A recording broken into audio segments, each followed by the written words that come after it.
Welcome, Brother Arrow Eyes. Hello, welcome everybody.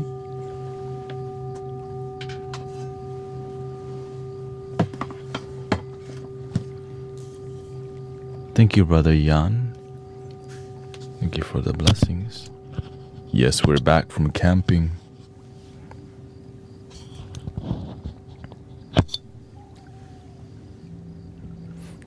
Brother Emmanuel's here. Carolina, welcome. Let me get the on-screen chat activated again.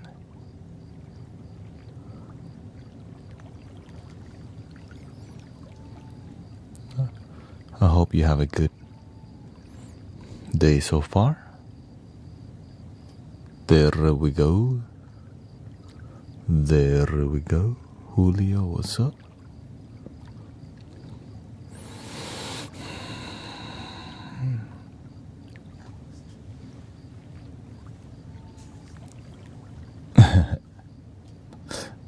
I hope the internet has been peaceful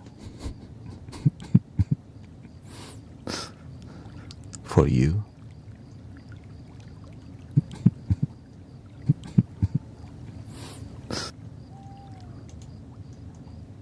I know many people have been live streaming, so thank you for everybody doing their part. And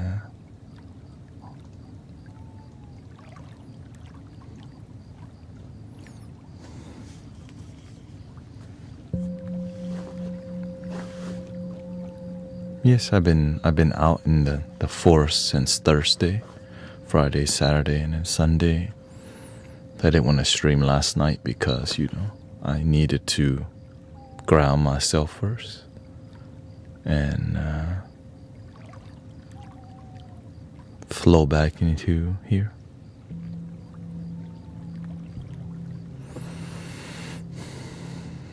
Are you posting a new video soon? The new hype feature? Oh. I don't post any shorts on the video tube. It's not good for the algorithm, but on other platform I am, yeah.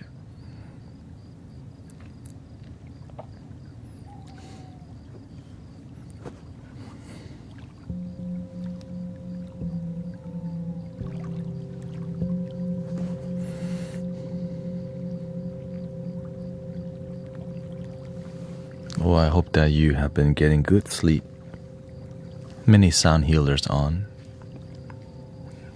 right? Many sound healers and many communities. I'm so grateful everybody is doing their part.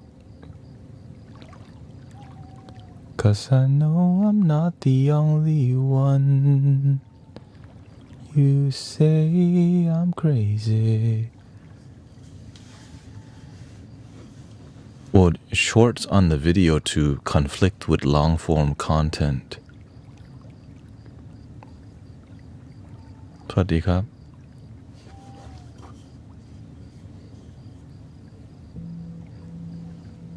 So that's why channels have short content and long content. So all I do is long-form content. So like when I live stream, it's considered long-form.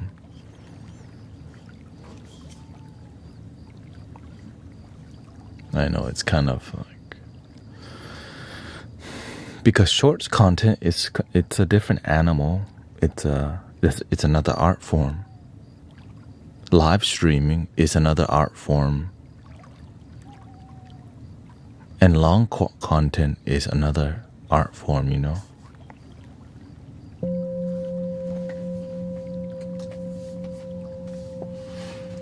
Gotta follow the art, the form.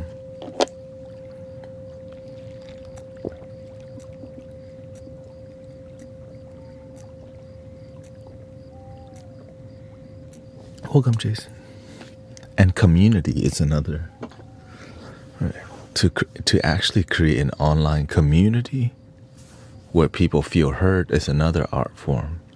Because you can have a big community where you have a big following, but nobody really feels heard. So it's all different. It's just you got to do what works for you. Right? It's how you build it.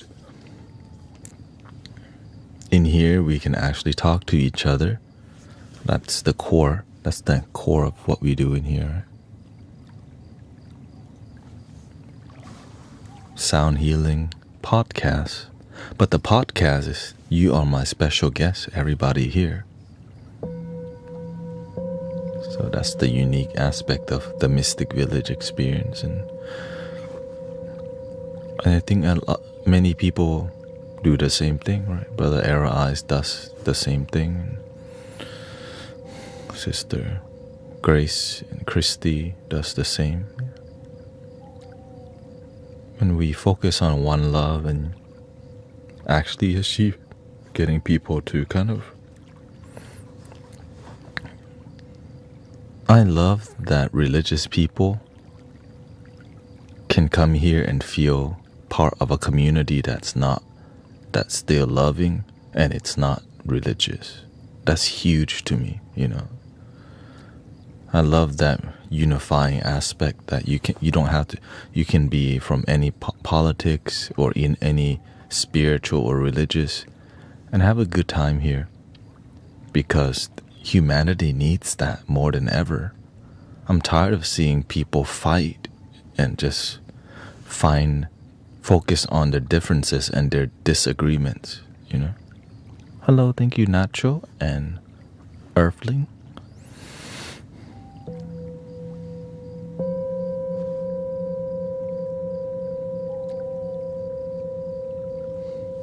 Sister Diane is here too. Alicia is here.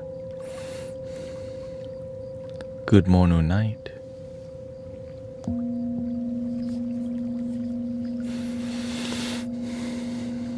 But I know I'm brother, you know.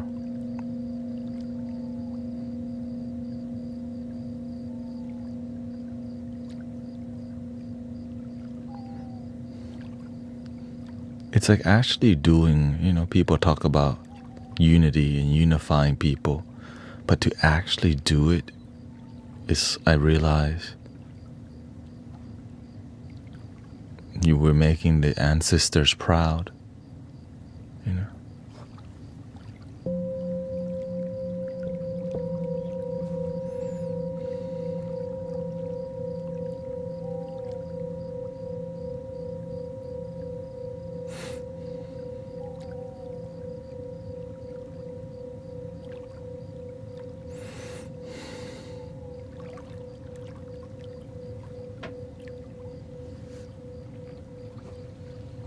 Oh, that's a thing? Boost small creators. Only.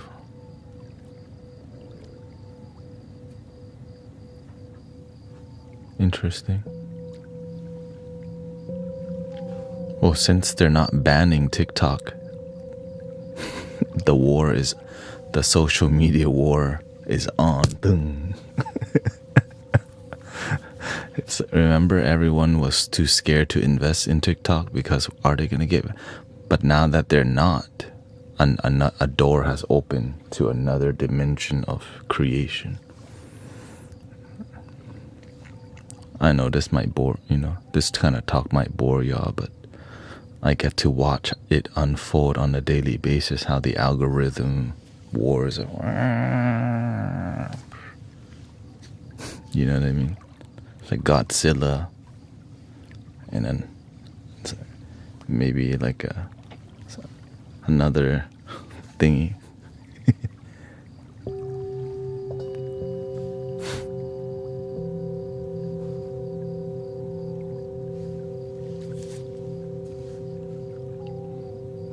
Mothra, yeah.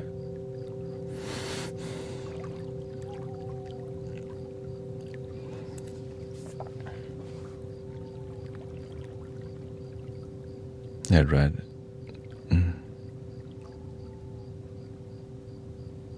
Beautiful. I hope your teeth find some peace, Sister Diane.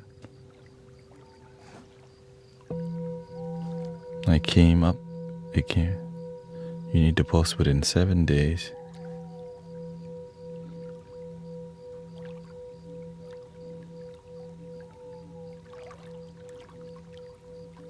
Oh, okay.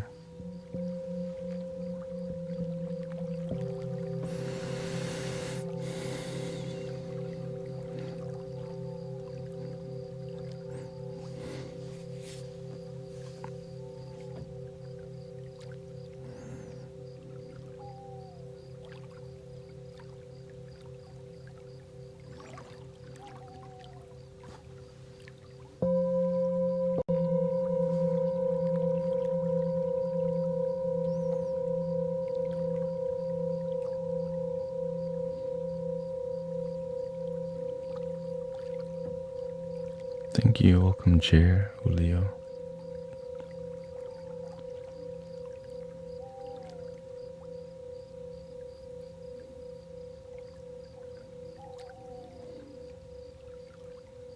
Whenever I got my wisdom tooth pulled, I just meditated. Of course, they numb it, but then I just focused on my breath, and I was just like really still, no complaining, nothing. When I got home, because I didn't take any medicine, when I got home, I was like, okay, I cannot sleep because of the pain, and I took some Tylenol or whatever, and then I was able to sleep. Because I had to cut the tooth in half and yank it out, but it wouldn't come out. So the doctor was like,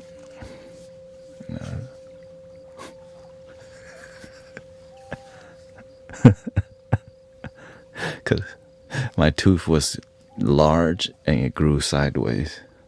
So they had to cut it first, and which has been there all my life, right? Grew sideways on the very end. That's what happened. So thank you to the dentists out there.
Welcome, Haley.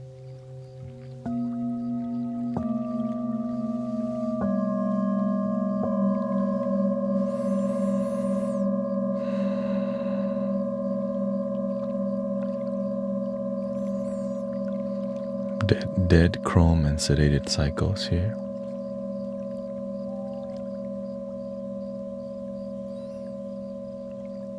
Alicia said I had all four of mine taken out the same time. Wow, a while ago. I feel like I had elephants sitting on my head.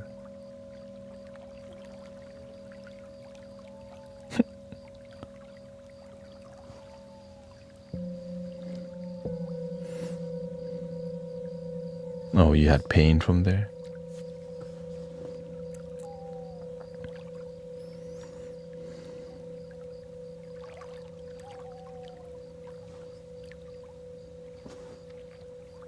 Can you do the old school doorbell sound? Like ding dong. Ding.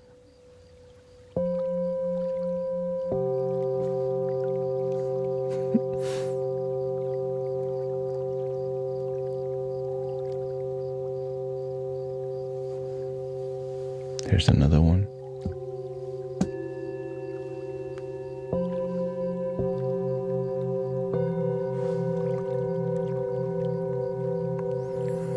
We have to.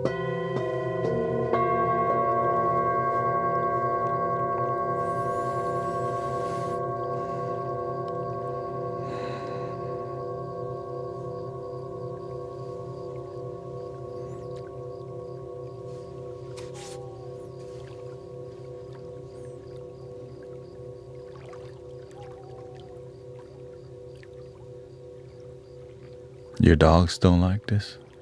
No, the animals do get used to it.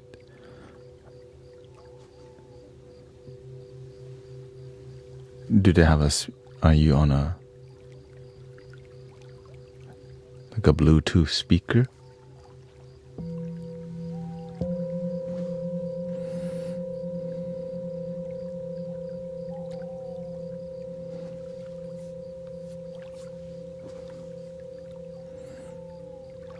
Or is it directly from the phone? Sounds a lot better on a Bluetooth speaker because they can feel the bass, you know.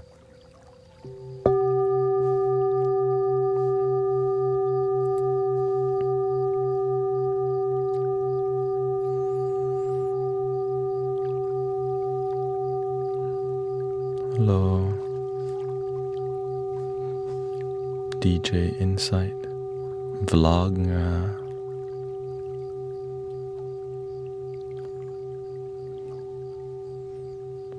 Walok Pakabo.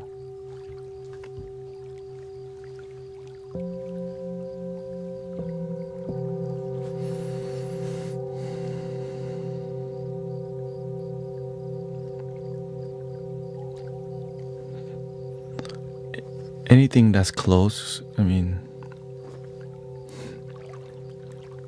this is 4:30. This is actually around 4:32.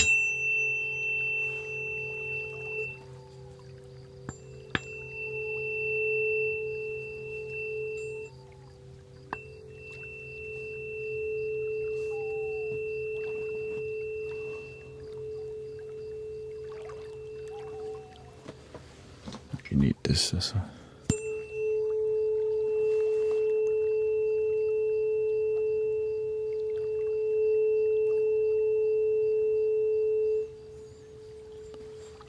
So, making 432 hertz music is like, is it 432 hertz? 432 is really close to 440, but no one really makes music exactly on that unless you're playing live acoustic. Right. When you make music on a computer, they set the frequency down to the dot because it's robotic music. But when you make music that's live, there's no exactly getting on 432 hertz because that's not how real sound works. Digital sound works like that because it's robotic. Right. The best way to explain this is a 432 hertz flute. Okay. When I hit anything that's in tune exactly to 432 hertz, we'll hit the middle line.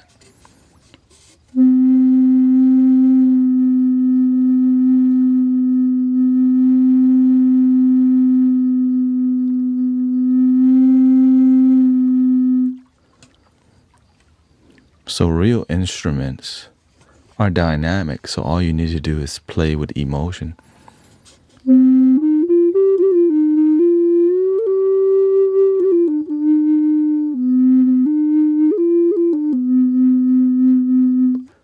Emotion is dynamic.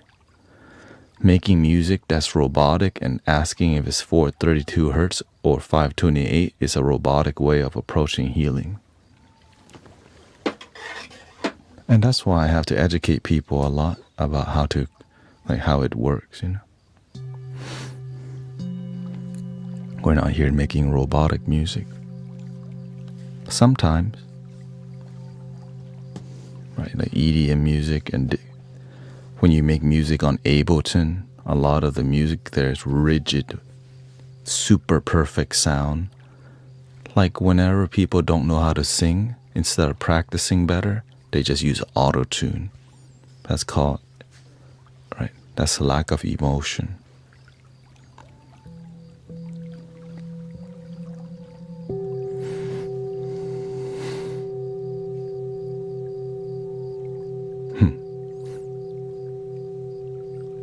Sandstorm.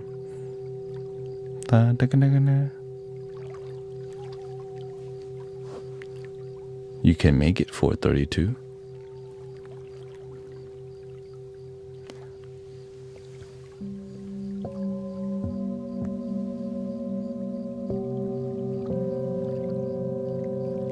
Welcome, Tanya.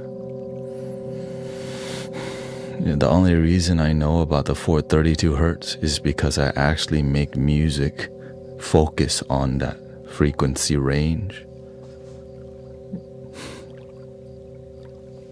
every day here. Right. But it doesn't matter all the time if people feel love, because that's the key. What's the point of 432 hertz? It helps to ground you. Well, you can make music that grounds people without 432 hertz. Right. But when you make concert music, all of the concert tuning is 440 hertz. Yeah. Right. So every instrument is tuned to 440. And that's why that's a bit robotic tuning. Right. But it's how they play, what symphony they're playing, right?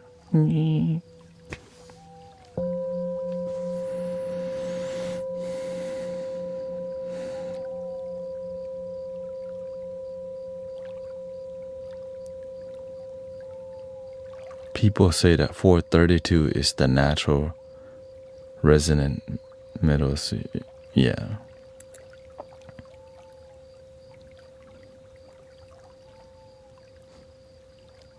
.440 causes discomfort.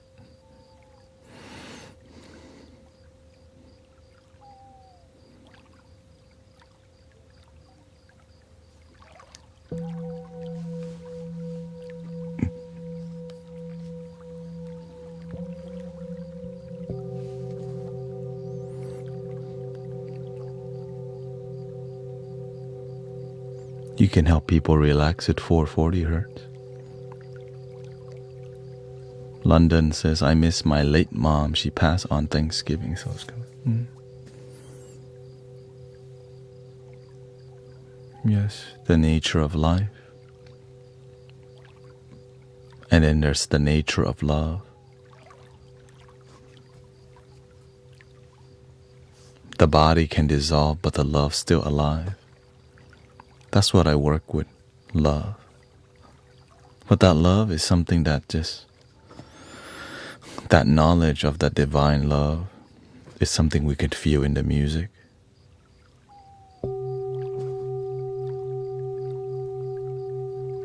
Maybe when your grandma bake a cookie for you.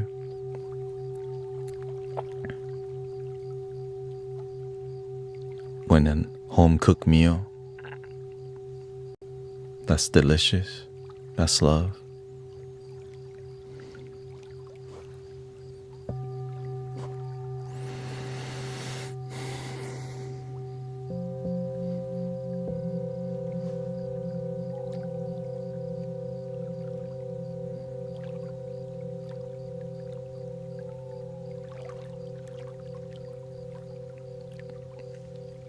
Let's see, I didn't unpack my flutes yet, but I still have around half my flutes in here.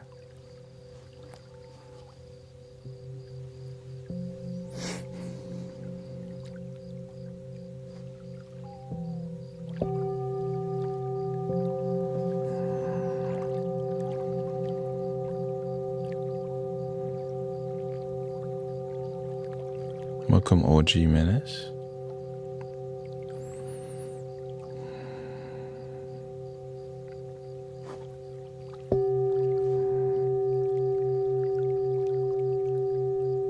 I had an uncle who passed away at a young age. The one service that he always gave me was he likes to extract earwax from me since I was a kid. That's love. Right, that's a form of service.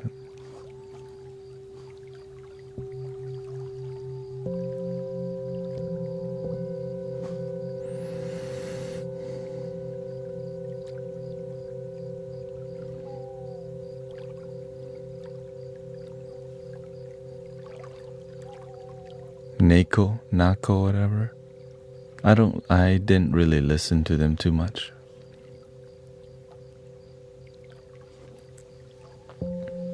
But it sounded good.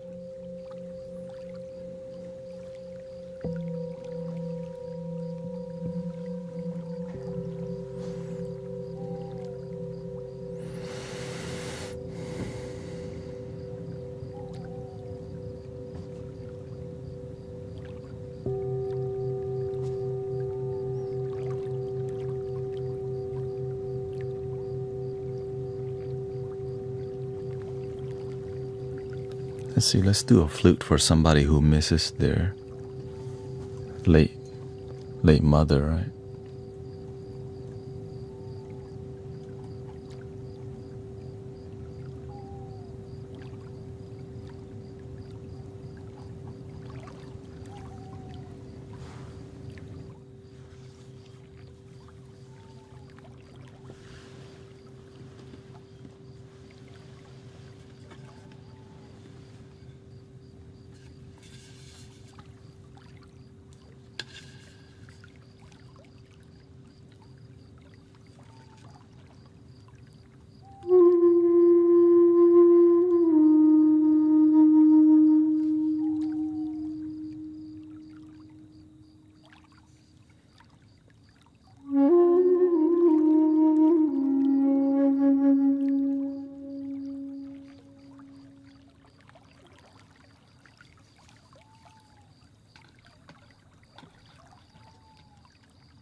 Welcome everybody. That was dedicated to, is it London? London's mother recently passed away last year. Just a little loving flute. Welcome Ashton. Ian is here too.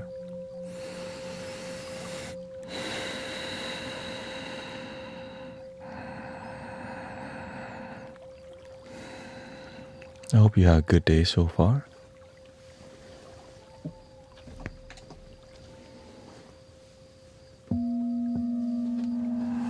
Welcome Jackie, May, Diane. We're here to be a good community to each other.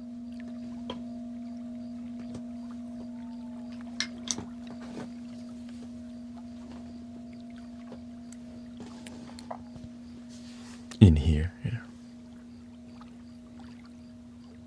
Sometimes on the internet, harder to find this kind of vibe.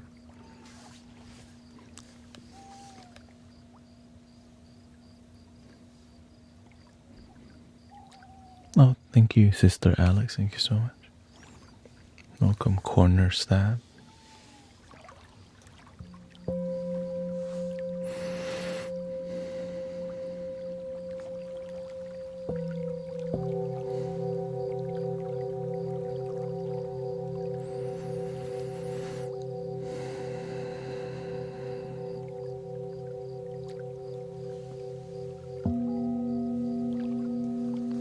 I just spilled chocolate shake on my carpet.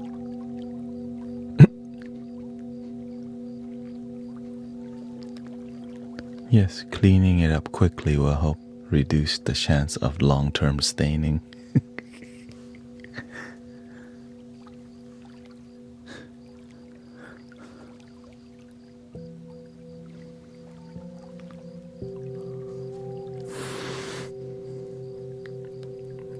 Welcome, Pac-Man.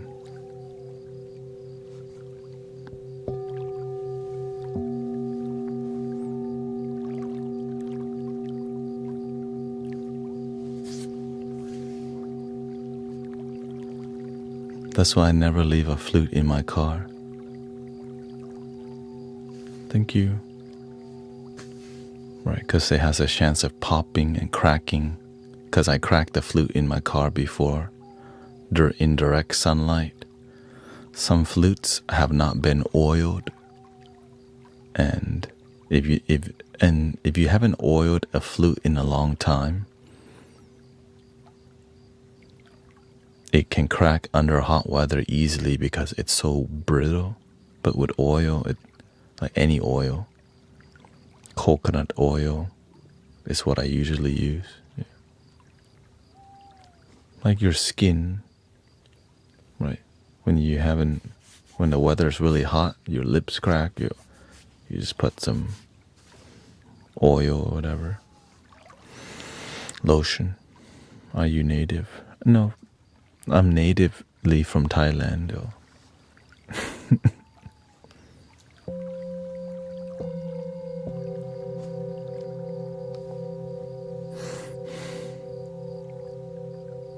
Welcome, Honey Badger.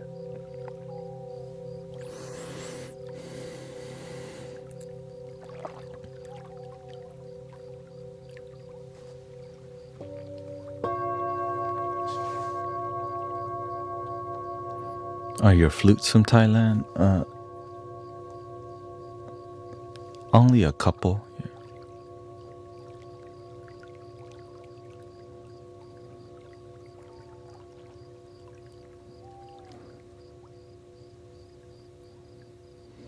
Yeah.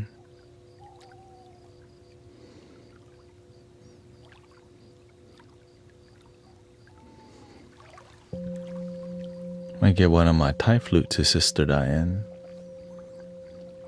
Because I mainly play Native American or more soothing flutes. Yeah. Which is bass flute. So most of the flutes that I play will be mid-tone and bass flutes. And sometimes a bit higher pitch flute like the tin whistle. You know?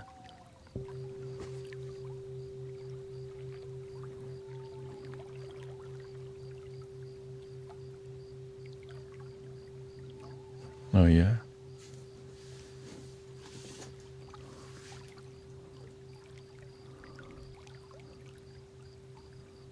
Put salt on it and leave it there until it gets 100% dry. Okay, so salt helps to reduce, the break it down, right?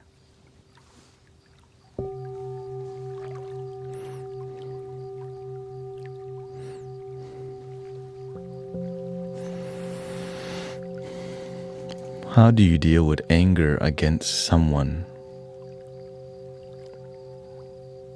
Like your family?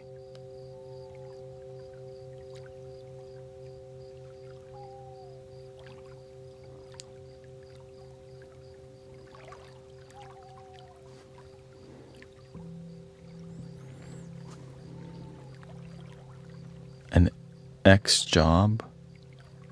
You're angry at your past job? I can see. Why be stuck on the past? You're somewhere else already. Enjoy where you're at. The past is gone. But learn from it. Let it go so you make space for better things in life. Right? Whenever you make room for anger, you keep anger in your life that doesn't serve you. When you let go of the anger, it allows you to have new energy to focus on better things. You know? That's why I don't get why people are so worked up in comment sections, complain about things. Why not focus on better things that help you? I guess it's fun to complain, but bad for your life. Maybe, complaining can be a hobby.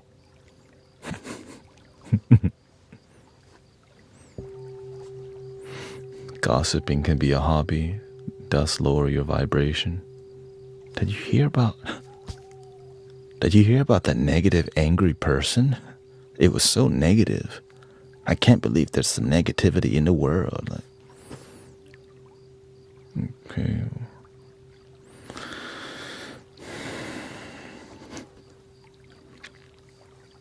Anything else? You know what I mean? Okay, thank you for the update.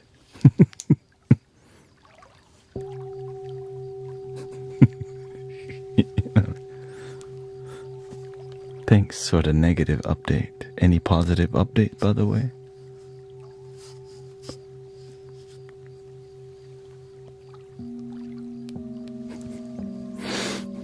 Anything at all?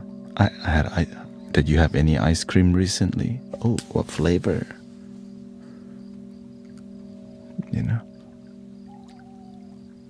Did you talk? How was your cat and dog?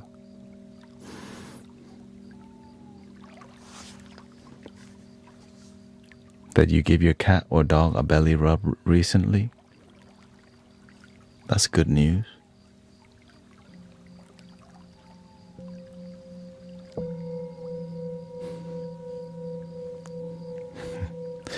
My wife gave me a belly rub recently also.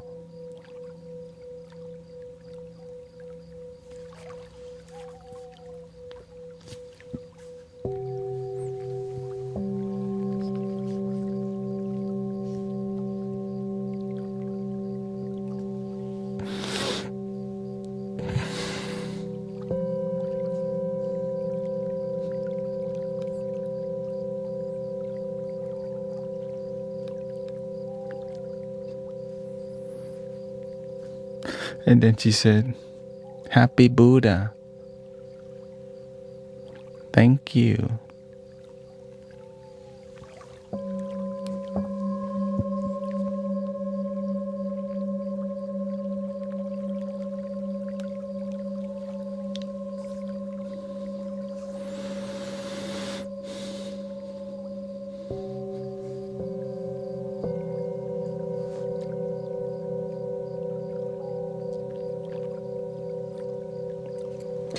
Excuse me, my lips kind of dry.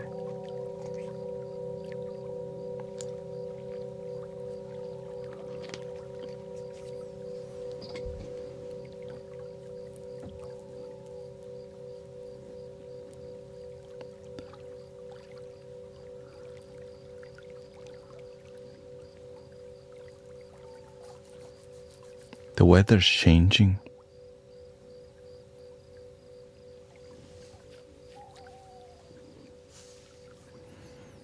How do you deal with a father not checking on his kids, two handsome boys?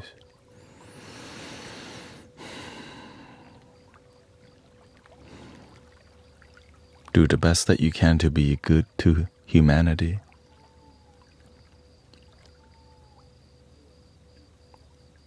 Right, because it's on our watch. When I started live streaming and I was positive, many people came to me with self-deletion ideology. Like they just had, and I'm like, how do you do it? Right? What happened? That their parents and their society failed them, that they want to do that? Right? But how can I be a good humanity for people with high anxiety? How can you be a good neighbor to my brothers, sisters who are deeply sad and depressed? It's actually how I met Brother Sean in the Mystic Village, you know.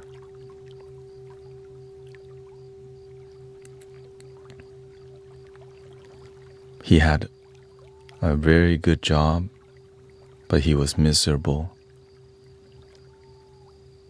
Right? Imagine making 6 figures, but being super depressed, sad, and just numbing with substance all the time. And then he saw me on Twitch streaming. Started asking me questions about meditation and sound healing, and now he's here in Texas. Went to medicine for the people with me, and we are the Mystic Village locally, you know. Did my parents fail me when I fall into, you know, substance abuse? Right. They did the best that they can with what they know.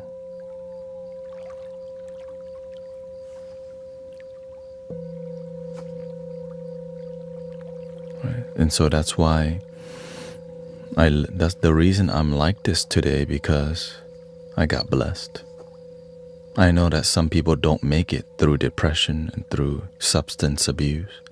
But when you do learn to make it, when you learn to heal yourself, it's because you get to also help others make it too. Right? That's why I'm grateful for healing every day.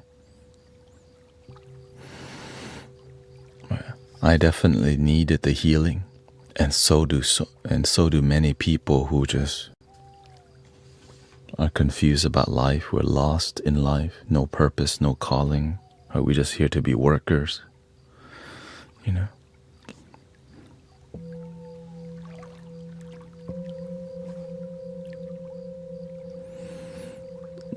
My healing process first is depression, right? Whenever you survive whenever you went through a dark time in your life, eventually you go numb for a while. You don't want to see anybody because you have shame that your life is just, you know, in the gutter. You just feel like a bottom feeder energy. You know, just like, I exist here, but I don't need to talk to nobody, by the way. I'm like a crawfish or whatever. I'm here, yeah. And so you don't necessarily get out of that right away. You just need to function, right? Like having a job. I think the best thing to do is to,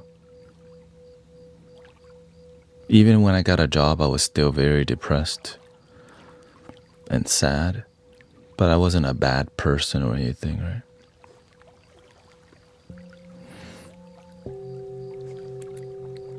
So while I got the new job, I had a good heart, but I was still emotionally damaged, which I naturally attracted other damaged people, which led me to more substance and connecting with more people to smoke with and drink with at work, which was not good for me. Yeah.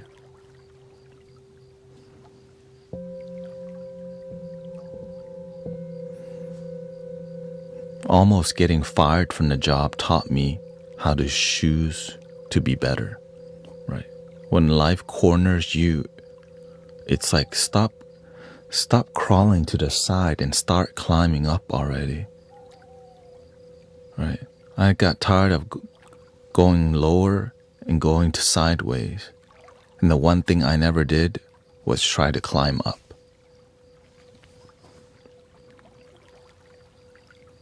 And so I got the chance, I got an opportunity to, the question that I came upon was, are you just going to give up?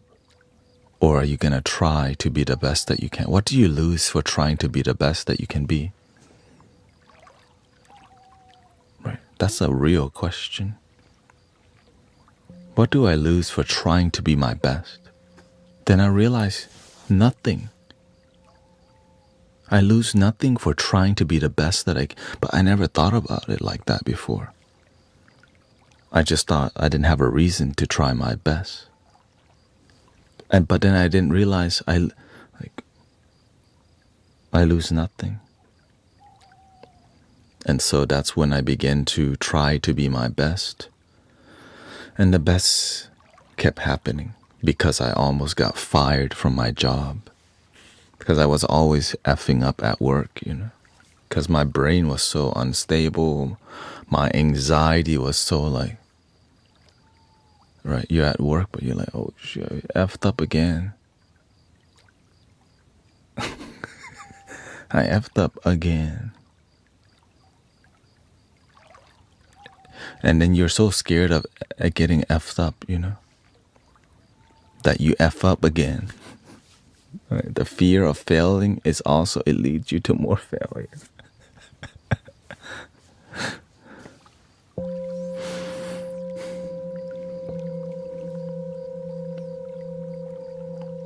Then I started YouTubing, or, I started researching how to be a better server, how to have better social skills, how to be more consistent at my job. Then I started truly succeeding for the first time in my life by, I started feeling that I started feeling a sense of power for the first time in my life. I had some grip of my future because I was able to do something and have good results. And in the past, I didn't. I was just surviving. Yeah. Because clawing my way to find, to fit into society and, So whenever you fail the plan that your parents want for you, you get lost for a long time. Imagine the things that your parents taught you and society teaches you. Sometimes you fail at that. And you just think, man, I got no purpose here. Nothing else for me to do. Let me just go play games, smoke, and just be a worker.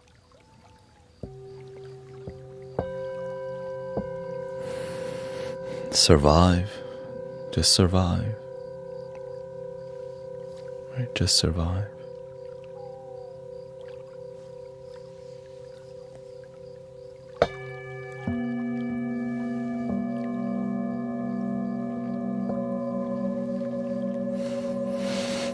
You can also fail at a plan you had, yeah.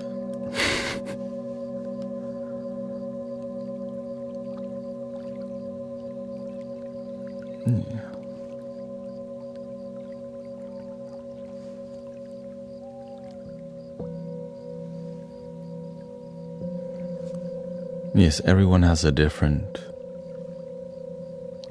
journey.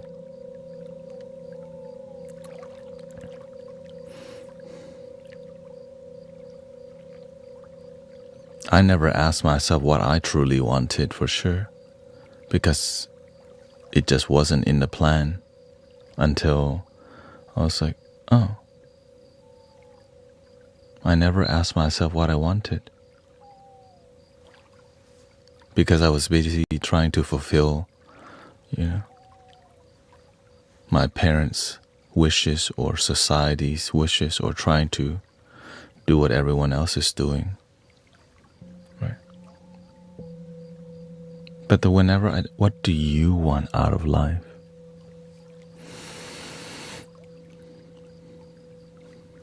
It stunned me that I realized, shoot, I never go for what I truly want, because we're raised sometimes to be a people pleaser, that we never really ask what you truly want, because of all the expectations that may have put on you, or responsibilities that you're taught to. But these responsibilities make your life miserable. Some of us, right? Some people are happy though. It's not a one size fit all. But we can also find how can we fit and be ourselves in humanity, in society.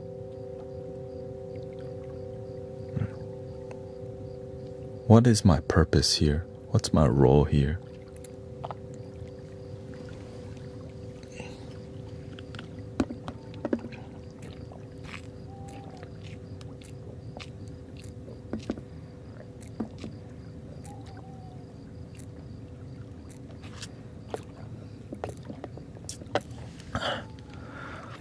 Thank you. Thank you, Shane, for the gift. And C Train.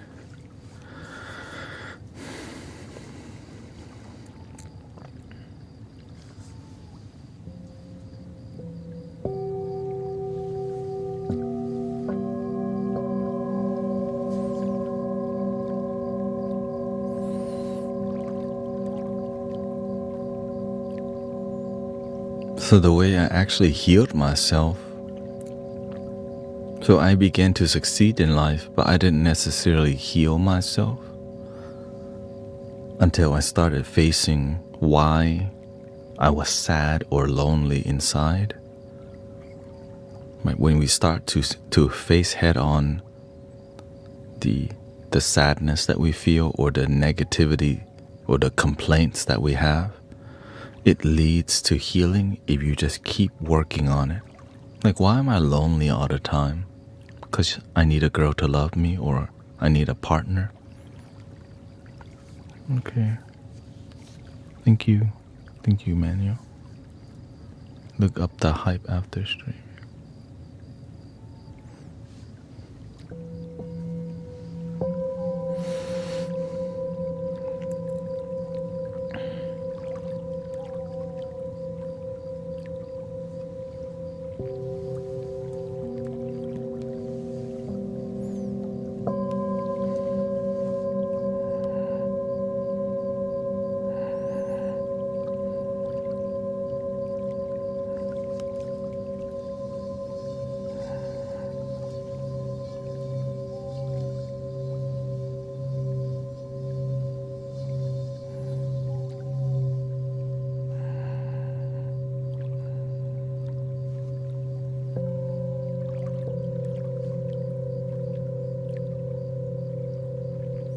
It's scary when we start facing the things we've been holding on since we were a child or teenager that still hurts us till this day. It's like a shadow that's just a reflection of who we really are. Right? It's like your shadow, it's just like, and it startles you, but then it's you. Which is kind of like weird, right? It's that trauma or the sadness. But when we realize that's us, that shadow, you see where the shadow comes from. It's you. And when was that shadow casted? Oh yeah, they yelled at you, embarrassed you, made you look like a fool, and you just never acted the same after that point again.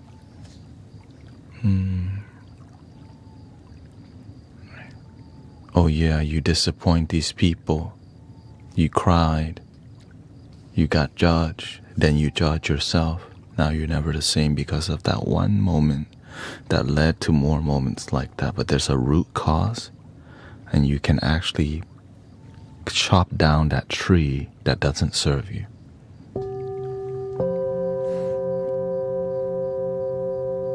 Is it difficult?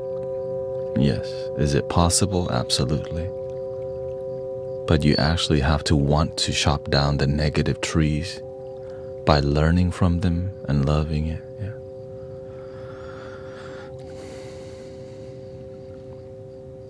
Yeah, right. The only way to chop down the negative things in life is with love, compassion, forgiveness,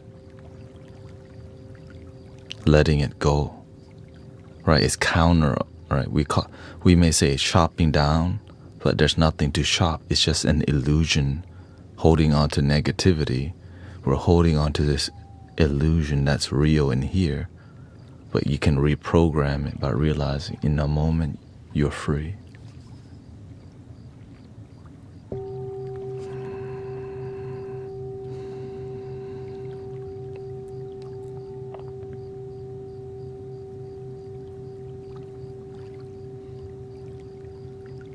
In this moment, we are free.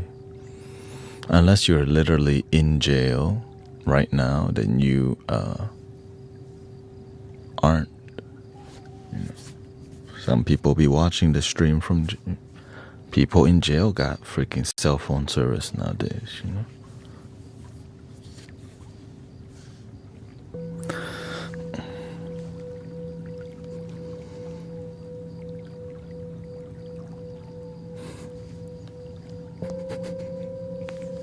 I have to say that because, somebody could be live streaming us from the jail. Shout out to the penitentiary. Yeah.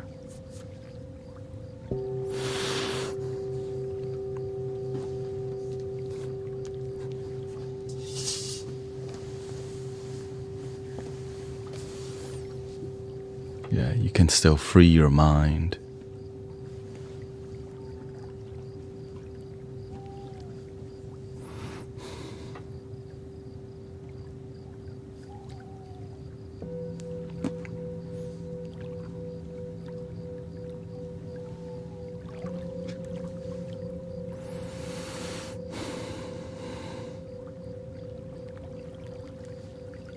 Welcome, Lucifer. What's up?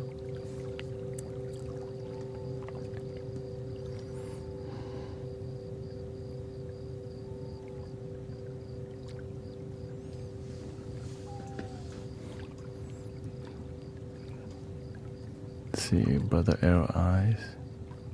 What do you say here? My parents never had a plan for me besides graduating high school, so I had to make my own, he says. Besides being forced to go to church as a kid, I had to find my own way.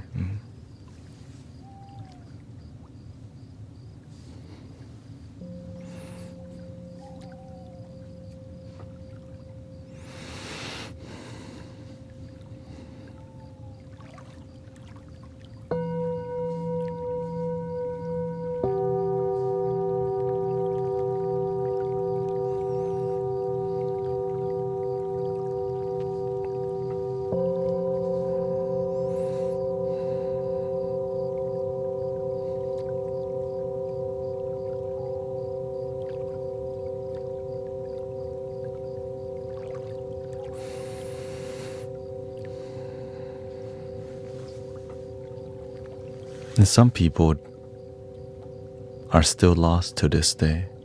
And so we do our best to help be a good neighbor to each other. Right? Because sometimes we're lost and depressed and we're looking for our way. We don't know how to heal. but we'll come to the internet and see what's up. And luckily, there's actually good people out here trying to help people, you know. So grateful for that there's good people in the world, and that there's good communities online.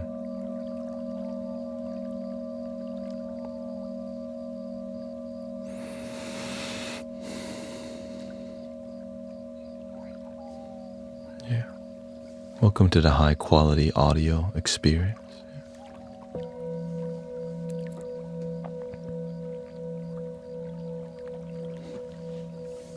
How do you heal from that? From which one?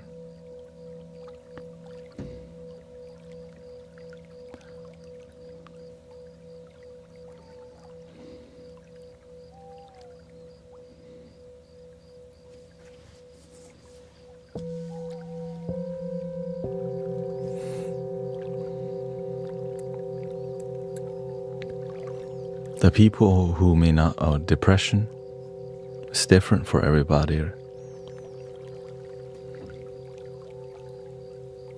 Some people have a lot deeper depression. Some people it's easier to figure out.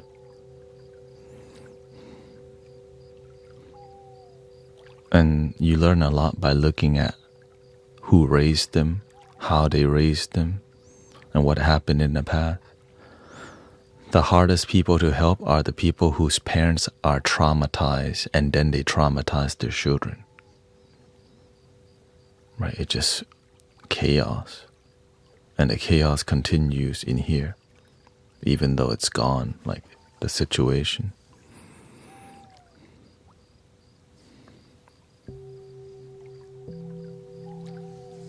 Because sometimes you come from a lineage of people who keep traumatizing each other because nobody was willing to step in and stand up for the right thing. Because many of us are very blessed to not have families like that. Let's be real. A lot of us are blessed to not have super traumatizing, but some people, they didn't get that. They got a different blessing. But it does make you wake up rapidly because you have to. It's like pain sucks and you want to make sense of it, you know. Like, why is this happening to me? You know, which is feels like hell. Because when you've seen somebody in that state, wow, it's really, you know, they really have no foundation to peace and happiness. Their life is just, they call fight or flight mode. Right? They're just either fight or flight. There's no in between. And when you don't have, which is called the root chakra, by the way, right? Safety and groundedness.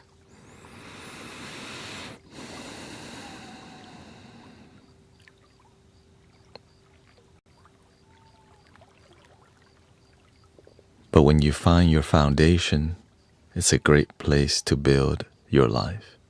Because when you build on a strong foundation, you can build a mansion within your consciousness.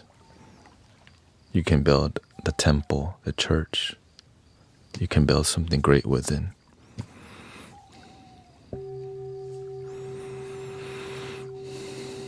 But whenever the foundation is weak, no matter what you build,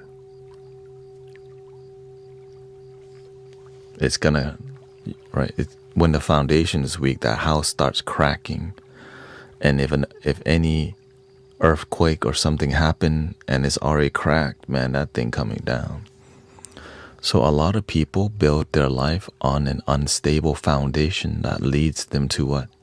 Divorce, jail, abusing others, right? We wish people didn't have that, but that's not reality.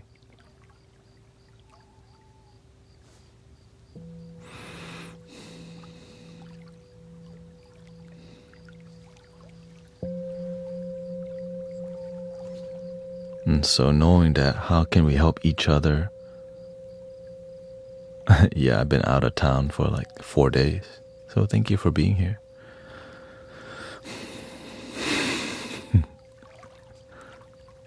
So with this community, how can we help our brothers and sisters find their grounding, get your roots, get your foundation firm into the dirt, so that we're not building life on unstable ground, which makes us have high anxiety and stress. But when you are really grounded, even on days you have anxiety and stress,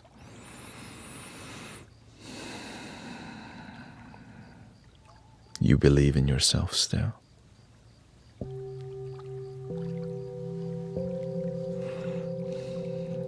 Because you know who you are, you know what's possible for you, you believe in you.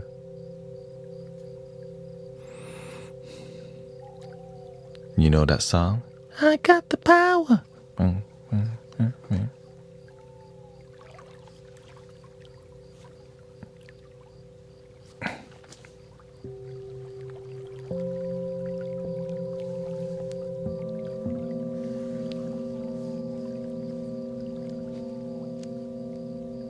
You know?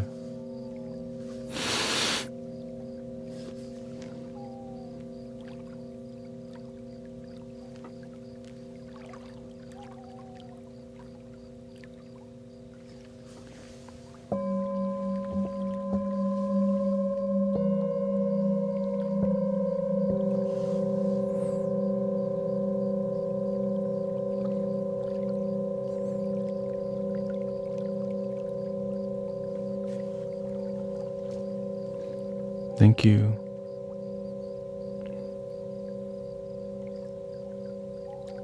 Dun, dun, da, na, na, na. Yeah. You know. Or whatever song you like. This is how we do it. This is how we do it. It's Monday night. I feel alright. Party's still on the west side.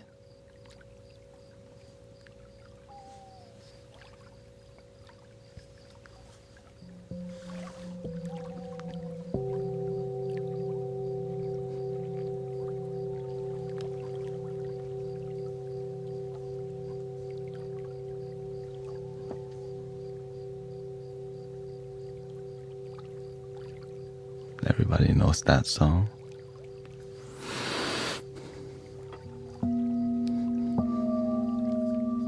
Welcome, Maria. 718, brother. Yamor is here.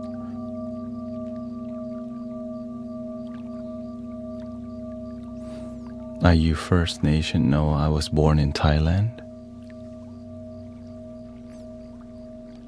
But respect to all my brothers and sisters out there doing their best to be a good person, good people. Grateful for the peaceful people who make the world a peaceful place, you know. Especially, at any time. Yeah.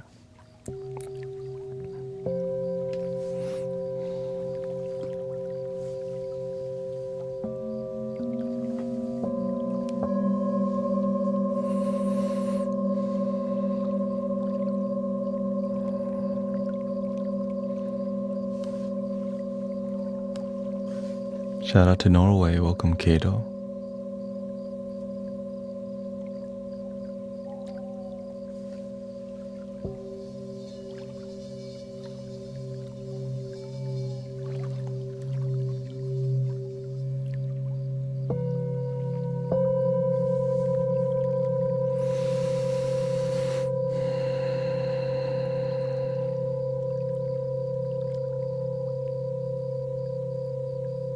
A lot of people do ask if I'm Native American for sure. And I see the colors of the indigenous culture that's similar to the folk culture of Thailand too. And even the music has very similar.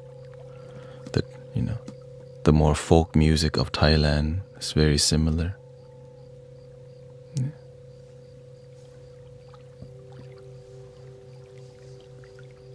Right.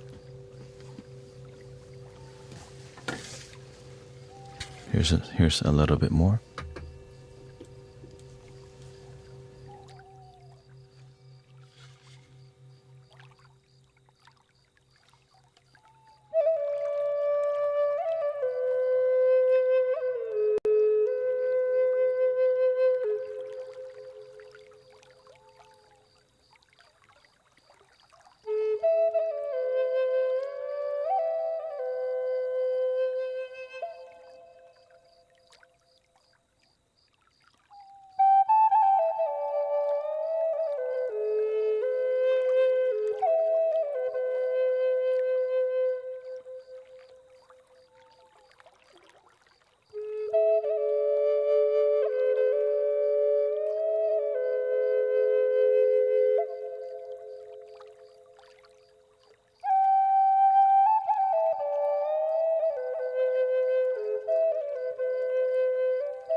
Welcome, Sylvia. Witch Kitty is here too, thank you. Got DJ Heru. Thank you for all your support. Welcome.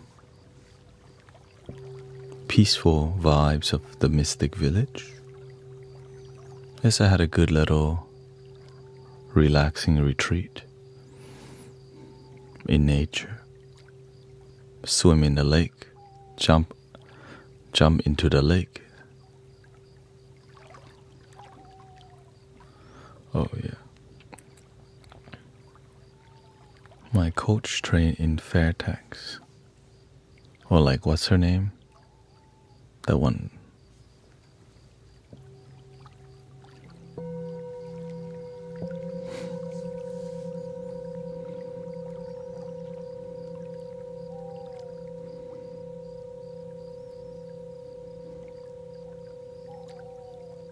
Triple drone, yeah.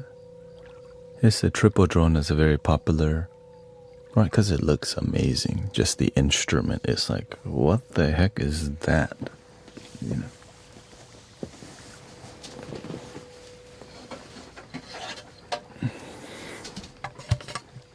Right, like, whoa.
one of the harder instruments to actually execute that on. So just getting a drone is difficult, but getting a triple is even more difficult because you need lots of technique. But at the end of the day, if you practice, you can do anything. Yeah.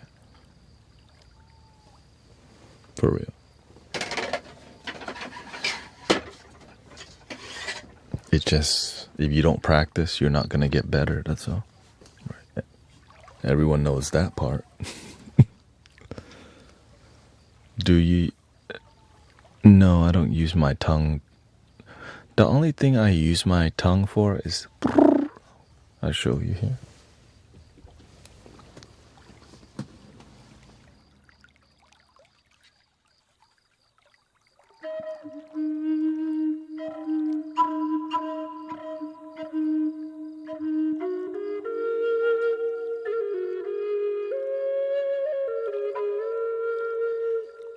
So, for example, this flute has 2 holes, right?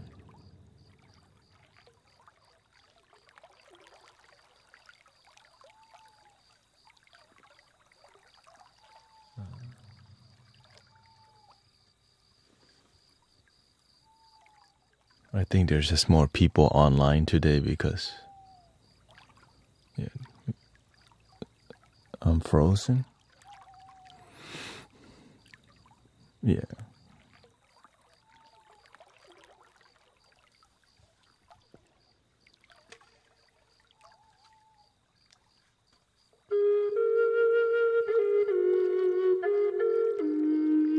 Right, so with this hole, I tilt to one side to exaggerate how to play.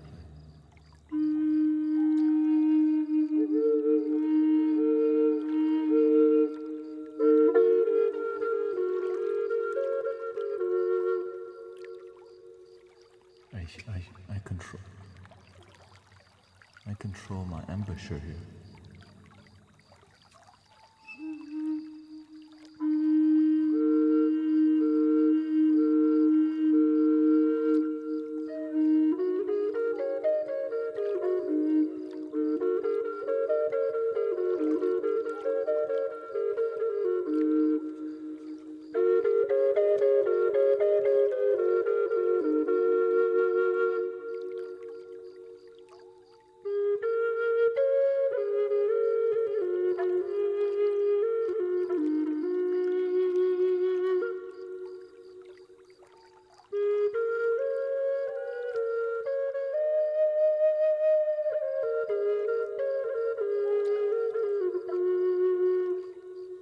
Thank you, Jenny.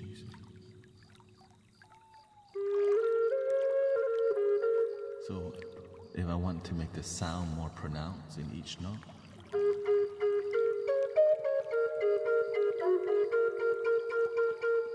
but I don't have to.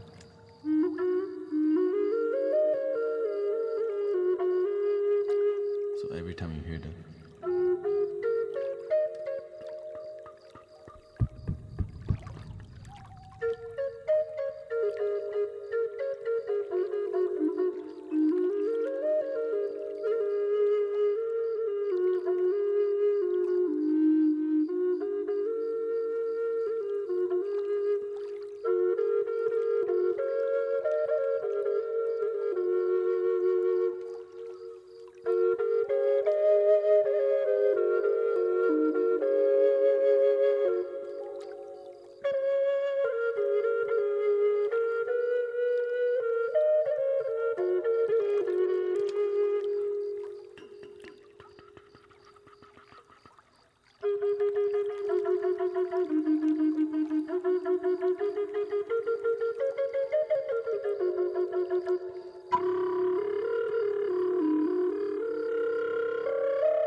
do you do the flood?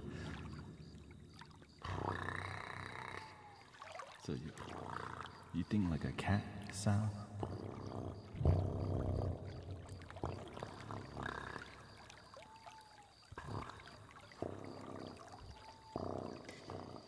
And then you just play it. So I leave the tongue at the upper, right on the roof of my mouth, and I just hold it there slightly, but relax it. It's not so stiff. Yeah, like the R. Yeah. But I don't use it like that because it doesn't sound beautiful. So I do use it.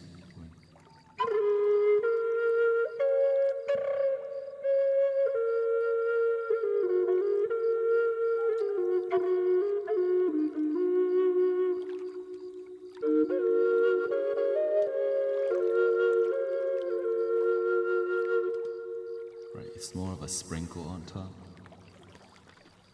So some techniques are more of like a sprinkle on top, but the emotion comes from the airflow, the breath work that you do right there.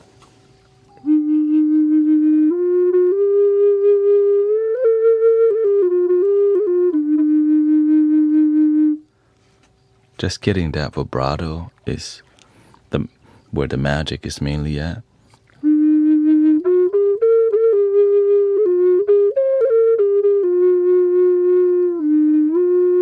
How to be graceful while you're playing it. Right, that's why I use that word a lot. It's learning how to play with grace, right? Graceful energy.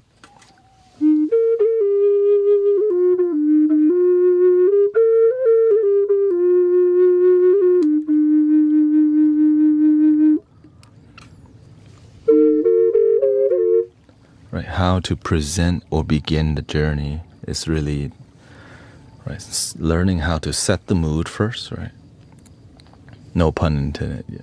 Learning how to set the mood, how to position yourself to signal to people, we about to get lit up in here, people, so chill, without saying that, right? So you have to learn to have a demeanor. And then you pick up the flute.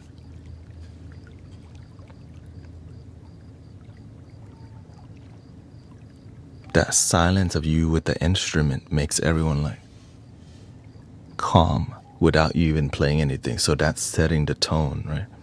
You're getting serious, so.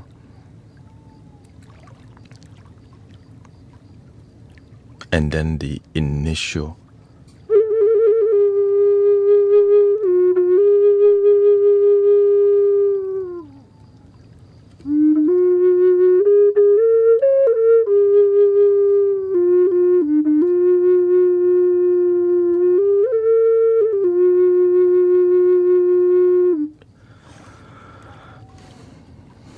which is so much intensity, but it's made looking easy, right?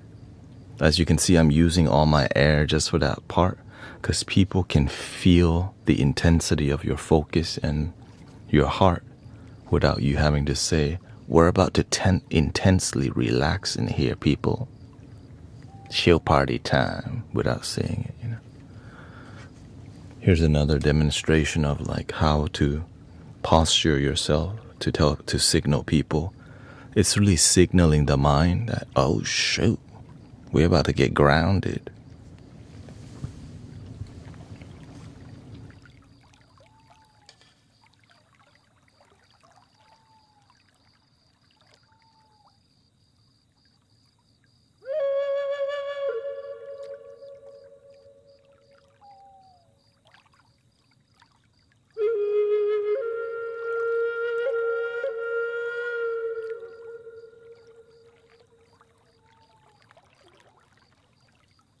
So I call this phase the spirit animal phase, right?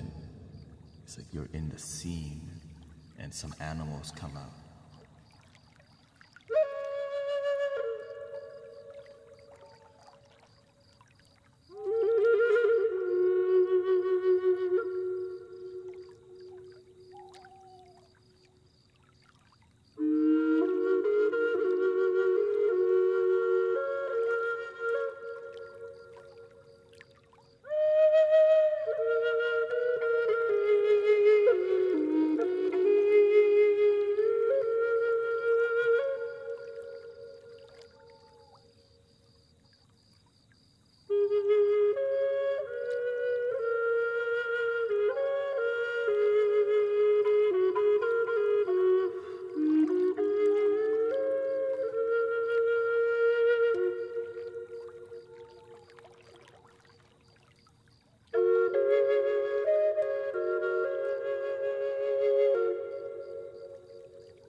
So it's more of a shamanic approach to music, and that's basically what we do in here. But it doesn't seem like that's what's gonna happen because it's not so serious, right? We're cracking jokes and we're having serious talk, and then out of nowhere the shamanic vibe comes out. You're like, hey, yo, what the? So the art of healing has to be led with unexpectations, right? No one expects things to come out, right? Whenever I'm picking up a flute, no one knows what's about to happen. I don't either. That's the best part. That's why I have fun, because it's always fresh.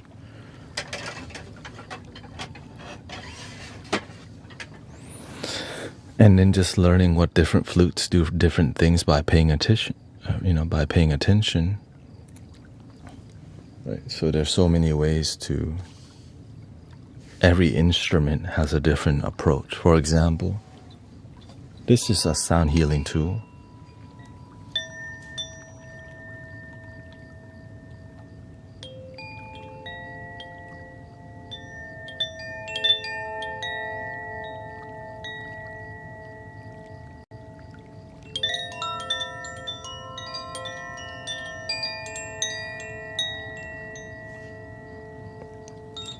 You can surprise people by finding new ways to play your instrument.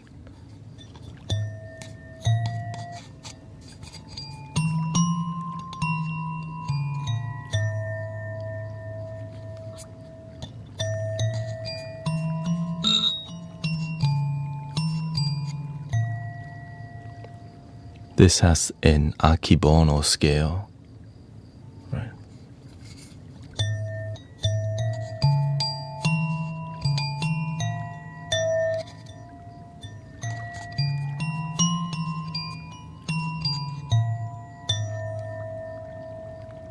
Right. No one knew that's possible, but whenever you are when you are a sound practitioner, you want to explore what else is possible, right? You could even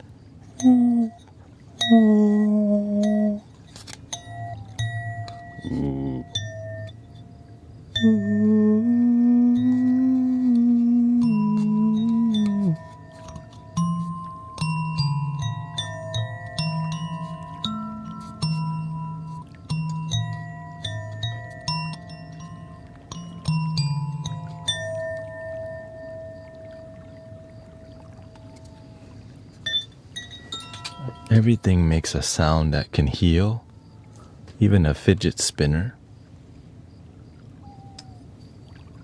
But it's how you use it and your confidence in your crafting. So there's some, right? So this is a fidget spinner.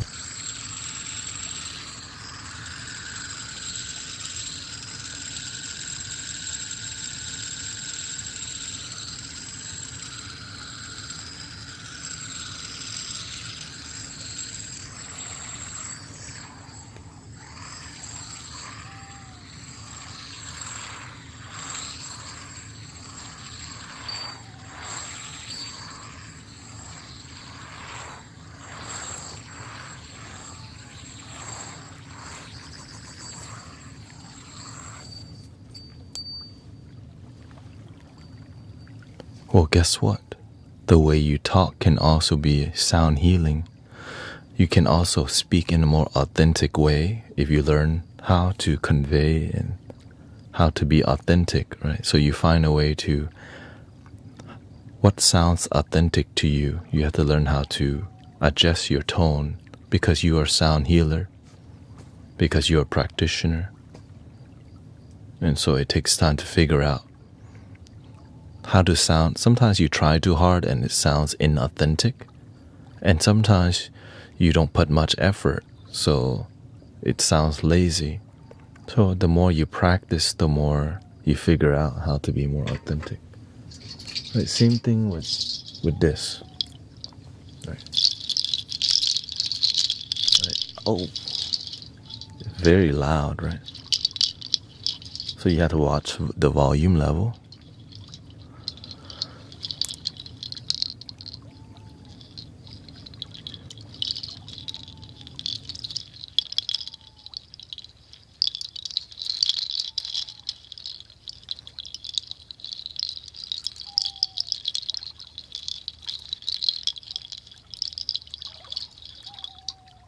Interesting, right?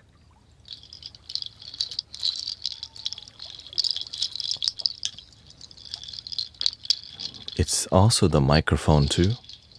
So you have to know all your tools. I'm aware of how sensitive my microphone is and how to EQ it.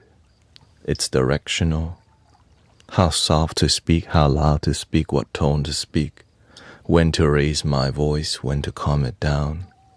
Right? Everything it could be used for healing, and I do pay attention to everything that I can. Right? Oh, thank you, Amanda.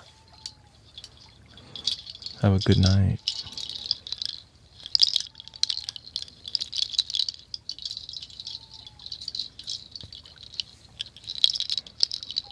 The EQ of the microphone up here is different than the microphone down here. It's even down to the aesthetics of the color of the stream. And if I want it to be more sleepy, then I have a more sleepy. Thank you, Stargazer. Right.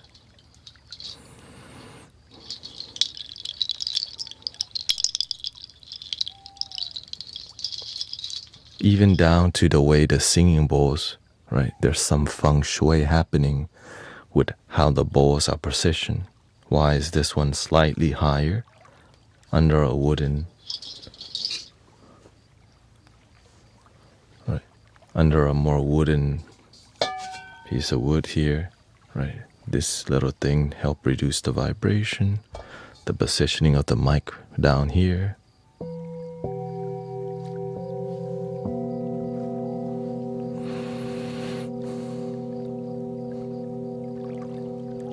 But of course, I don't focus on perfecting everything because I just focus on the music. Or else you become really OCD about the live stream. Like, oh no, there's a gap here. Or, like, oh no, there's a piece of my hair sticking from the side here. What the heck? Oh no, somebody made fun of my hair, my hairline receding. Right? Instead, I just kind of, deal with it. You're right. People aren't here for my hairline. They're here for the music, you know?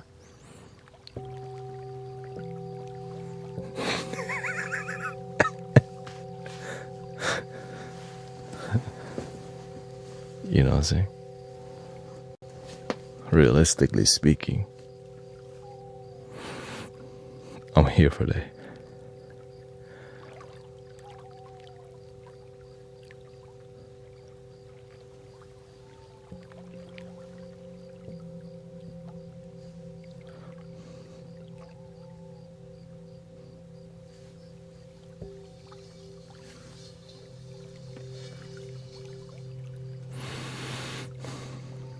Thank you.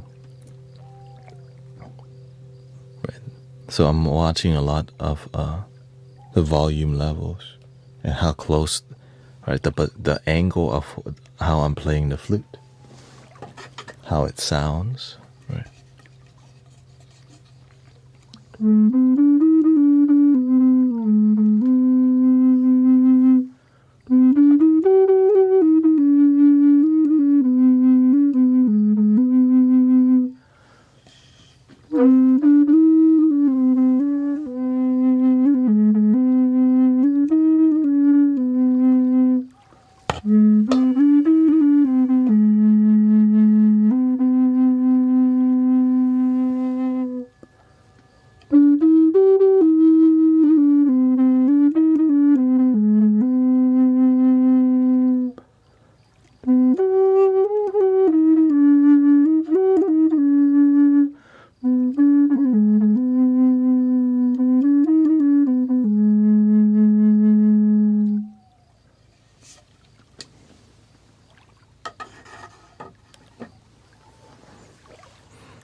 So I share this with you so that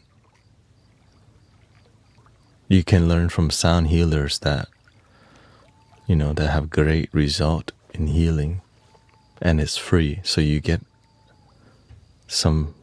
You're really getting at a lot of advanced lesson in here for free.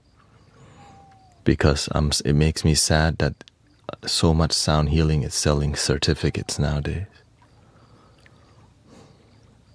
And they're not even doing a good job of mentoring people because it's not profitable to apprentice people. But it's the right thing to do for humanity.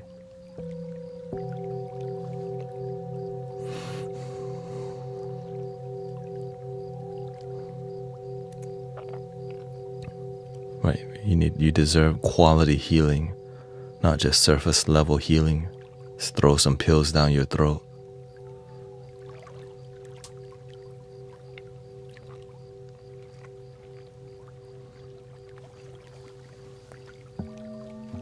So thank you to all the people who approach healing with wellness, not just one thing, but the way we live our life is healing. So this is why this community focus on being positive and being a good neighbor and being consistent. That's why I stream, right?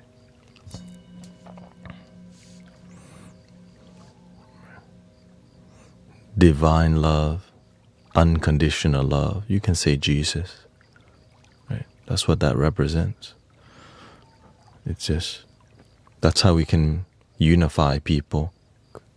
And I'm trying to unify people, not separate them. And that's why I use the word divine love, unconditional love, one love.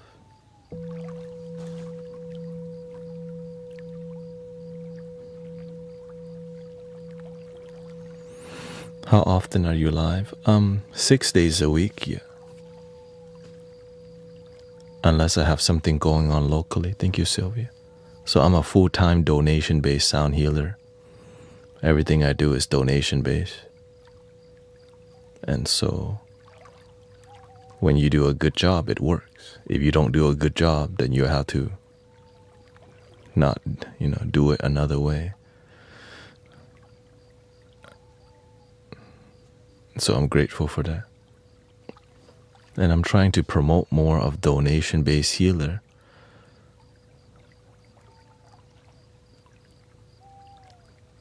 Because it requires you to do a good job and do a great job.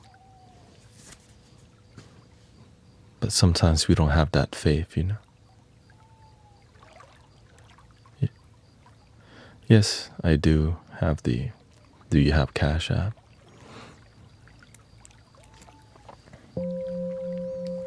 My link tree is guruthanet.com.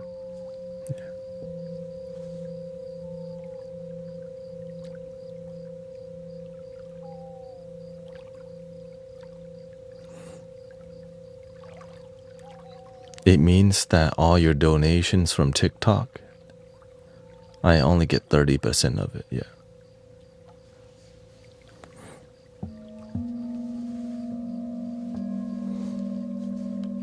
Crazy, right?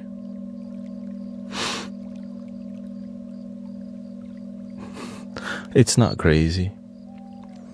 It's because TikTok allows me to be here with you today. It helps me grow, and it's a right. That's why I put that. Yeah.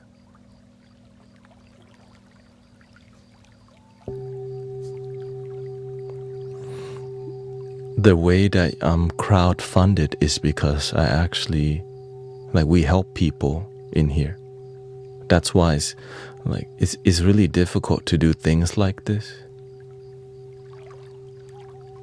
Unless you're actually a real one. Just being honest.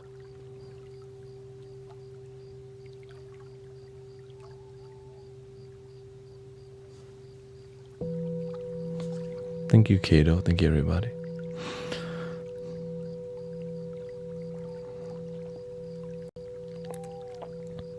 I'm grateful for the platforms because it allows us to be here to connect and to find authentic people online.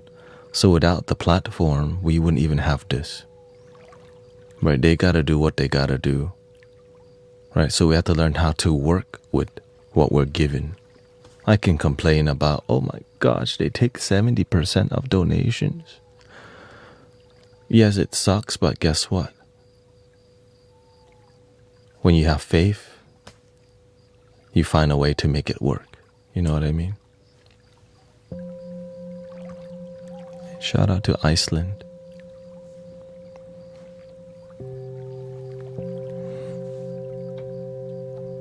But one thing we're not doing is selling out just to be viral and to be popular.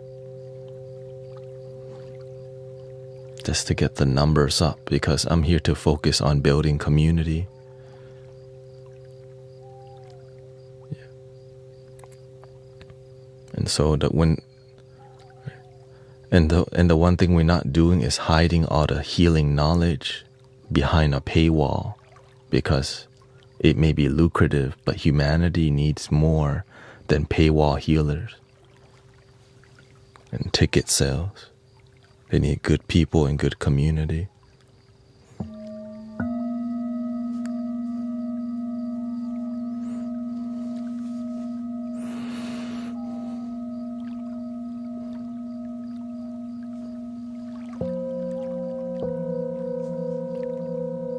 Not that there's anything wrong with getting paid, you know what I mean? It's just whenever it comes to the healing work that I've been taught, it has to be as pure as possible and heart-based as possible to create any genuine transformation, also known as miracles.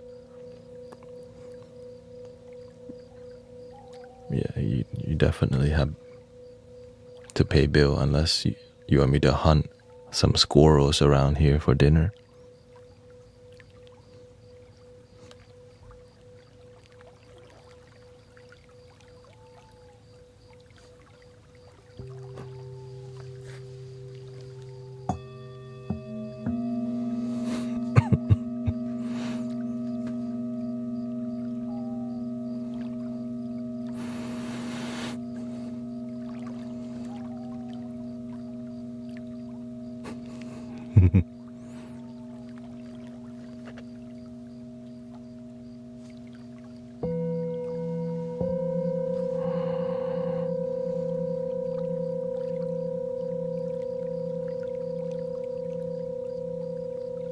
And so I talk about it often because it's what's been taught to me. This is why my teacher won't teach everyone healing work, because a lot of people who learn from spiritual masters want to learn healing work to go start business with it. And I believe that the only reason my teacher taught me 4 years heavily is because he knew that I would take it and use it to help the world and not turn it into a business. To build community, help people heal.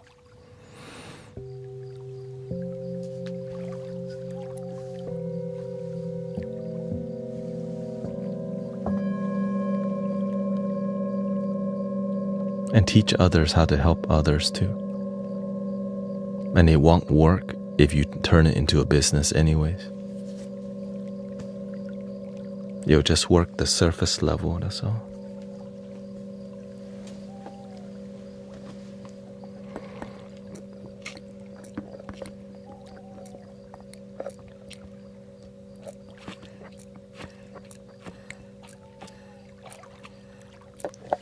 Good night, sister.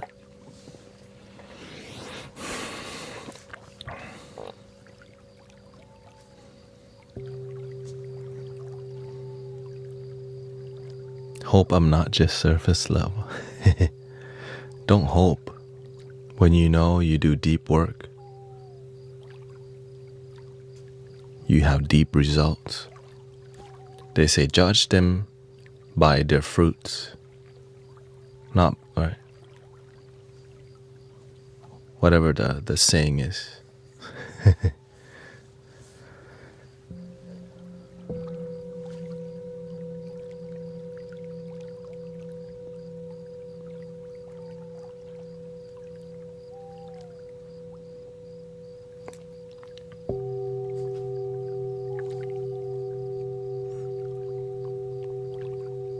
When you have surface level results, do you accept it or do you keep seeking something deeper? Or do we lie to ourselves that the surface level result is deep?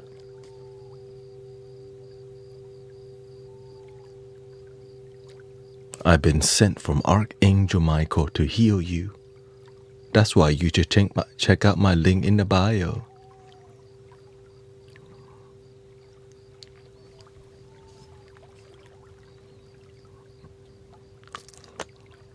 You.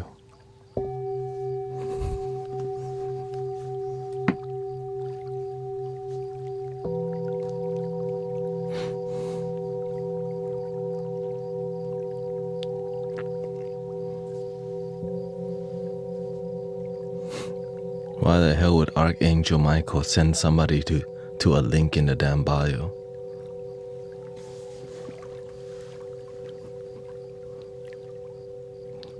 A lot of deception.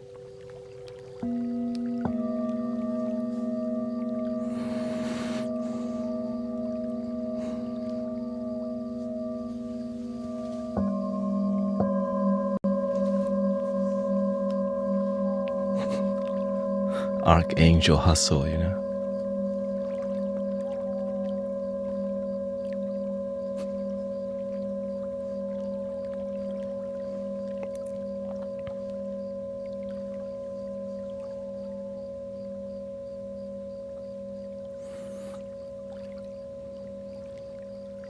And the people who truly want to learn about right? What's, to me, my ego in the past was like, what's the deepest form of healing? Right? What's a sign of deep healing? Right? You hear people becoming more relaxed, right? But when you start healing people, my tumor has dissolved. Wait, can I be part of that? Is it possible that what we're doing, how can I be part of that?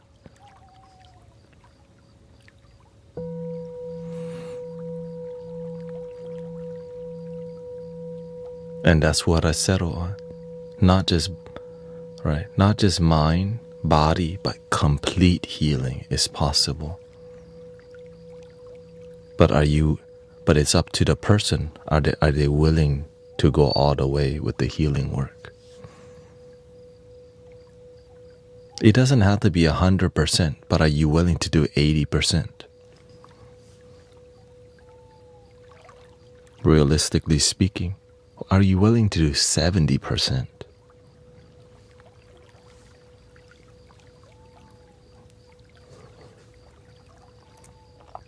Let's just start with 1% first.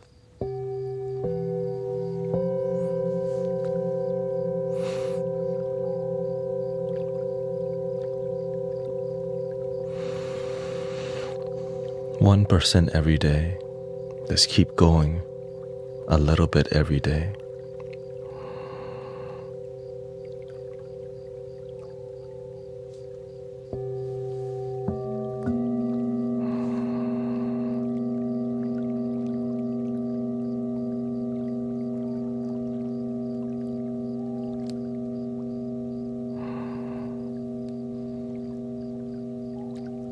Percent in trading too, for sure. It just works, right?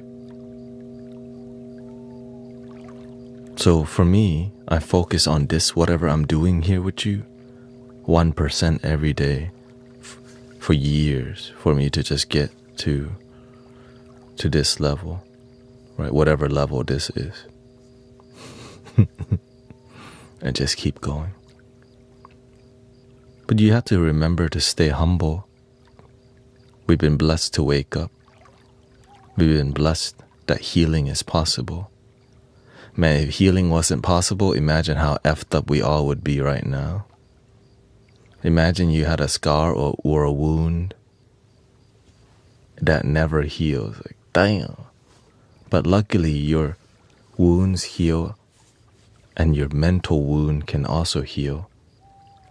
But it's harder to heal the mental wound because you can't see it. But it's still possible to heal your emotional and mental wounds.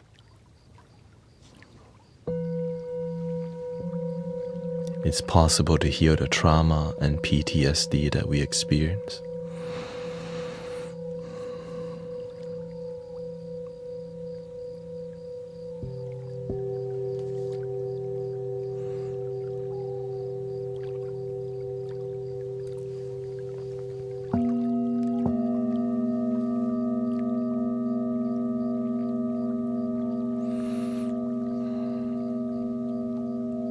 Welcome, JP,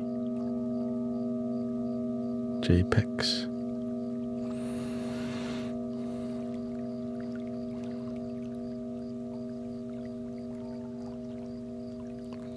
Kulima is here too.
So if you're interested in learning how to heal and help people, we always talk about this kind of stuff every day.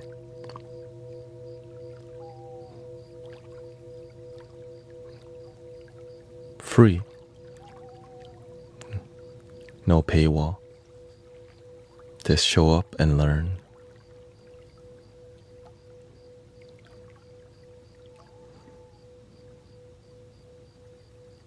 How to quit vaping? You have to educate yourself of what vaping does to you. The more you're aware of what you're doing to your body, every time you take a hit, you realize, man, I'm weakening my lungs and weakening my tissues with this vapor air. And then the chemicals that have to run through your whole system. Right. So the more you learn about the negative side effects, the more you're going to be inspired to quit. Right? Look at scientific evidence. Look at all these things. Right. And so the more you see the truth, the more you're like, damn, I'm not trying to do all that to my body. It's really bad. Yeah. So grateful that many people can let it go. Right? Well, here's the thing is, it's an unhealthy way to deal with stress also, right? So you, essentially, here's what's happening. You know, you can breathe and relax. But you don't believe in that. You believe in picking up a vape pen, getting a little nicotine. And it's a ritual. Right? It's a meditative thing that's unhealthy. So you can actually just pretend to hit the vape pen by using a regular pen. You can just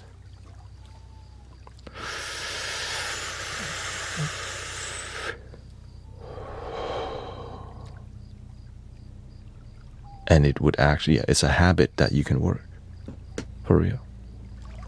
That's how I quit smoking in the past. I just pretended to.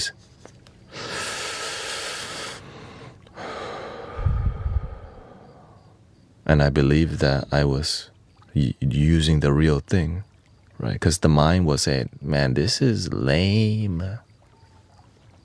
But instead I just went,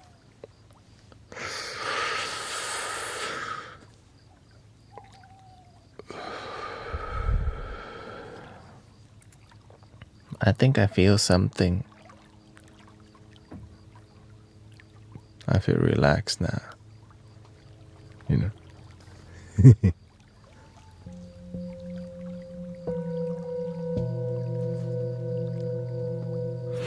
It's like a simulation of, yeah. So you can just simulate the old habit and just replace it with air. Cheap and free. You don't have to buy anything.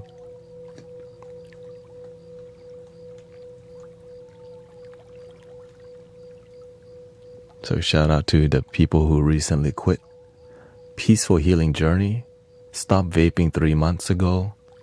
Alishan quit 8 months ago.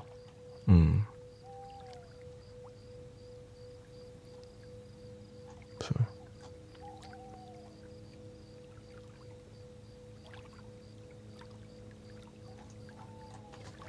And the way you can replace those you also have to replace the smoking activity with something else like this.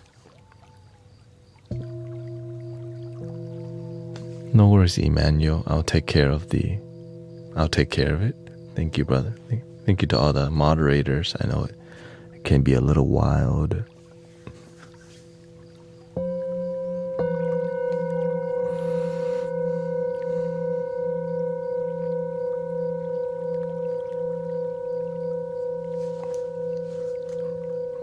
I can always click, that's it. Click, goodbye.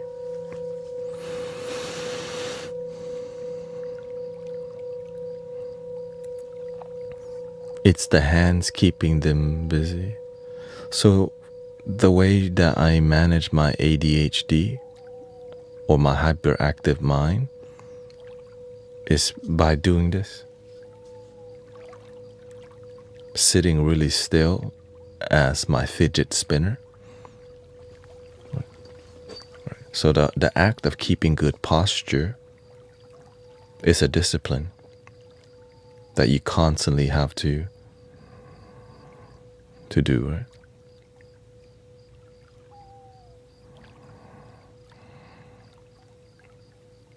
And so when you learn to have faith in this practice, it becomes a constant fidget spinner that you're always using, which is gravity, right? You're like posture and gravity. You're just dealing with that. It's free. You always have it. So you're always maintaining good posture.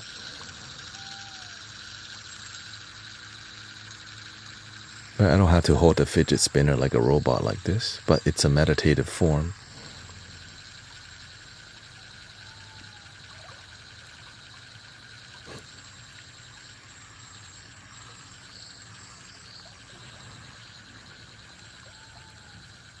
So instead of needing to spend this all the time, I just sit with good posture all the time, which is not natural. It requires practice, which is a fidget tool, right?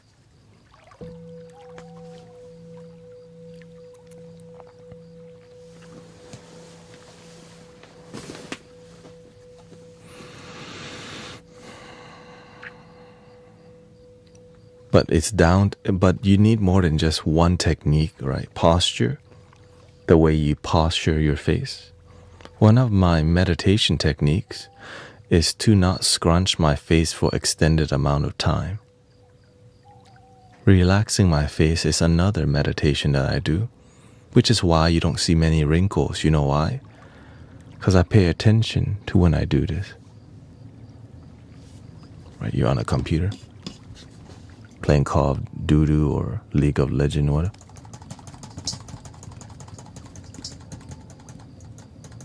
Missing bottom lane. Ding, ding, ding. Bottom lane missing. Hey, yo, what up? Hey, bottom lane missing. Hey, yo. Chill, bro.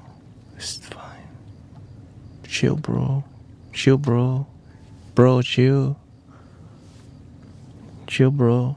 Shame, homeboy.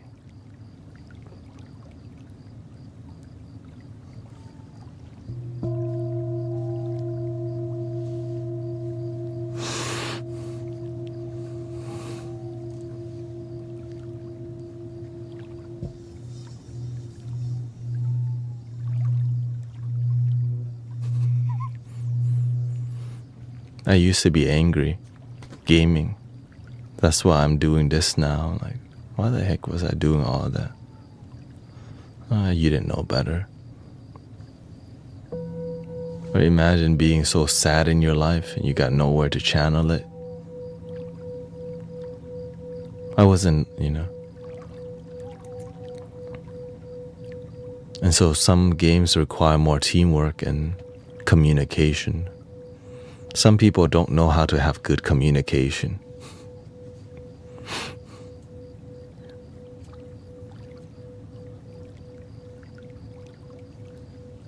Nobody taught them good communication. And so we're willing to engage, right? That's why we work in this community. How to have good communication coming from a good place. Yeah.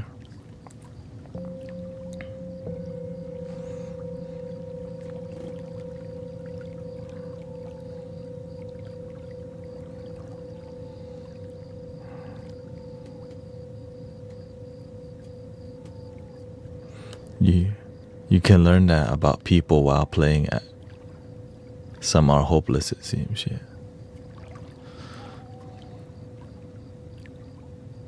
Is meditation only found in stillness and silence? Well, it depends on what kind of meditation you're doing. There is contemplation meditation where you watch your mind thinking, right? You become aware of the past. So you contemplate on things, but you stay centered so that you don't get lost in your train of thought or reflection.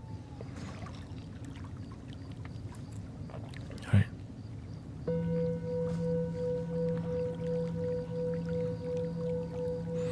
When your meditation becomes your life, it becomes more of called mindfulness. You're just completely aware or deeply aware of life, the way you walk, the way you speak, your actions. You're aware of the cause and effect.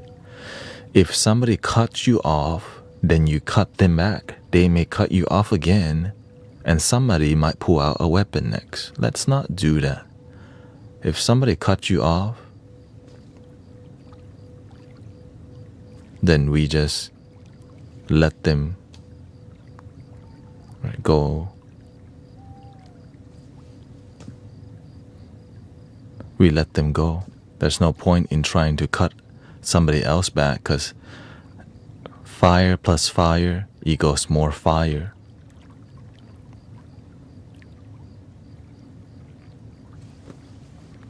So instead, if you want your life to be harmonious, hey, shout out to Truck Lamb, what's up? Instead of like fighting fire with fire, the way you balance the fire out is with water.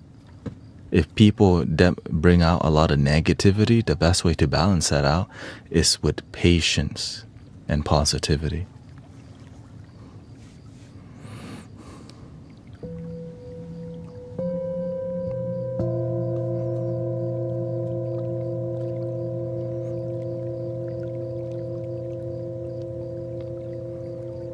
Yes, I remember Truck Lamb Tempo. You don't have to copy and paste 3 times. Yeah.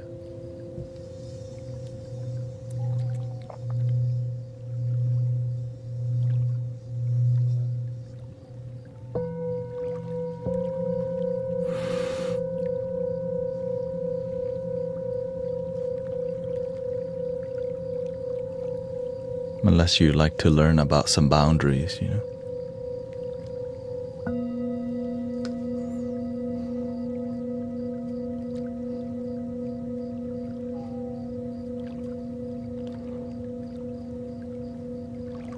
If water is positivity, what would fighting fire? What would fighting fire? Wait, what?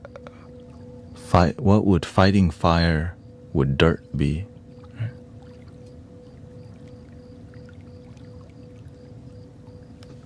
Now we're trying too hard. We missed the whole concept now.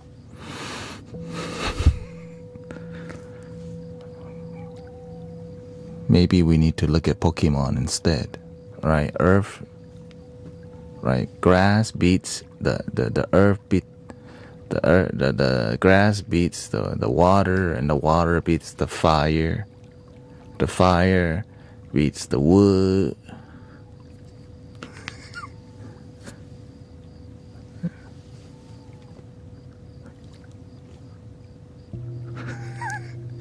But shout out to Pokemon.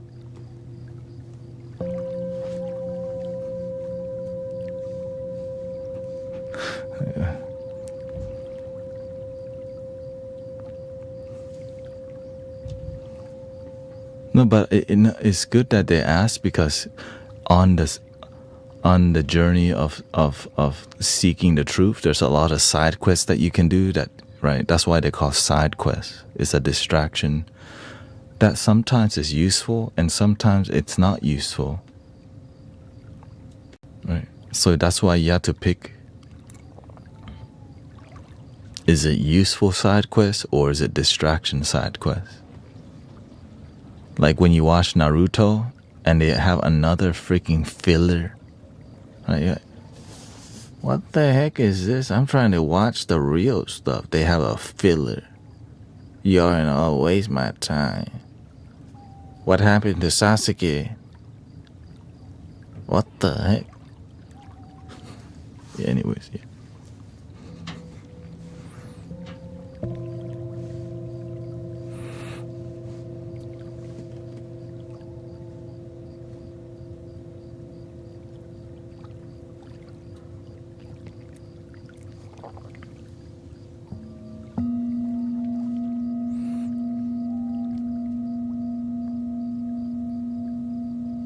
Welcome.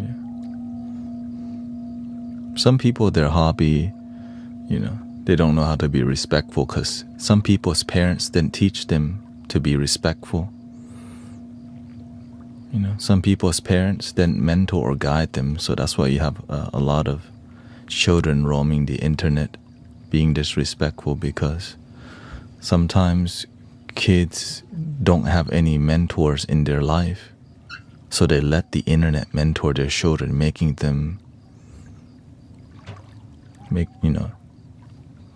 tripping out, or their brain gets, taught by things that don't help them. And so that's why we do our best to be patient with the internet, because a lot of the people who are on here, they need mentor and guidance too. You know what I mean? And so we have to be patient with our humanity here, because some communities fail their children, but we don't have to fail each other. But sometimes we do have to have boundaries with people, because they be tripping, acting very bitter and rude. But if they're, some people, they joke around and they're disrespectful because they don't know how to say hi.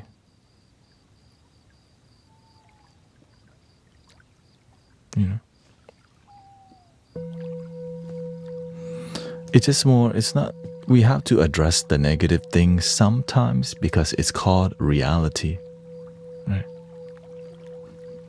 But we can do it in a light manner. It doesn't have to be, that's why I joke around a lot. You know what I mean? Because it's a healthy way to address negativity without it destroying the vibes. And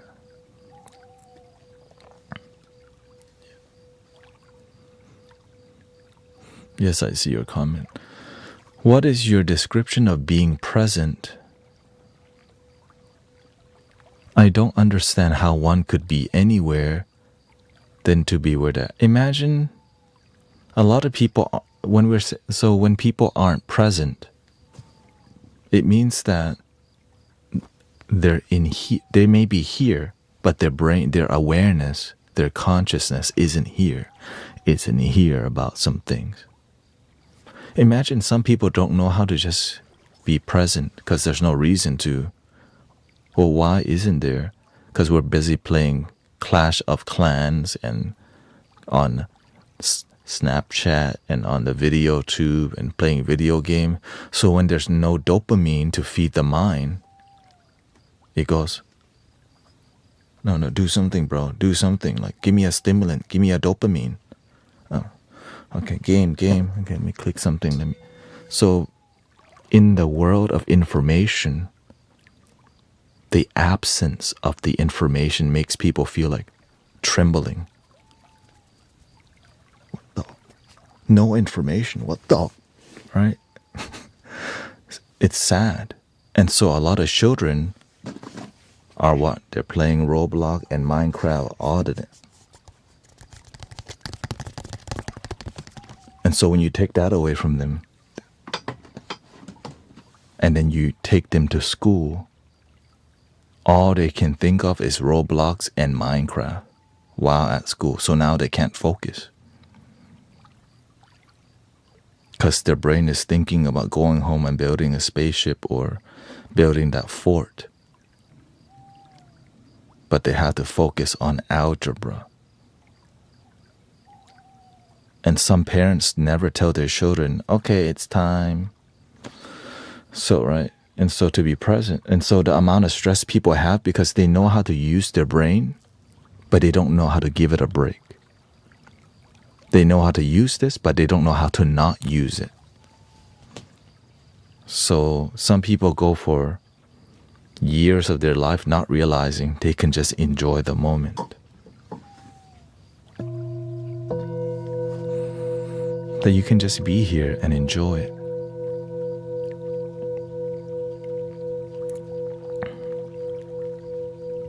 Yeah, which dopamine addiction is 1000% one of the major issues contributing to negative mental health. I was part of a generation on the edge of that because I didn't grow up with internet. We had AOL, you got mail, but there was no like watching videos. Like when you had to watch a video, you had to use Real Player to connect to the internet. You go, you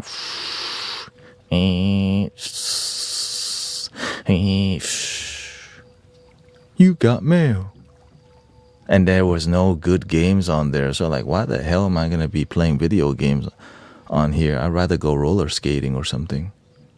But nowadays, they got spaceship. Right? They got 3D. They got virtual reality nowadays. Everything's so damn polished and good. You know?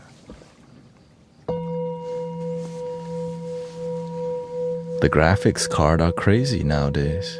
Like, yo, what the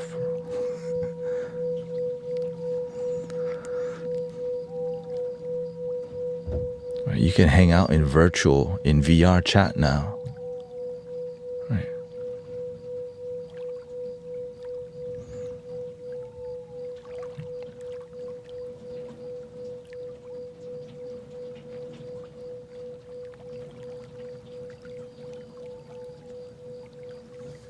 But now some people,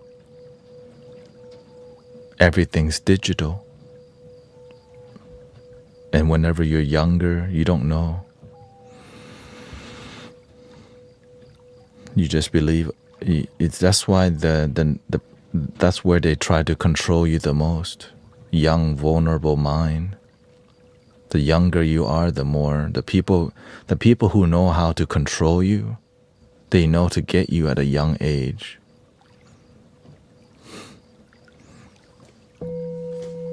Sadly.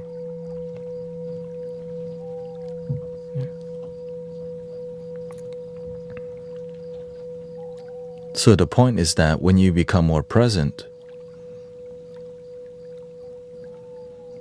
you learn that there's a dimension called the moment that doesn't require you thinking or processing anything. You're just on quiet standby mode. When you're on standby mode, the computer is not using so much resources and it gets rest. Most people don't know how to just be on standby mode. They know how to use the processing system. They know how to render, but they don't know how to just stand by because we're so attached to more information and more. We don't know how to have less.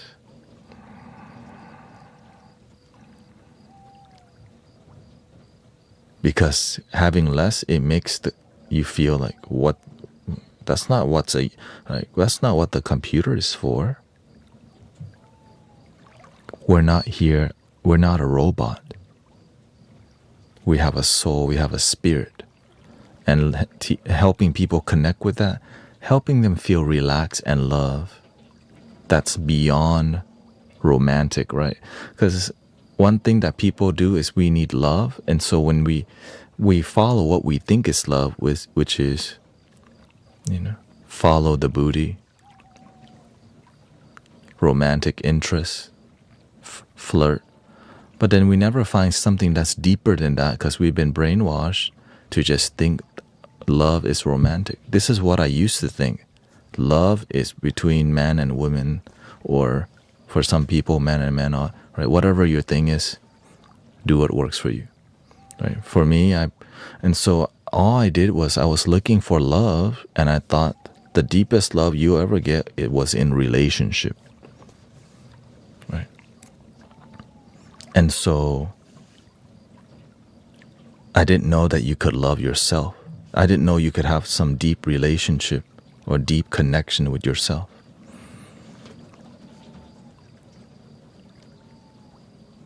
Until my life just kept spiraling in misery, out of control.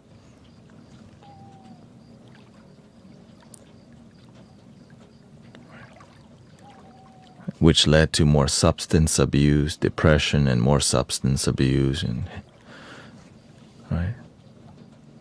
Which led to an awakening because, man, my life was terrible. Didn't know I was gonna make it. Right? And so it just led to more heartbrokenness and more alcohol and more heartbrokenness and more alcohol. And eventually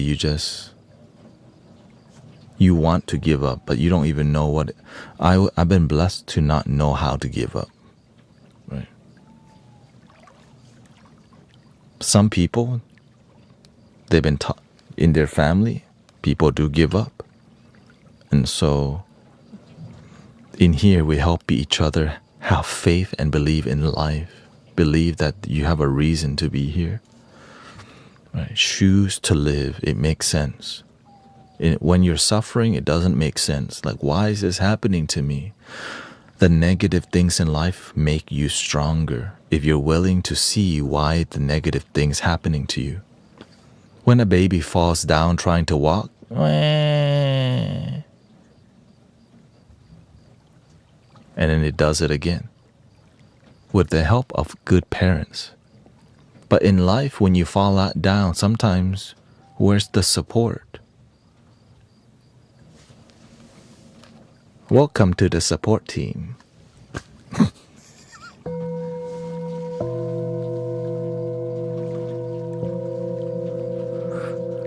Welcome to Mystic. That's what we try to do here.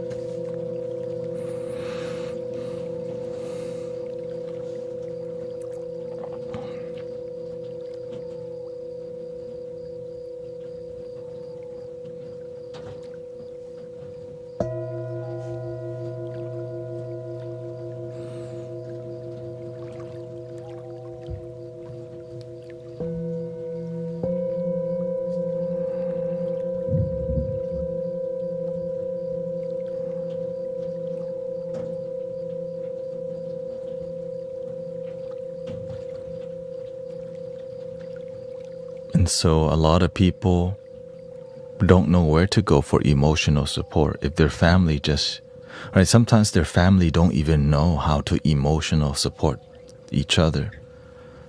Some do, right? But some don't.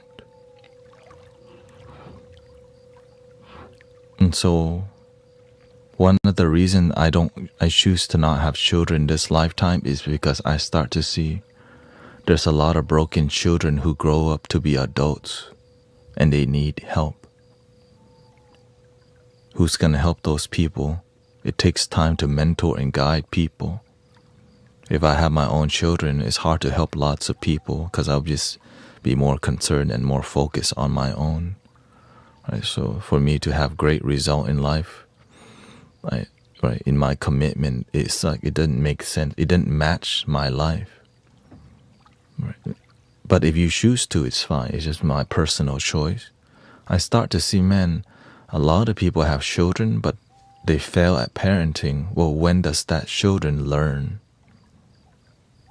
Right? When does that children get guidance and wisdom? If their parents then teach them and their community failed them.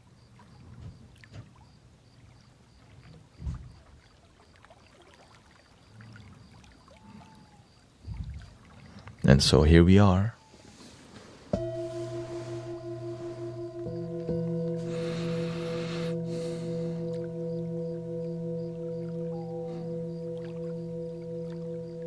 So that's why I try to be unifying.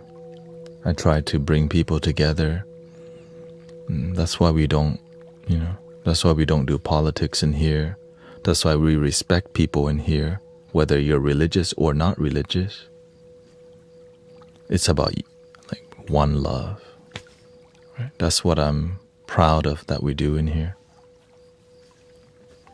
That we can find common ground and actually feel good with each other. And all we do is just relax and listen and ask questions. Right?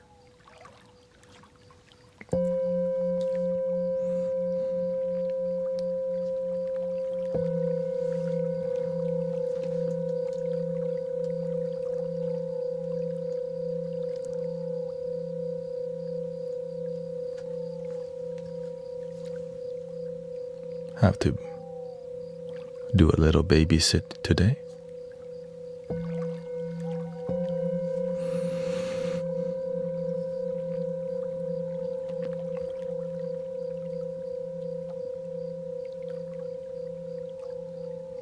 Advice for getting teenagers on standby mode. Teenagers have lots and lots of energy. And so going like nature and going and healing in it, right? Going outside and hiking with them and exercising their body and keeping their energy engaged, right? Even team sports or activities where you move your body helps the mind to be more calm.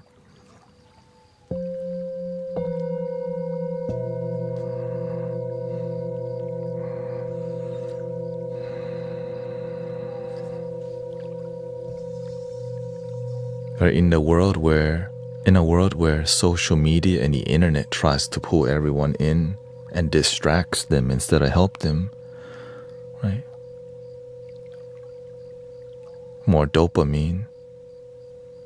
We have to have a space where we reduce the dopamine by biking, exercising, moving the body, finding something so that we're not just sitting there in our head, Cooking, move your body. So it requires some effort. So if you want to have a happy life, you can't be lazy. Only sometimes, but not much. Right? If you want to find great result in life, you have to do the work. And many people don't want to do the work, but they want an amazing life without doing the work.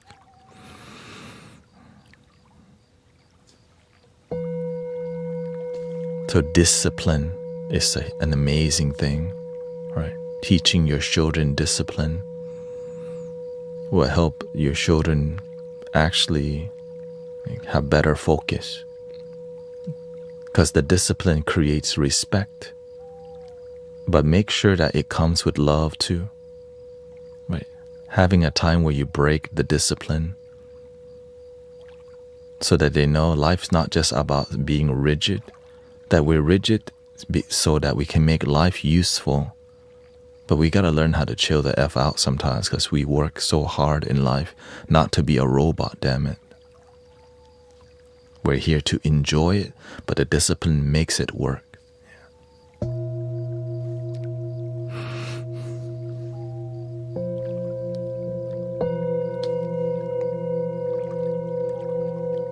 Which is why we crack jokes and laugh in here a lot.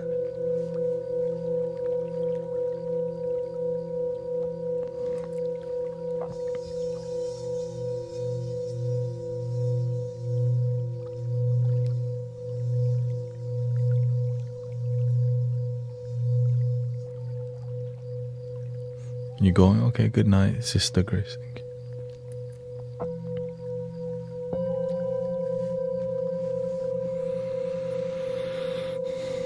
Yeah, helping others is good too, but the downside of helping others is that sometimes we help others to feel good about ourselves because we don't feel, right? Instead of feel good and then help others, we help others to feel good.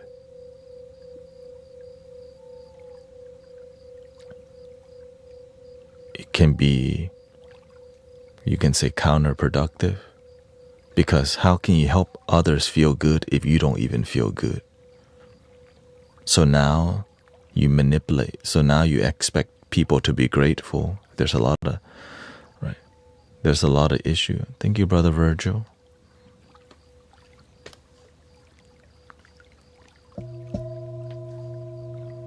If you need to help others to feel good about yourself, when there's no one to help, you'll look for trouble. So your life becomes a problem-solving life instead of the peaceful, spreading more peace. You become the blind leading the blind. Right?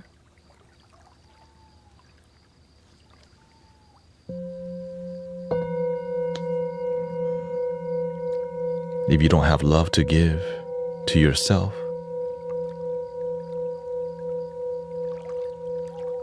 then you don't even know how to give love to others.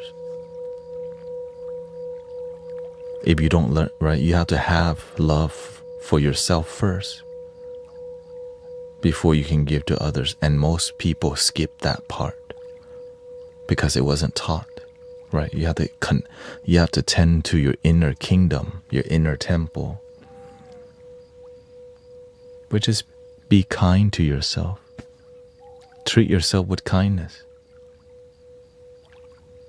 Which is why our motto is called Love Your Damn Self.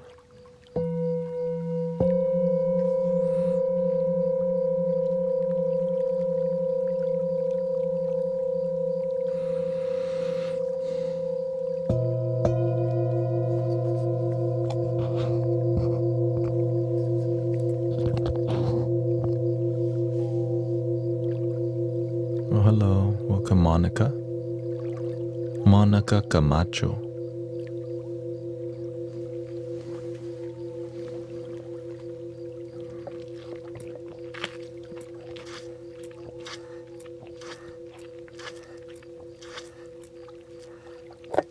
When the masks come down, put it on yourself first before you help the children. But most people won't do that. Let's be real. When the masks come to my children, now the children go, and on and on and on and on. You see the issue? My family was like that. We help everyone else but our own family first growing up. So it felt weird. Like, wait, we help others, but how come I come home and my parents are fighting every day? So it made my brain, like, I didn't get it. We are known to be good people, but at home, we're not good to each other. Which is why it led me to teaching people how to love themselves.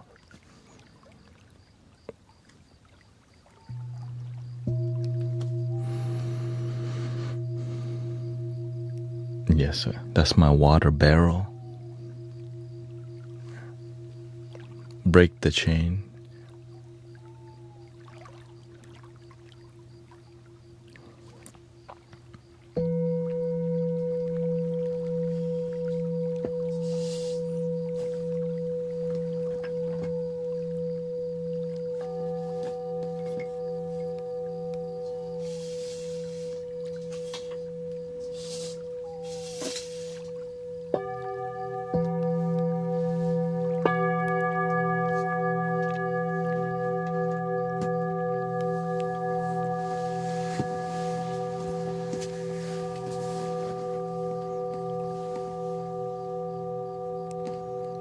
That's good, but some people don't want to love themselves.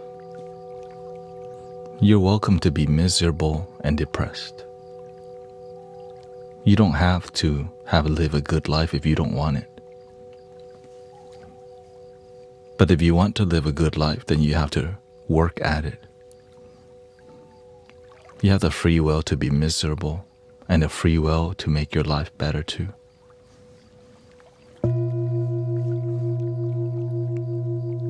But some people don't believe that you can change your life. Because sometimes we've been taught victim consciousness for so long that we don't even believe we can turn it around.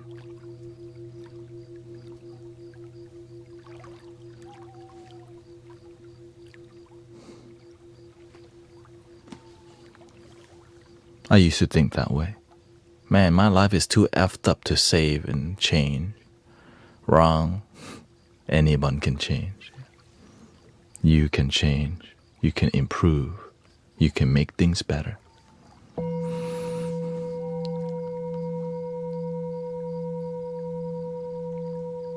If you're lonely as hell, you gotta learn more about what is love. Where does love come from? We're lonely because we think we need somebody to love us. We don't know where love comes from. So when we are not in a relationship, we think we're lonely, but we just don't know that we can love ourselves. You see the issue? Most people aren't actually lonely. We just kind of believe that we're lonely because we're single. But actually, you can learn to be happy with who you are, which makes you a better candidate for dating and relationships. But whenever you're lonely and desperate, you find lonely and desperate people to get in a relationship with, which is like the worst kind of relationship, desperate one, right? Because it's surface level and possessive. But when you respect yourself and you're patient, you meet quality because you're willing to work things out and come from a good place, come from a mature place.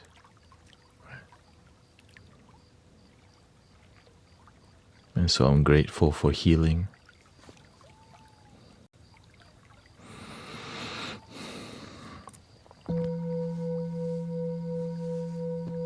I struggle with the definition of love. Most people do, because we're all busy trying to define love instead of actually feel it and connect with love.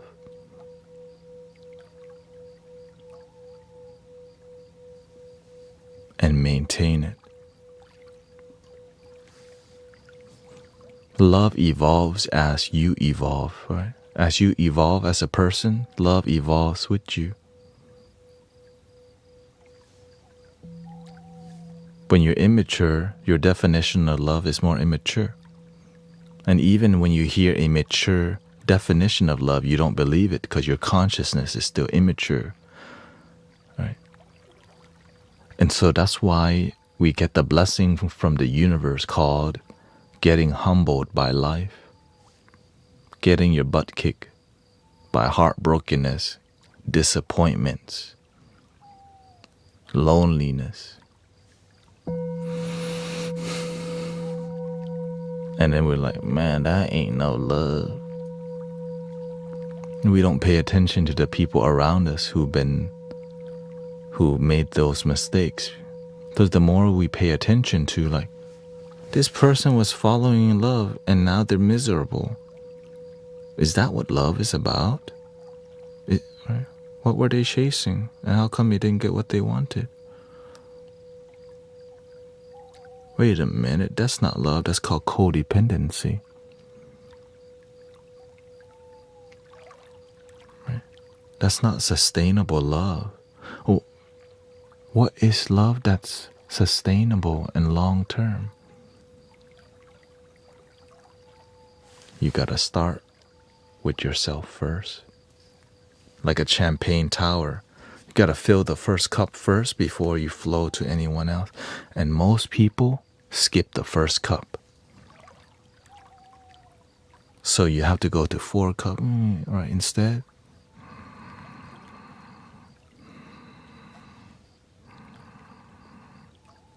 Interdependence.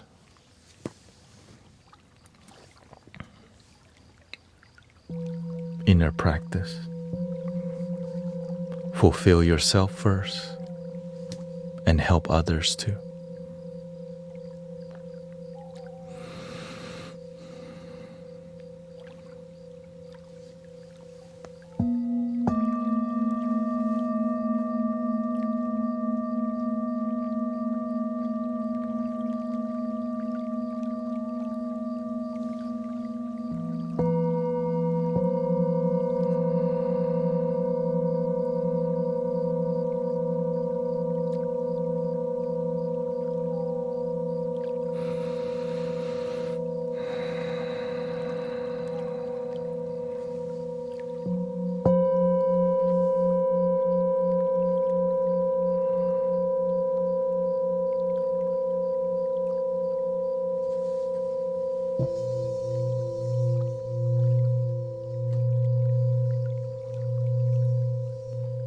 Sheldon says, I can actually fall asleep to this, dude.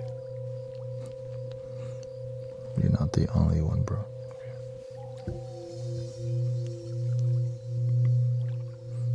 This is called Bedtime Podcast for a reason.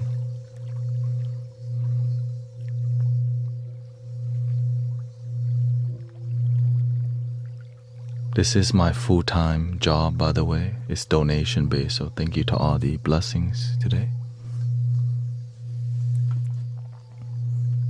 Help people first.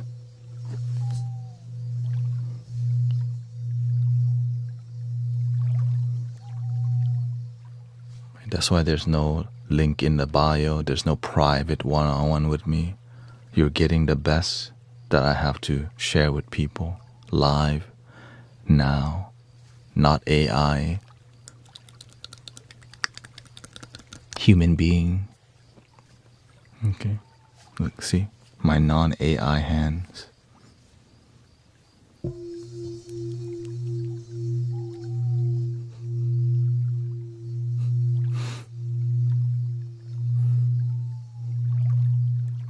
So thank you, Haley. Thank you, Ita.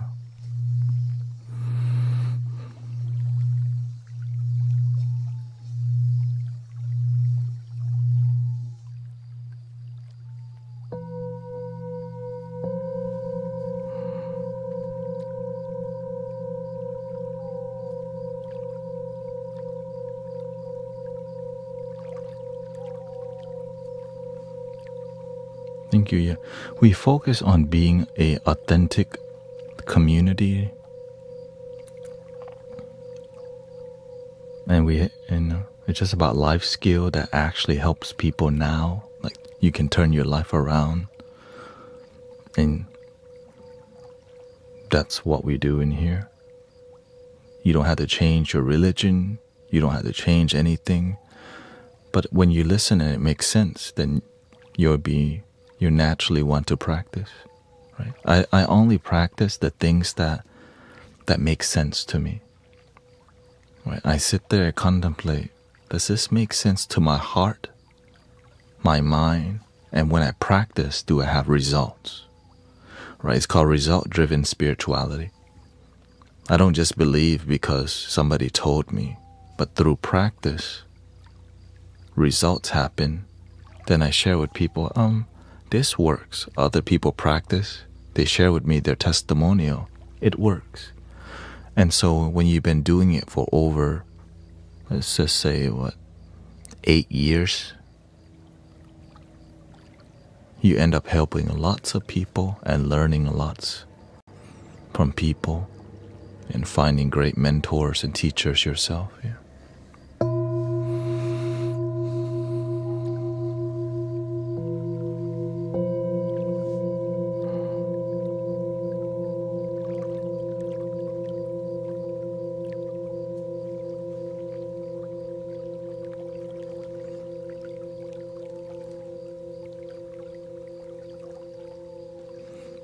Yes, there's so much dopamine nowadays because it makes people money.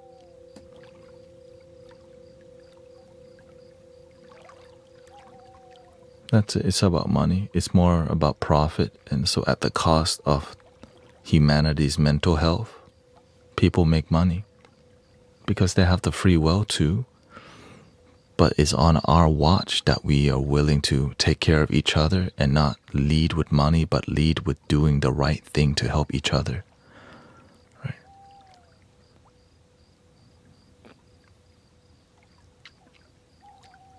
But doing it in a balanced way.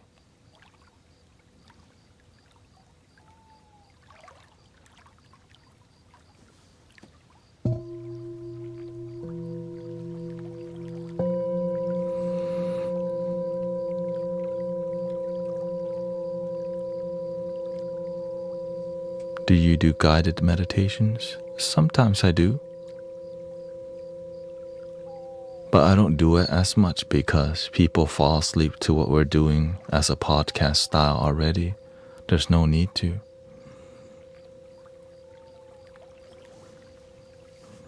Every time I do a guided meditation, the whole stream just go fall asleep within 30 minutes. And so I realized I don't need to do that because y'all gonna fall asleep no matter what being here. It's just natural when you feel good. And right, whenever you resonate with people, you feel safe. And when you feel safe, your mind is happy. And when your mind is happy, you're a lot less stressful, which means you go to sleep better.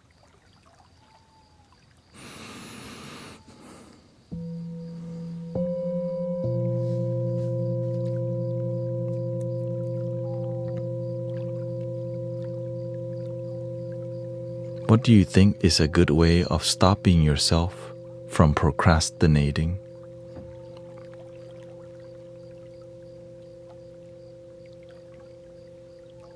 Believe in your dream life and work at it until you succeed.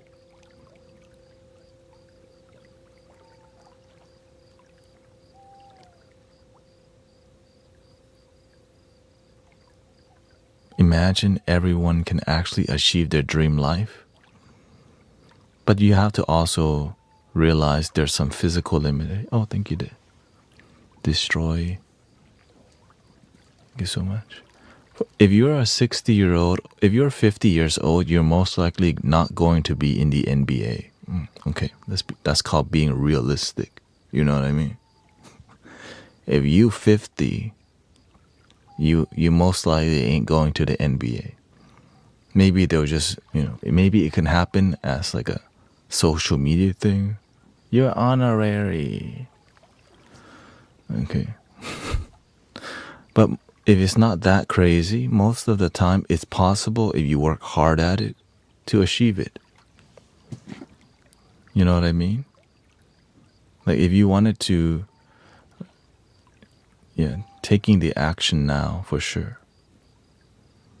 Right, so the reason we don't procrastinate as much, right, when you actually have a reason to wake up every day.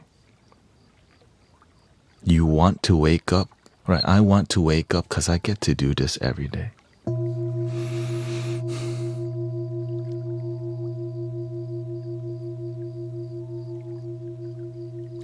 I get to talk to y'all every day. I get to help humanity every day, right? I get to help people relax. I get to see your life blossom and feel better every day. That's why the passion in me is alive, because I get to serve. I wake up, I love serving. I love being useful to humanity, and every day I get to wake up and be useful. It makes my enthusiasm more and more every day. You know. But if I was doing something else that was unfulfilled, I'm like anxiety, which I've done. I used to be a wedding videographer. After about 3.5 years of doing it, I was unfulfilled. After, being a massage therapist for 2 years, I was unfulfilled. So I was willing to seek something deeper. But your dreams, whenever they're genuinely your dream, seems impossible. Because the ego makes judgment from what it knows, but your heart believe anything is possible. But you still gotta be realistic too. That's why I had to make if you're 50 years old, most likely you ain't going to the NBA unless you're like some wild specimen of a human being. you know what I'm saying? Like, that's called being realistic. Like, damn, you're 50 years old and your body is like 20.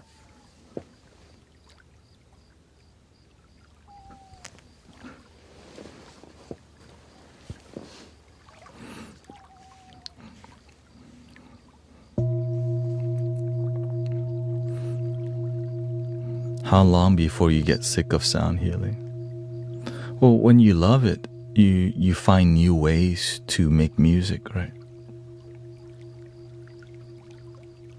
The more you're invested in what you love,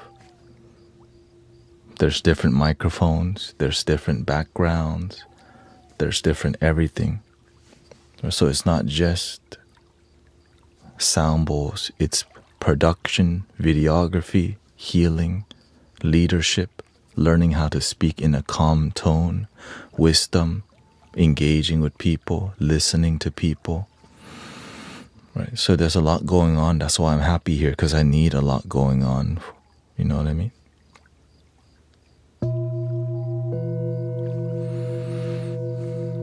The tone of the ambience, the lighting, right? The colors of the lights.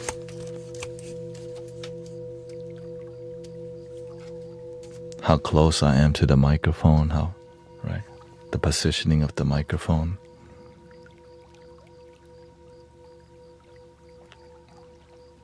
When to change the bowl to a different one, if need be, right? All right, that one's getting saturated. We go to another singing bowl here. Right, I have to scoot this back because it's too close.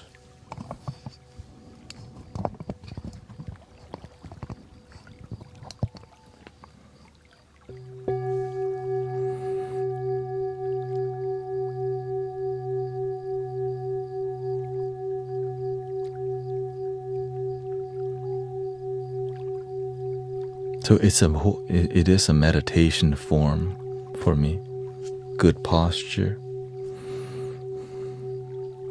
Paying attention to what y'all are saying so that I don't just see people random words.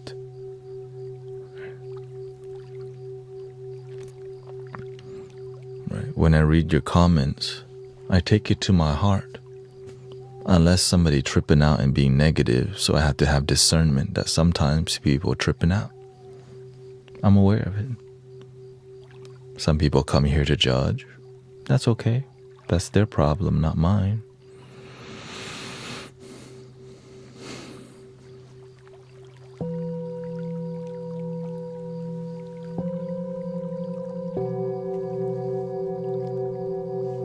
Yes, I still do piano from time to time. Mainly on Friday, yeah.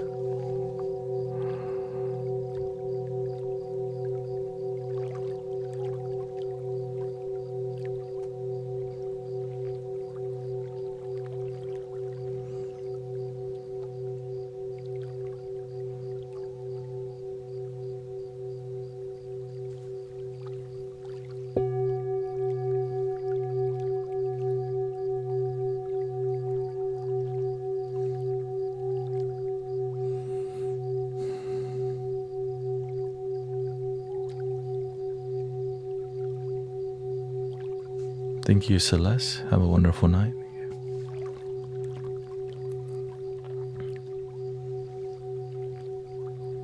Sheldon says, I've been at war with myself for a while now. Sometimes it feels like I'm winning, but life is showing me a lot of things nowadays. I actually take mushrooms. Yeah, you can, but it has helped me a lot on thinking about life insight.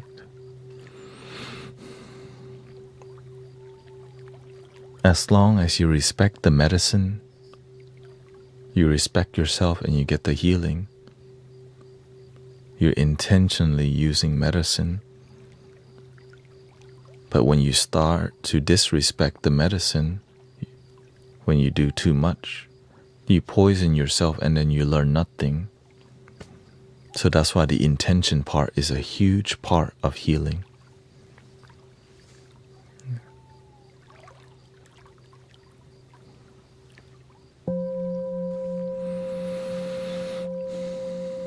Some people just do it like a candy bar.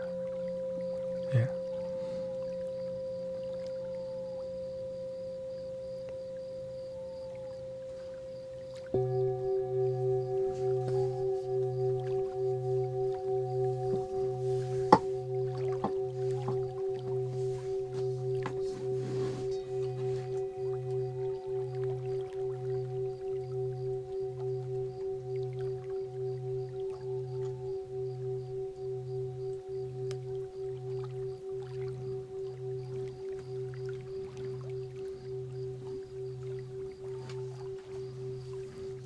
Shout out to Florida.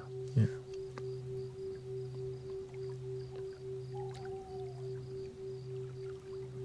And thank you to the super chat again.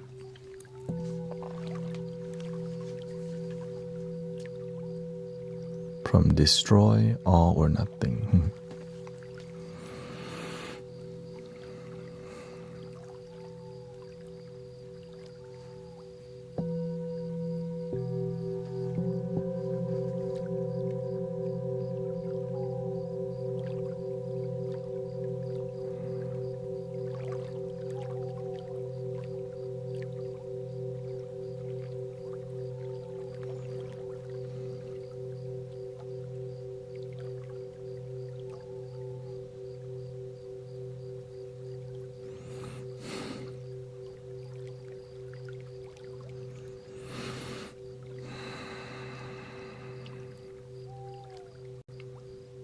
Yeah, the thing is, I'm just sharing with you how I got here, right? I've done a lot of plant medicine myself. I know I have friends who are shamans who haven't healed themselves yet either, right? But for me personally, I'm sharing with you because I found great result in it, which led me to not needing it because you are the medicine. The substance that you're looking for is the love in your own heart. Right? The plant medicine helps to dissolve your ego. That's why people doing it experience ego death. Right?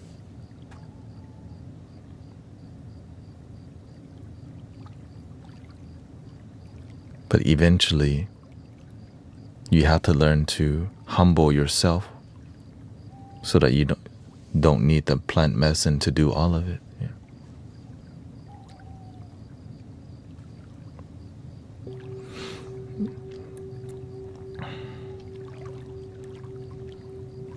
Now, if you're here to judge, you most likely don't want to be here.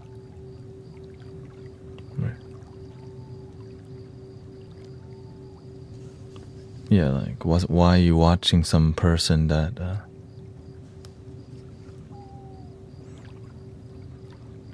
I guess some people hate watch because instead of building their community, they just come to judge, right? Which is fine because people have the free will to do what they want here.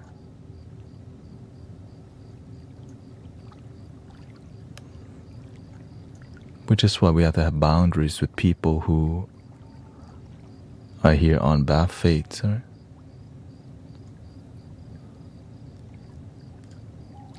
No one talks like that. The thing is, when you're cultivating a community of, of peace and love, it's more about relaxation and calmness, right? I'm not here for like a debate. But some people they're not used to people speaking in this relaxed tone, so they think it's AI. Unfortunately, a lot of people literally think I'm AI because I'm maintaining a peaceful tone that's constant,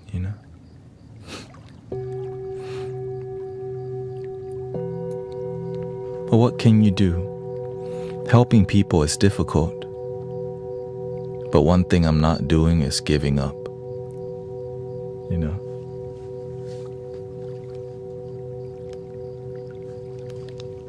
I'm here for it. Sheldon says, I'm a native Aboriginal. I met a lot of medicine people and they think I'm a shaman myself, but I don't know if I want to go down that path.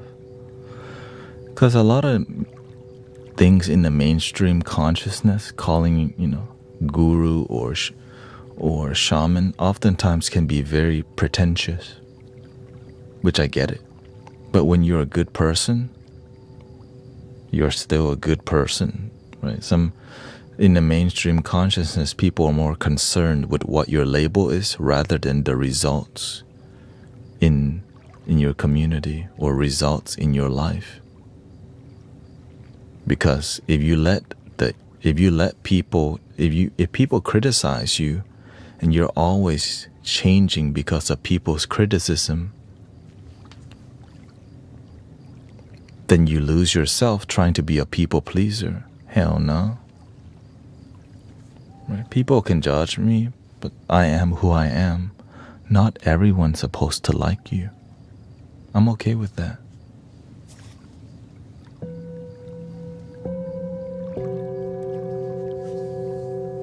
Some people don't like you. They don't have to. That's why there's other people.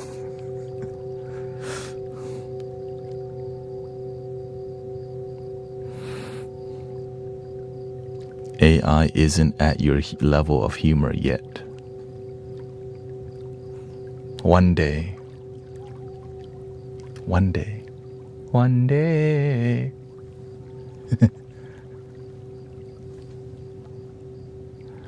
Yeah.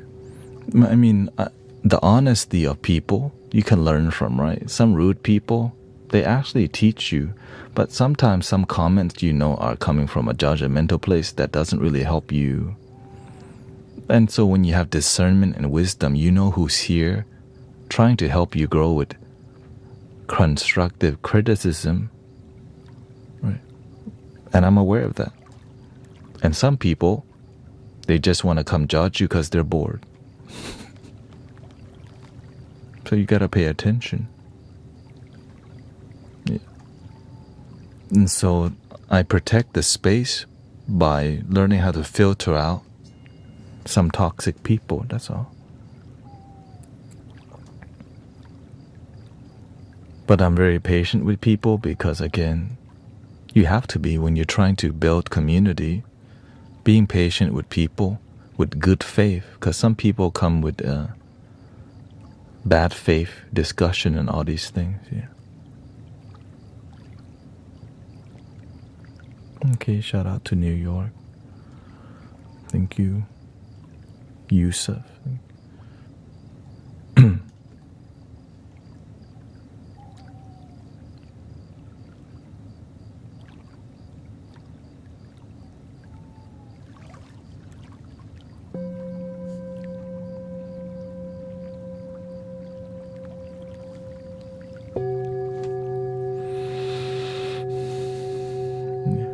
A lot of people can't take constructive criticism. For sure. Because they don't know how to. Right? The ego's too rigid. But the truth is still the truth. And it's like I'm willing to at least see, is this constructive or not constructive? Right.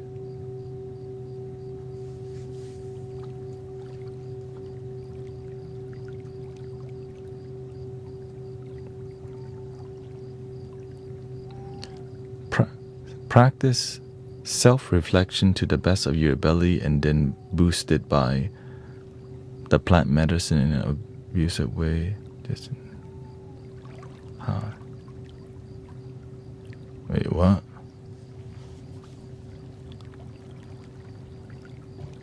Just in an experienced way is.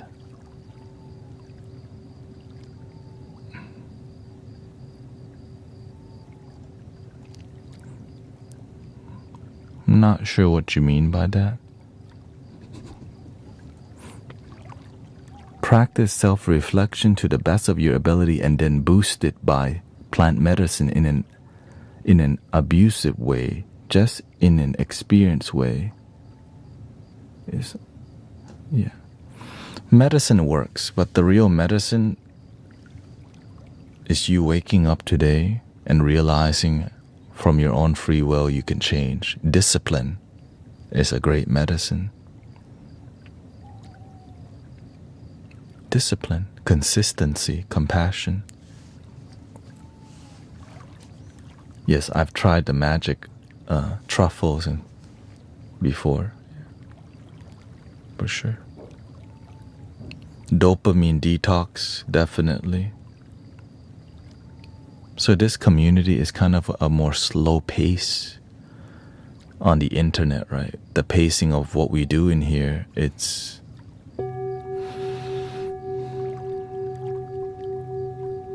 not slow, but it's slower than a lot of. Hi, welcome to the online. Hi, Stormzy, thank you so much. Oh my gosh, like welcome. So people's brain needs that dopamine. Dopamine.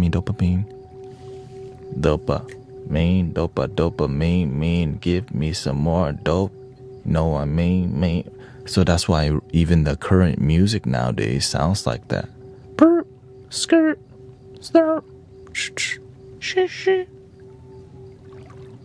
Because it's dopamine, yo, I mean.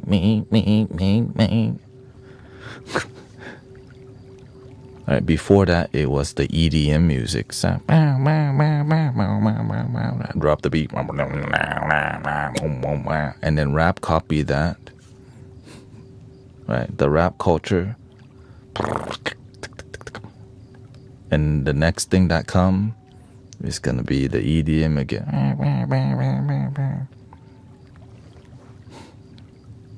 Because it's just high level of dopamine. Ever thought about doing stand-up? Nah, I just do sit-down comedy for you.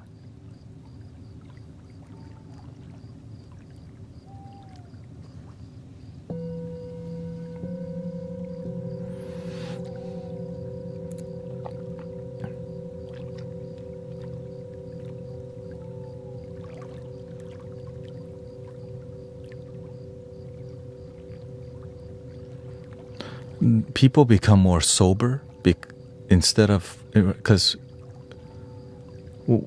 we just want to feel good in life, and so when you have good people around, it helps you to feel better in life.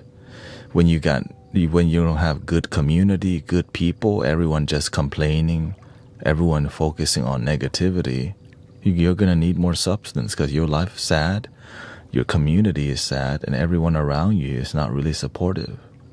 But when you're around loving people who are happy, who are peaceful, who are respectful, it's easier to relax and be positive because you got genuine people around who's not pretentious.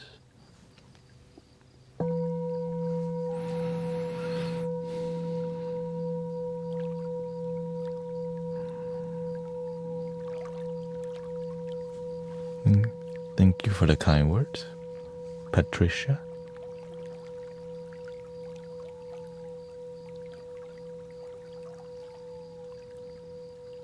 And whenever your life is sad, you end up just doing more dopamine, games, movies, eating out, the bar, the club, the rave, shopping.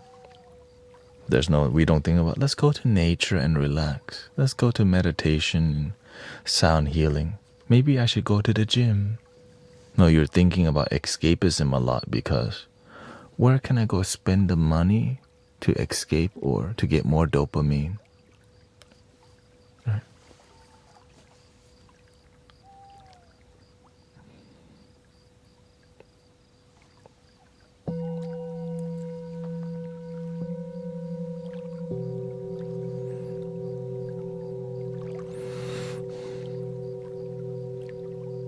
Is my teacher able to heal severe anxiety? A lot of people can help with severe anxiety. Yeah, that's the one in life. We got anxiety, and so the learning how to help people dissolve the anxiety is very useful. Yoga, meditation, exercise, prayer, gratitude, positive affirmation, right? Reducing the gossip and the negative talk, improve, doing more positive talk, positive affirmation, letting go of your toxic friend who always trying to talk crap with you. Right? Some people just call each other to gossip, and this is so negative. When those people call, stop answering the damn phone. Please. Oh, if your ex call, please don't pick up either.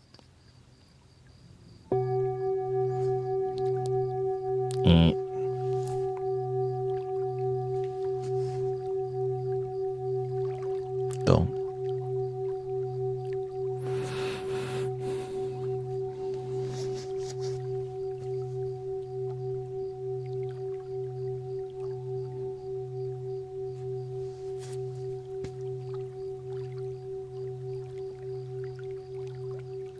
Lisa says, thank you, I'm a loner.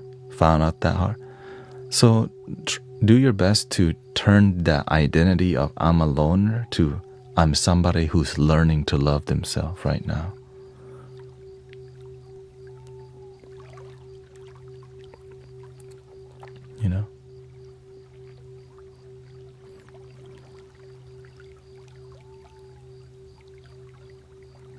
The more I say I'm a loner, so that's why the language you use with yourself says a lot about how you treat yourself. That's why I try my best to use optimistic and positive language. And some people, they want to live a positive life, but the language and the words they use keep them at a low vibration, and they don't want to change because why? They have a habit, they're attached to negative language and negative things, but they don't know it, right? And so to help people reprogram that, it takes some time. Like for me to reprogram myself, I had to focus on my breath,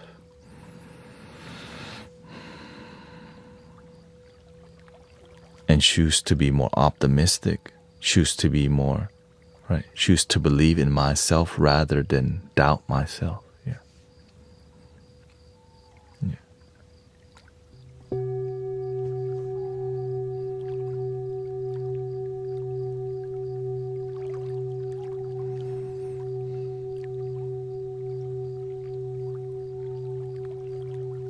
This is why I don't recommend, this is why I recommend sound healing, because you don't have to buy, you don't have to take it. All you do is relax and listen to it. But some people's faith in the depth of sound healing is limited. But in my personal life, It reversed, right? It reversed somebody's leukemia. It dissolved cancer. But it's not just sound. It's community, it's consistency, it's devotion. Right? They don't just listen to sound healing for one day. It's months and months of being around positive vibration that leads to the healing. Some people, they just do it once in a while, but they're not that devoted. So when you just put in half effort, you get half healing. But when you give it your all and you surrender and you have an optimistic and positive attitude, somehow, some way, a miracle happens.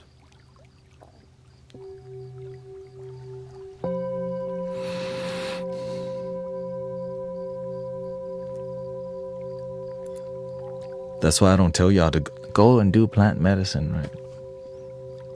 Instead, we got something that you can enjoy and feel now, and it's free. It's free. It's free. It's free.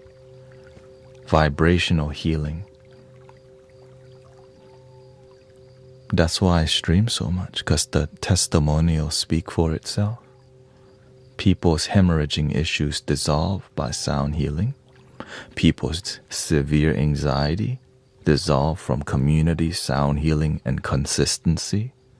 Someone who used to have seizures 5 times a day has 0 now from consistency, devotion, sound healing, meditation.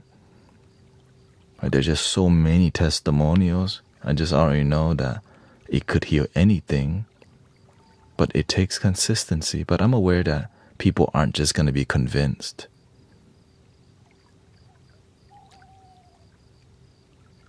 But when you do a good job and there's great results and miracles in the community, it inspires all of us.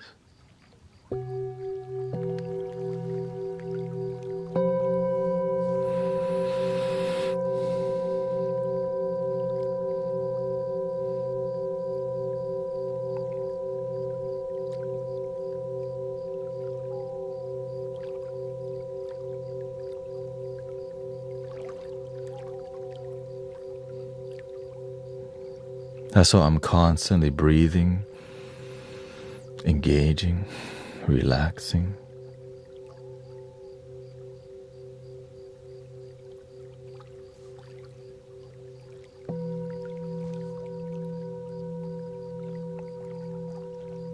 Right. I've been streaming for over 6 years in total. So over time you learn a lot about how to help people through the internet now.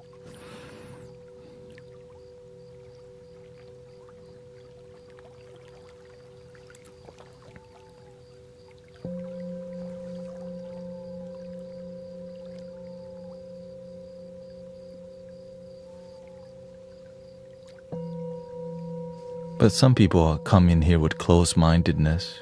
That's okay. They just want to waste their time here to leave eventually anyways. It's all good. The people who judge you, they just do it for 10 seconds. Right. Eventually they leave because they don't have faith. You can't force people to have faith, but the result speaks for itself. But even when you tell people about the results, it's hard to teach the people who live in the desert about the ocean.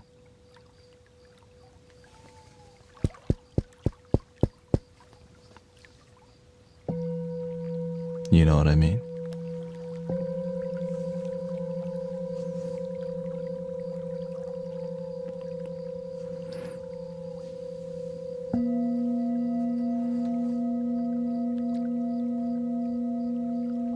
But at least they don't have to pay to be here.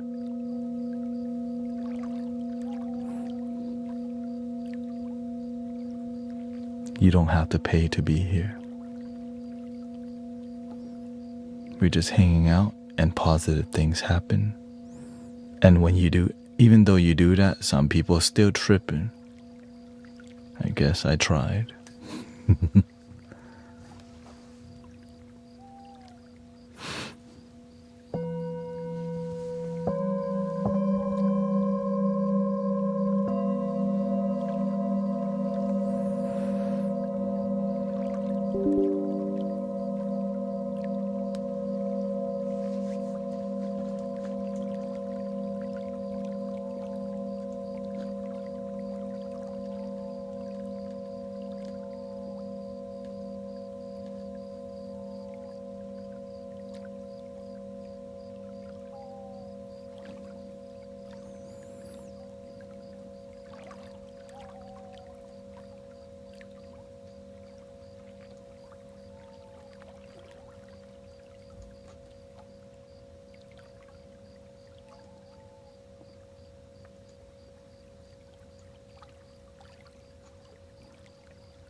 When someone disrespects you, and they call this passive aggressive, being rude, over and over, you have to teach them boundary. That's all. It's not personal. It's just, if you never teach rude people the boundaries, it teaches them to be rude to other people too.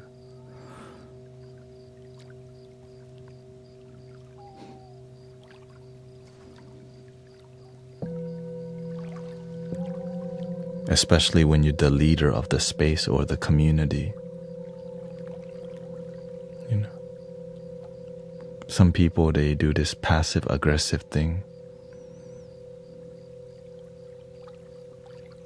and when they don't get a reaction, they keep trying and trying. Oh, they're not here to respect. And so that's why we have boundaries, you know. It's okay. They just get to hang out somewhere else.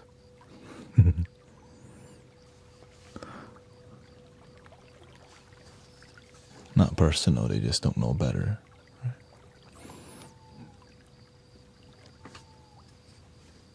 And oftentimes, unfortunately, some people are just drunk. For real, some people are just on the internet drunk as hell. Oh, what the...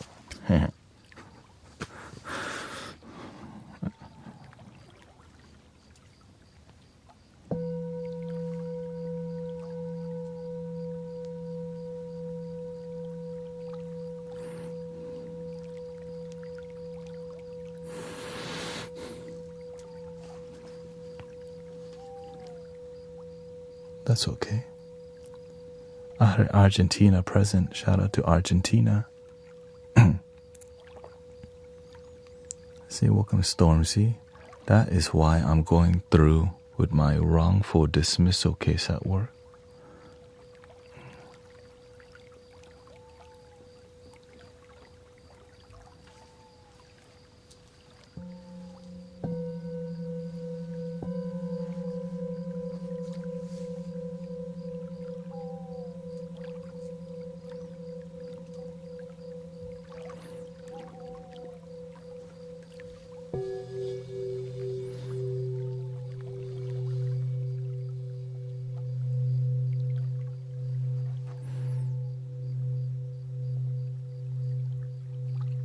Again, there's nothing wrong with talking about some negative things if we're learning from it. It's not like we're sterile from the world. Oh no, negativity. Don't talk about it. It's negative. You know what I mean? It's not like we're not here to pretend it doesn't exist. It's not like a talk, you know.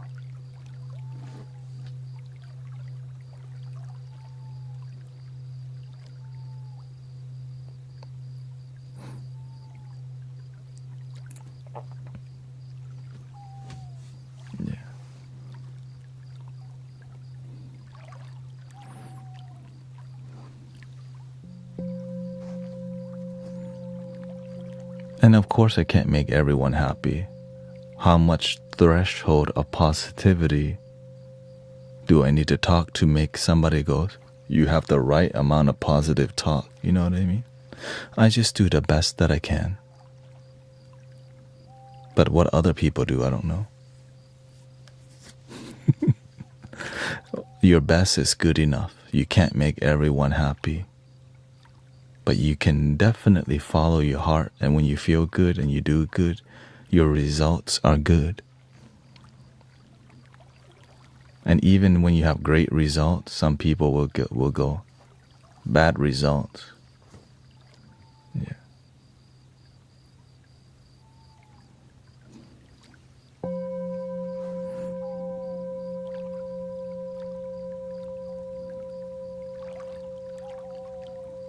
So that's why you have to do your best to follow your heart, and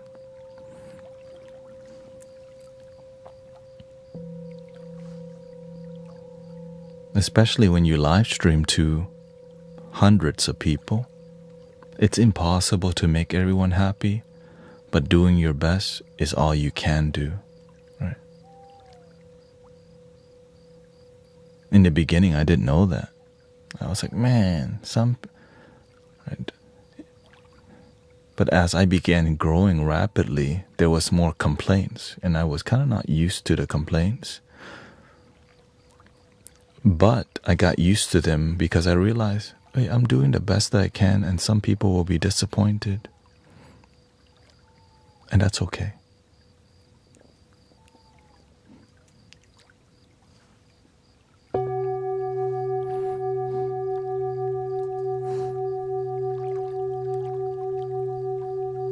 I always, right, that's why whenever I'm here, how can I enjoy all of it? Even the people complaining about what I'm doing, how can I enjoy that too? I enjoy it by just being honest to myself and being truthful. Right?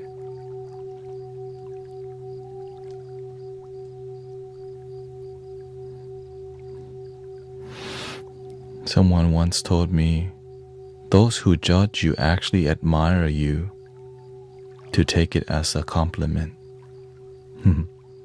That's a positive way to see it for sure.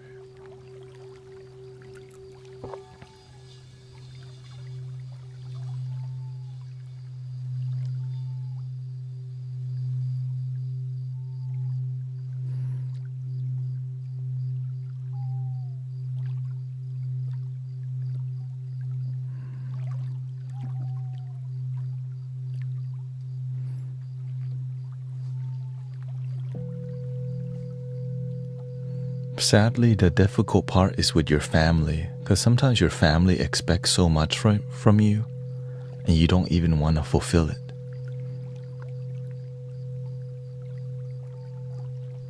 Or you can't fulfill it because they expect you to do something that's not who you are.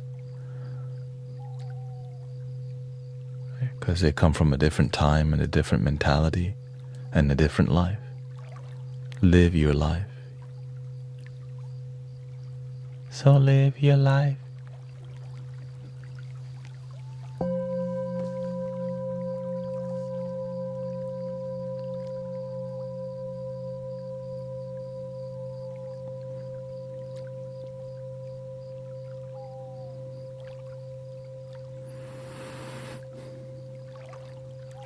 Like you're an extension of them, exactly, which is so... You're not an extension of them. You are your own self. Yes, they did raise you, but you gotta live your life. Some people expect you to live their life, and sometimes it works. Let's be real, right? Sometimes a parent's guidance actually works, but sometimes it doesn't. Well, when does it not work? When that child is miserable as hell?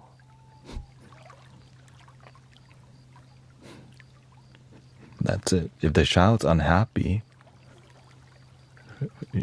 following their parents' advice, maybe it's just not working, or else the child would be happy, genuinely.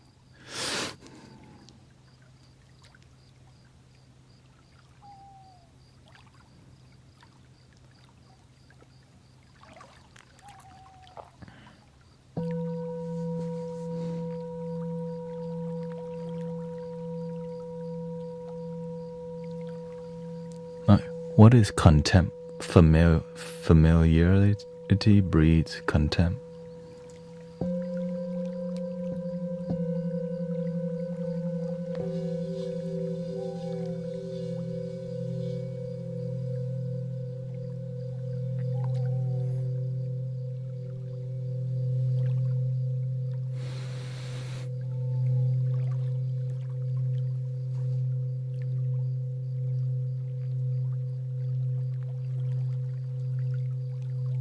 Welcome, Emily.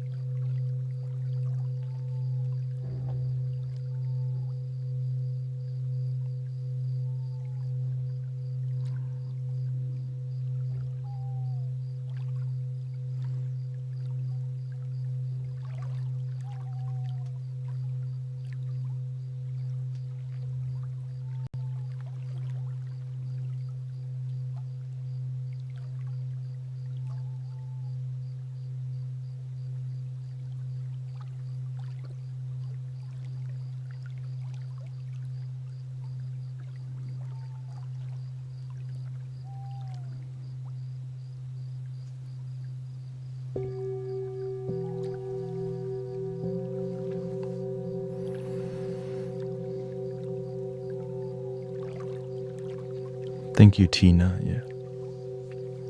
I just do my best to be a good servant, to help people. What are these tones good for? Relaxation, of course, de-stressing, and we're on the root chakra, this bowl, which has to do with your basic needs, enough to be happy.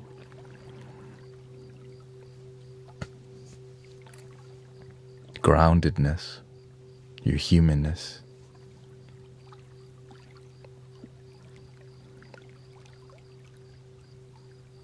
And some people are asleep for sure. Yeah.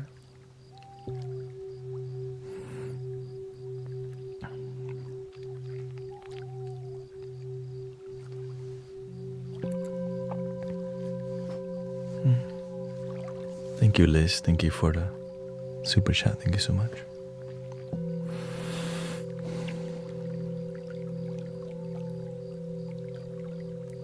Who do you serve?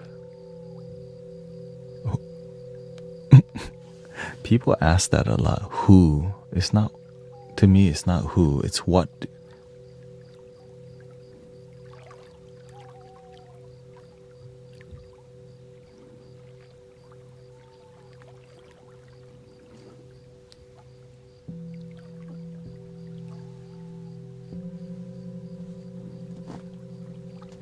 If it's who, it would be myself, but really I focus on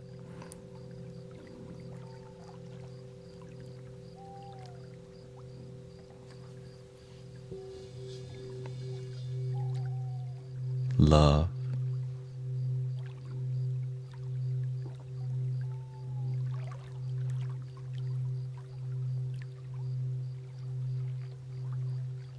when you focus on love, you become more of a, right, one light can help other, one candle can help light 1,000 candles. That's it.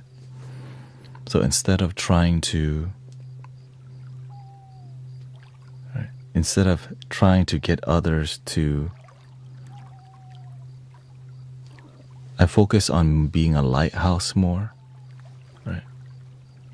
And when that lighthouse is illuminated, people get inspired by the lighthouse and they decide, well, I want to help be a lighthouse too, so that we can help shine together. Right? The lighthouse doesn't force the ship to go somewhere. It's just there.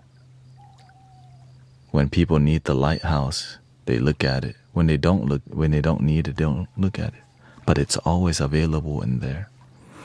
So that's kind of my approach to what I'm doing, is we're just a lighthouse, and as we do a good job, others become a lighthouse for humanity too. Yeah.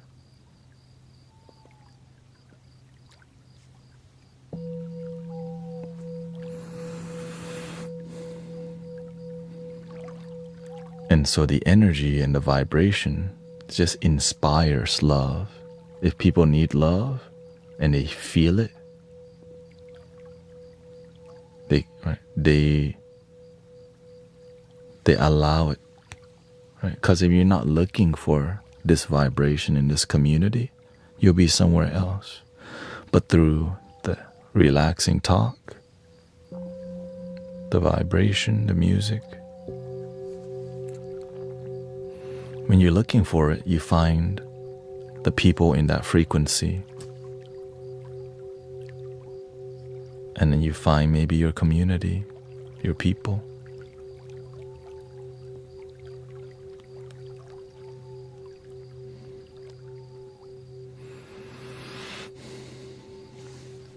Let's see here.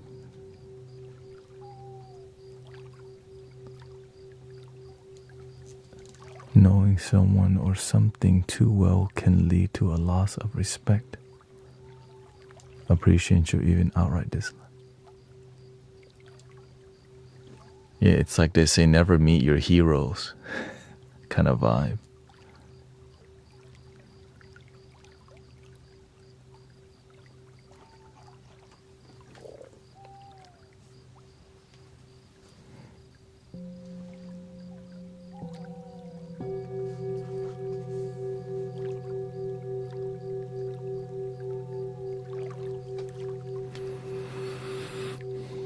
Welcome, Beverly. Nice to see you.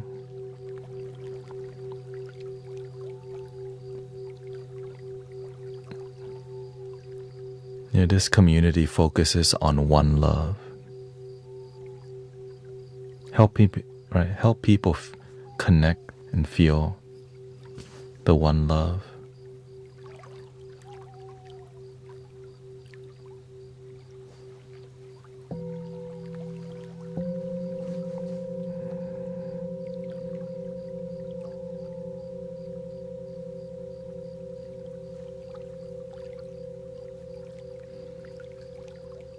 And so the singing bowl helps you to relax. And when you're happy, you feel one with yourself and others too. That's the beautiful part.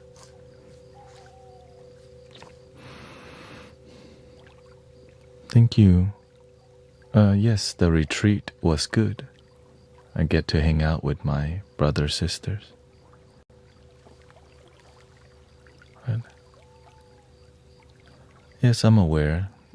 That's why I'm here responding to live questions, because I'm just here to be honest with you and be consistent with you about what we do in here. And if all the questions teach me a lot about myself, right? Can you laugh? Why not? No laughing here.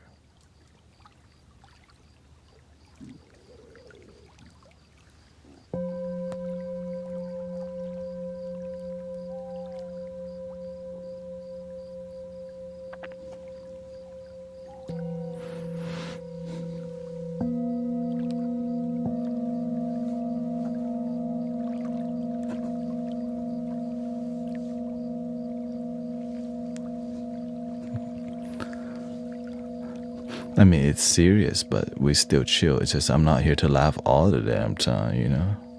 It's not just a straight comedy channel.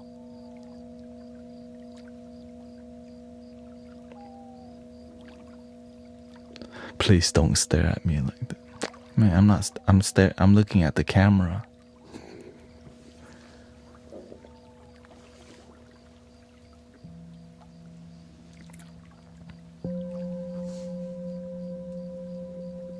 You just happen to be there.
What's up, sedated psycho?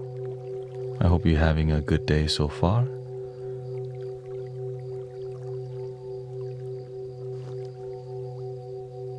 And thank you to Liz again for the super chat.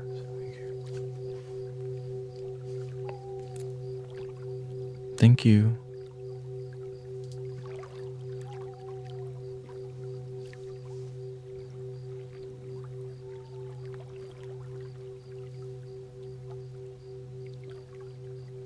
Where's your big... I play the keyboard only on Fridays now because that's the plan.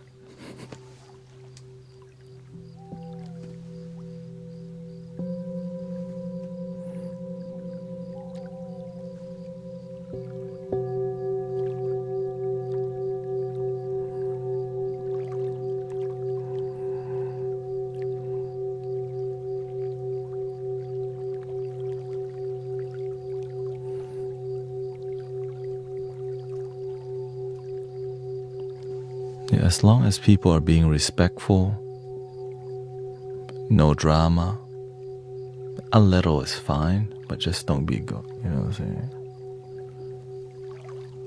Don't be tripping.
Because drama is just more about human beings. We need to engage and talk to each other, and it can be done in a respectful way.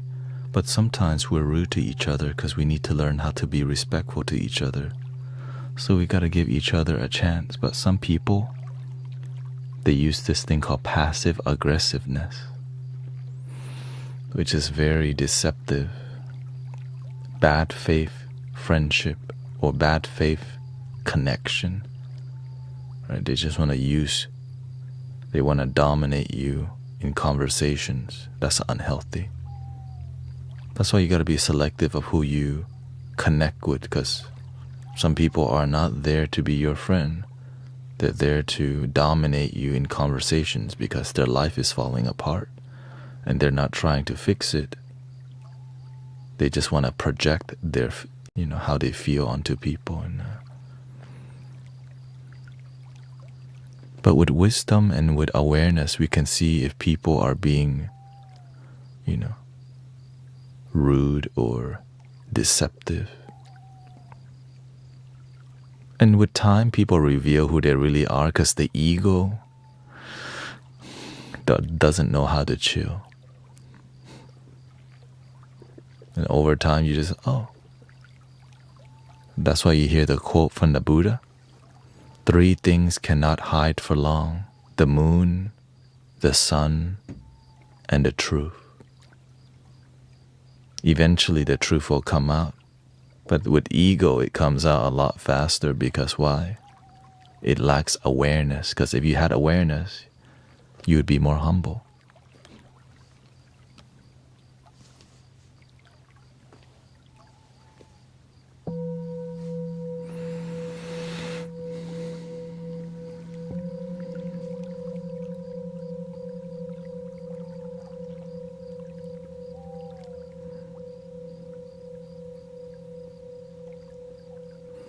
What's it called when you go around the rim? Oh, thank you, Sally. Some people call it rim playing, but that sounds weird. In the mystic village, we call it polishing.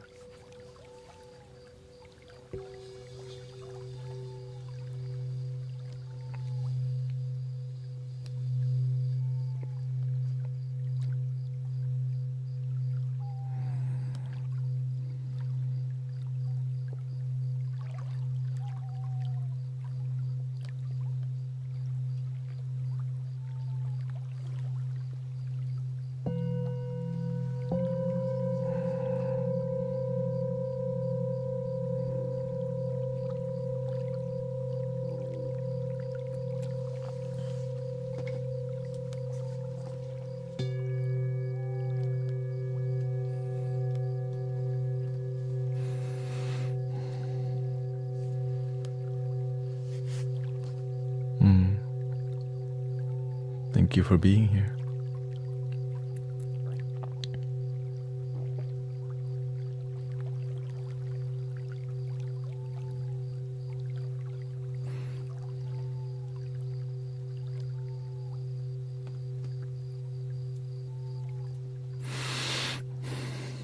Great wisdom starts with domination of the wizard. Only after the wizard arrived late does the table remember the firework. What is that, like the Wizard of Oz?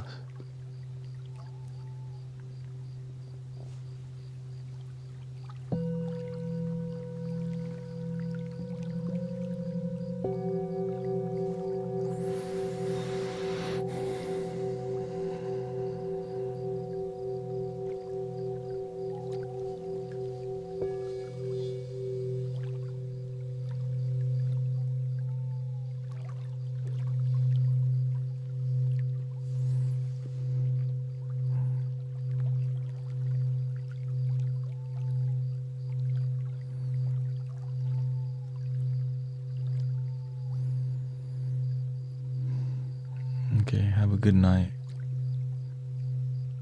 Canonymous Rex.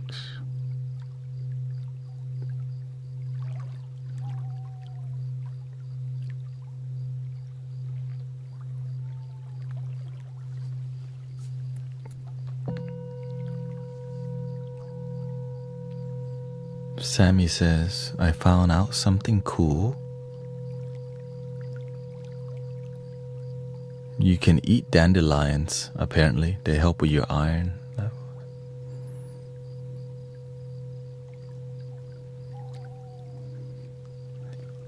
Make sure to go eat some dandelions for iron today. Dan says, I love how you take regular breath breaks.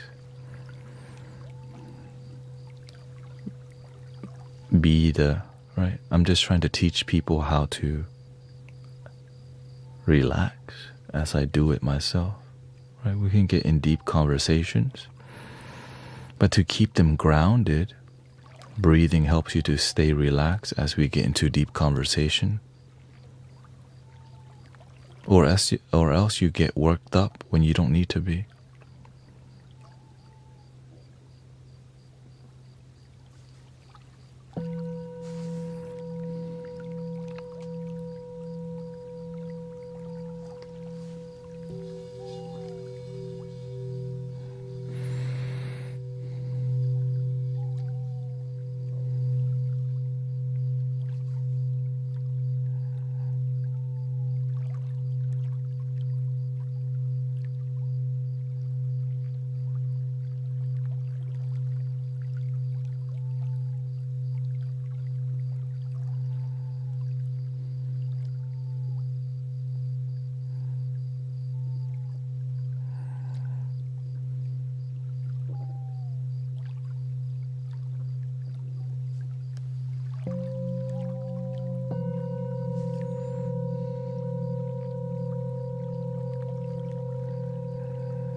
Welcome, Henry. This is intensely funny to scroll to. Love your deadpan face. Is that what it's called? Deadpan face? You mean just deeply relaxed?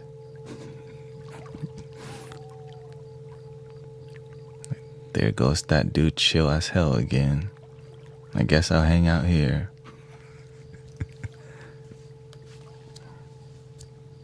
He's still chill.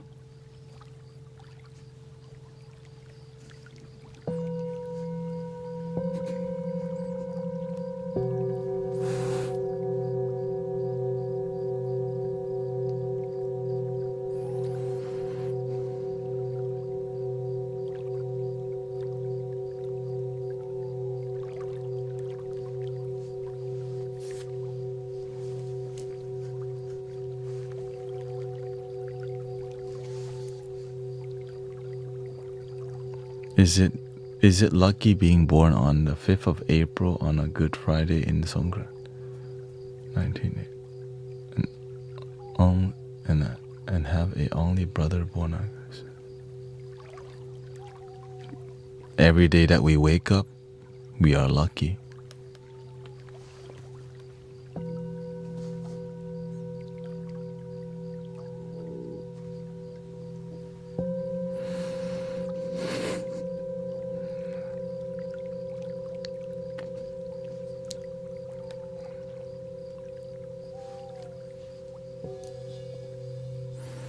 Welcome, Henry.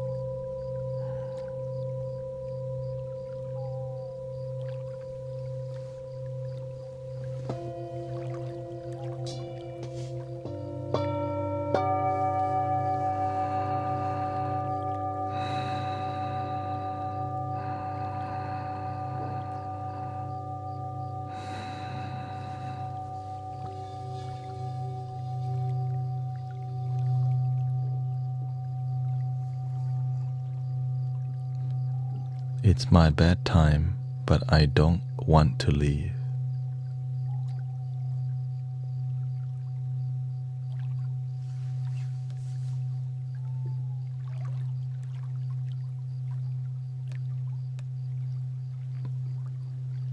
I mean, if you need to, you should.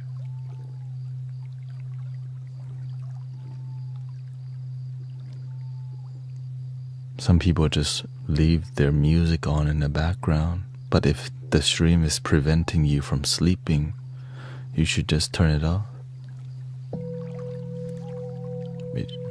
How can you sleep if you can't let go of staring at the screen? You don't actually have to stare at the screen if you don't want. Oh, you just don't want to sleep in general. Oh.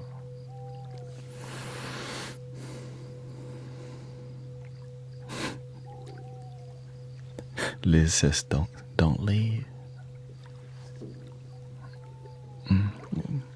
If you need to do something you don't want to do, you just have to think about the cost of not doing it. If I don't sleep good tonight, or if I don't sleep on time, I don't get enough rest.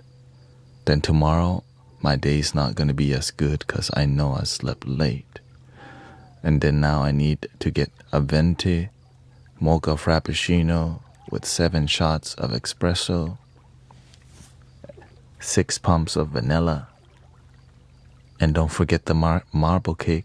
Never, never, never. Just to start your day. Maybe sleeping is better at that point.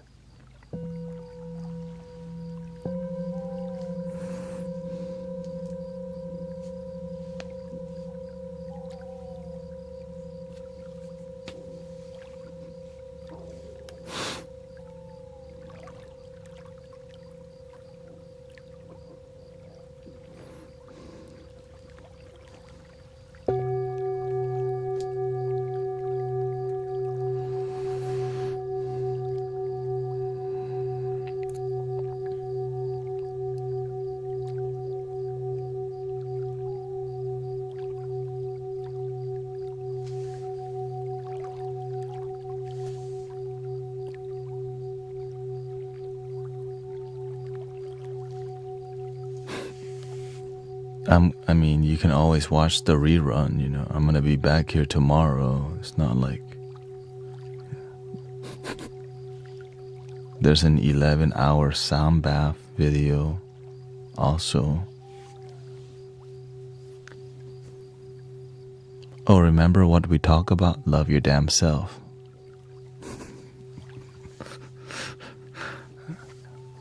Sounds like you're not doing it right now.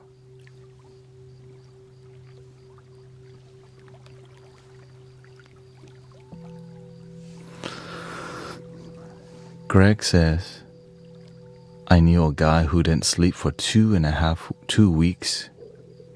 Half of his face became paralyzed temporarily.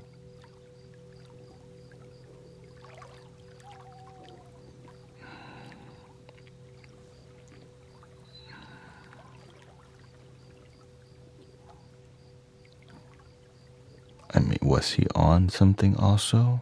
You know what I mean?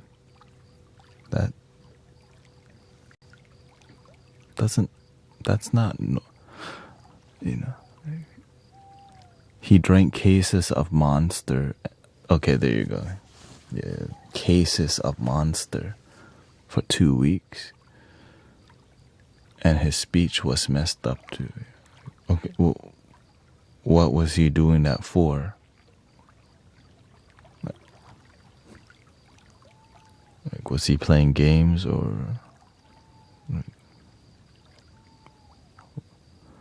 I can see somebody playing like a RPG game like World of Warcraft, or somebody just, I need to get this boss because I need the loot.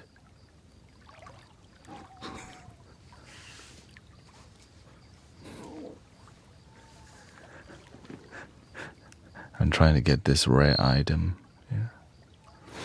Yes, on the video tube, we have a sound healing playlist on there. It's a bedtime playlist and lo-fi playlist. Yeah.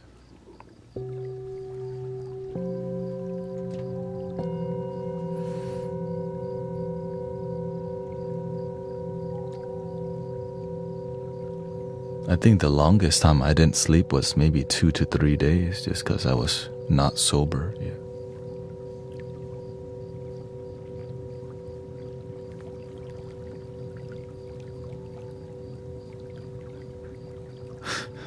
You know what I mean? I just couldn't sleep because I was effed up. But 2 weeks of not sleeping, and they just use Monster energy drink. I don't know if I'm convinced, but I mean, I'm convinced because half of his face was temporarily paralyzed. So that's kind of like, okay, your heart didn't feel weird at all. Because whenever you don't sleep, your heart overworks itself like crazy. And then you drink. This person had to be young though. When you're young, you know, when you're in your 18 to like 25, 27, man, your body's just can do crazy stuff. But still, 2 weeks of not sleeping is kind of like that radio DJ who did it for a week, right? Started hallucinating or whatever.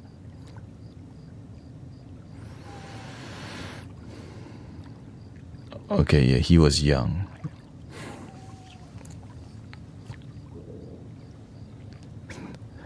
You want me to say EA Sports? I really don't want to.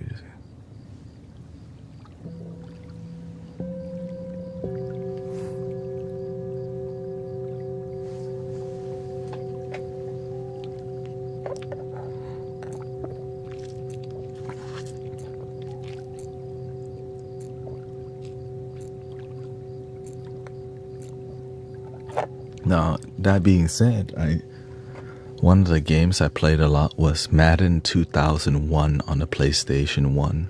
I remember I played that game for a whole year.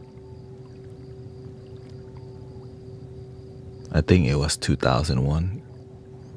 And I was so bored, I played the game to 99 points, right? I played the bot to 99, nothing to do.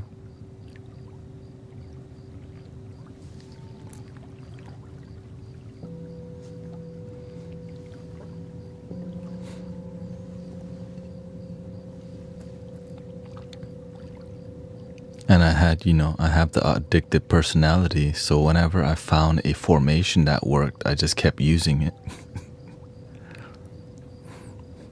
Which was like a shotgun formation, but then you ran it up the middle, and it just kept working. Alright,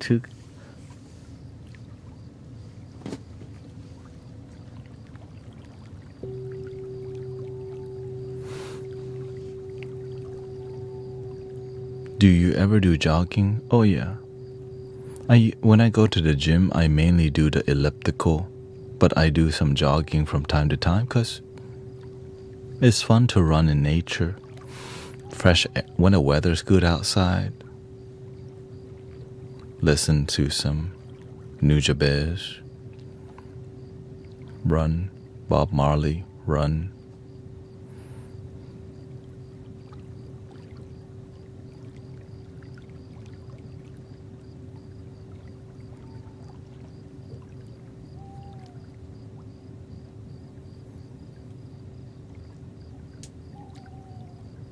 I've heard that no sleeping ages you, for sure.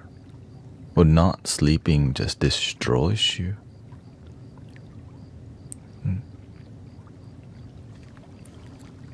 Me? Are you religious? No. Are you gay? No, I'm straight.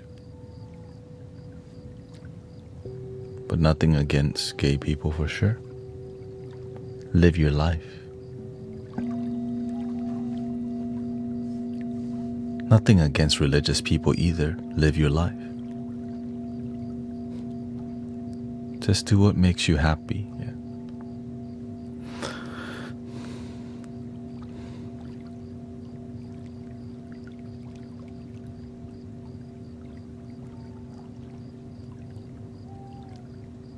Whenever I don't sleep, I can see, I start hallucinating too whenever my sleep is really bad. And some people, they had insomnia every day. So when you don't have good sleep, your brain starts being weird because you're not sleeping.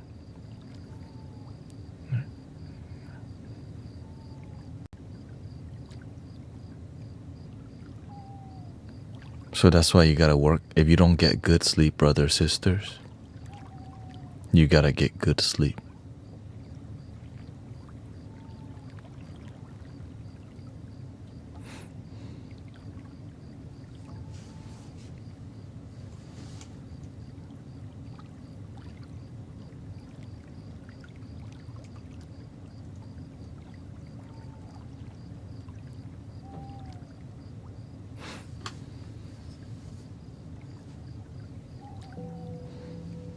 Actually, in the past, I used to have a lot of insomnia, and I would have a lot of dark thoughts because I didn't realize my sleep life affected my state of mind that much. So there would be a lot of dark thoughts because I just was getting terrible sleep. Constantly tired makes your brain function bad, and also lack of vitamins too. But when you start to take care of your body better, your mind is better, your sleep is better, and your life is better. It's just sometimes you don't know that because you didn't educate yourself on how to take care of yourself.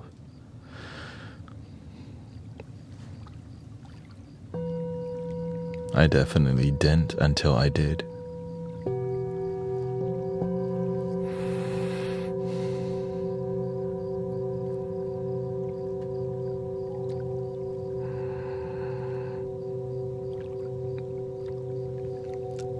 Anarchy Burger says, I've suffered from insomnia since the age of 13. I'm medicated now, but breathing exercises have helped so much. Zazen meditation. Meditation helps a lot with better sleep and better state of mind, better mental health. So I'm grateful for meditation because it definitely changed my life for the better.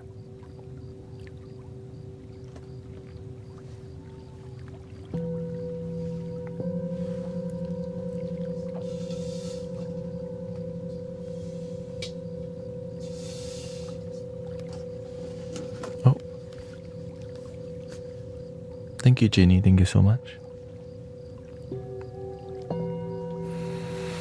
Thank you for all the donations. Yeah. Again, I'm a donation-based sound healer and community leader. And so every and large donation or gifting helps me to be here and keep going with this Mystic Village mission, help people and keep things pure, serve each other. Yeah. Not easy, clearly, but that's the fun part, is that it's difficult, because you do get judged a lot when you're peaceful. Right. Like somebody called me a vegetable today. That's a new one. Like, what kind? What results? Like a roasted asparagus?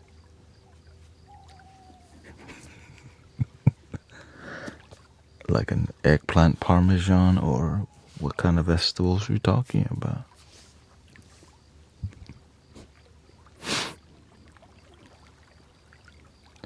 The other day I get paid actor, right? Because it doesn't seem genuine that somebody speaks calm, slow, gentle, and it seems fake, which I'm okay. It's just that's kind of what I'm doing here. Calm, slow, peaceful, relaxed. Thank you, Satisfaction.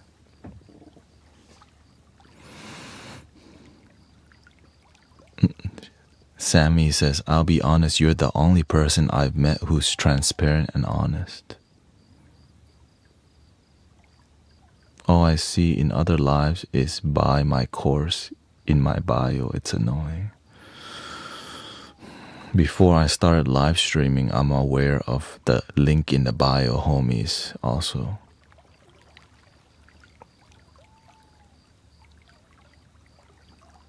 Which was like a huge turn. I'm like, is there anyone not trying to just link in my bio all the time? I'm like, but I understood that the reason they're doing that, it's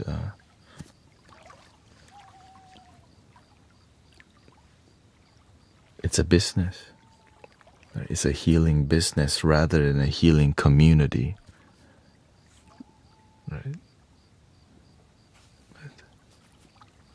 How do you find it? And so when you build community, it takes longer time. When you build business, you just focus on link in the bio, enticing people. I offer these things. But people, but you lose a lot of people because people want things to be pure. It doesn't, there's enough people charging for card readings and healing. But when we look at our ancestors, they just help people. Thank you, Vanessa. Right? The people before us, they just help people because it's the right thing to do. But when you design your life to,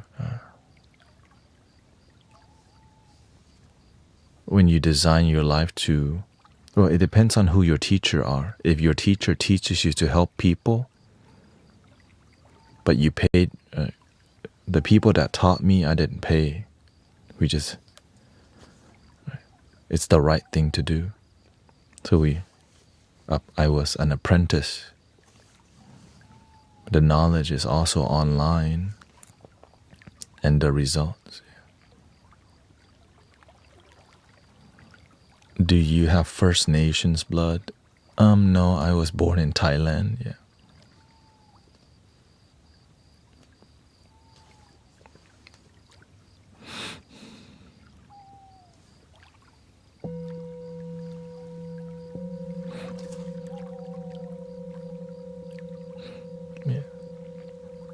It's just the new age spiritual the new age spiritual movement and new, prosperity preaching. It's like just the modern approach to things that is popular but sometimes lacks miracles and transformation, but it does bring a lot of cha-ching. Cha-ching.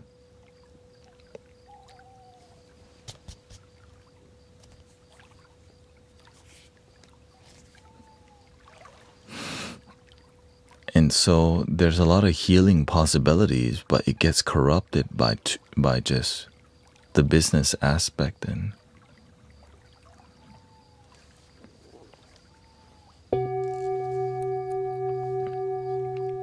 that's why I always talk about the founder of Reiki didn't charge for the training.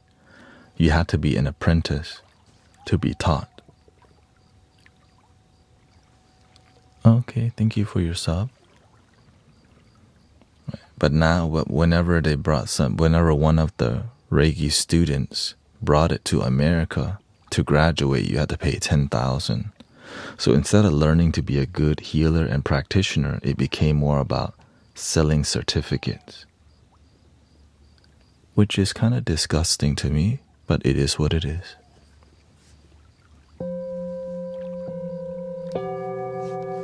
You know what I mean? That's what we got, so what can you do?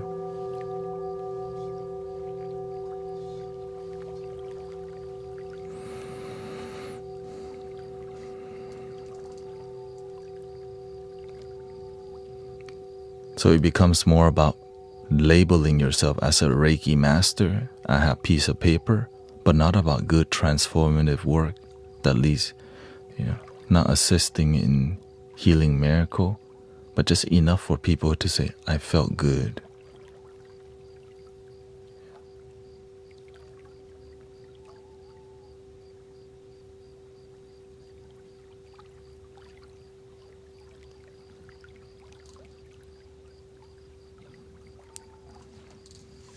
Can you remove the blockages around me?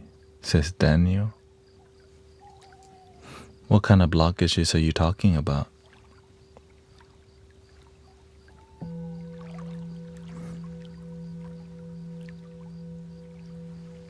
Let go.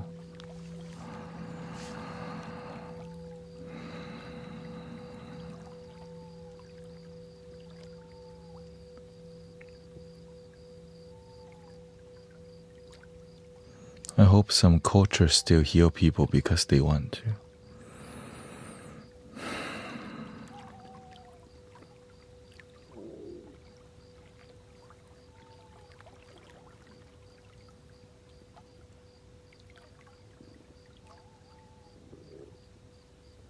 There's great teachers still alive and great healers still alive, but just very few great students. But maybe you can be a real one.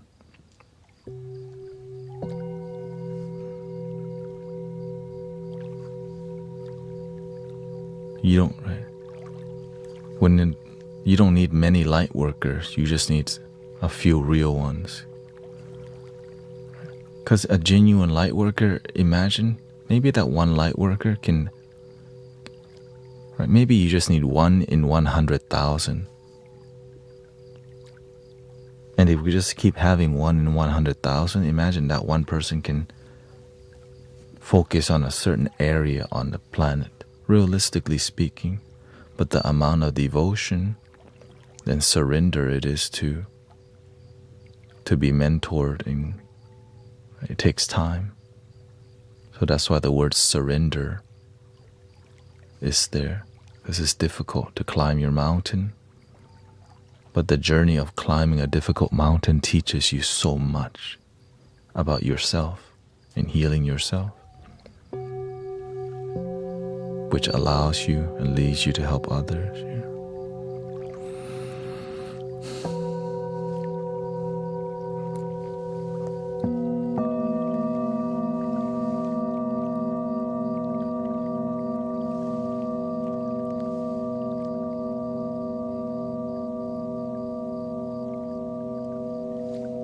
You say you have financial blockages and hexes.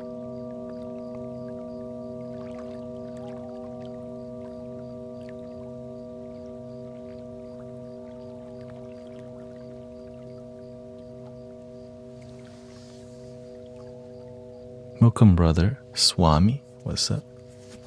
Nice to see you. Namaste.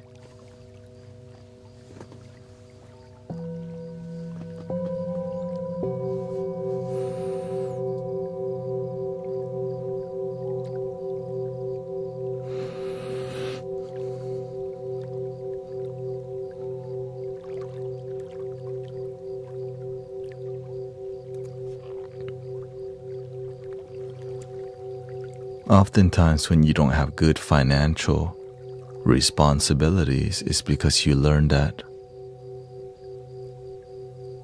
from your parents and the people around you, which seems like a hex. It's just habit, right? So the best way is to learn financial responsibility and better financial habits rather than see them as a hex or financial blockage, which I think blockage, right, is a bad habit with finances.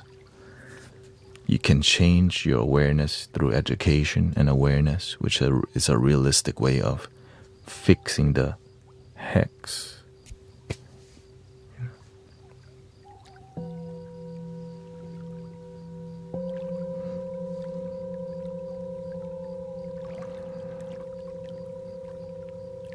Yes, getting a job helps, but the issue is some people have a job, but they don't know how to save money.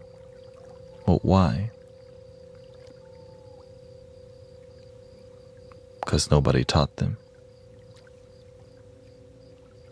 So you have to go educate yourself on how to be more responsible with it. Well, sometimes they have debt. They need to be working 2 jobs, but they just don't want to. Well, if you're not responsible with your life, then you're gonna still have debt and issues, which will block you from many opportunities in life. And some people, they're in big, deep trouble, which means you may need. And so it's just more about the more we surround ourselves with people who are responsible, the more we learn to be responsible.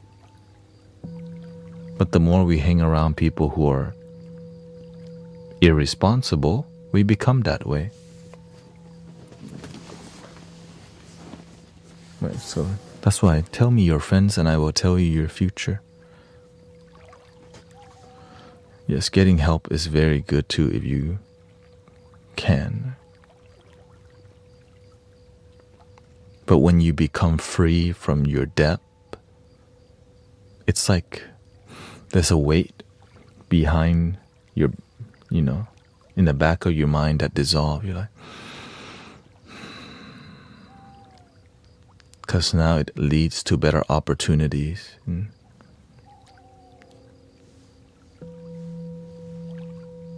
Maybe buying a house, starting a business, and all these things. Whatever your dream is. So that's why the more we mentor and support each other and be realistic with each other, then we can help the world be a better place.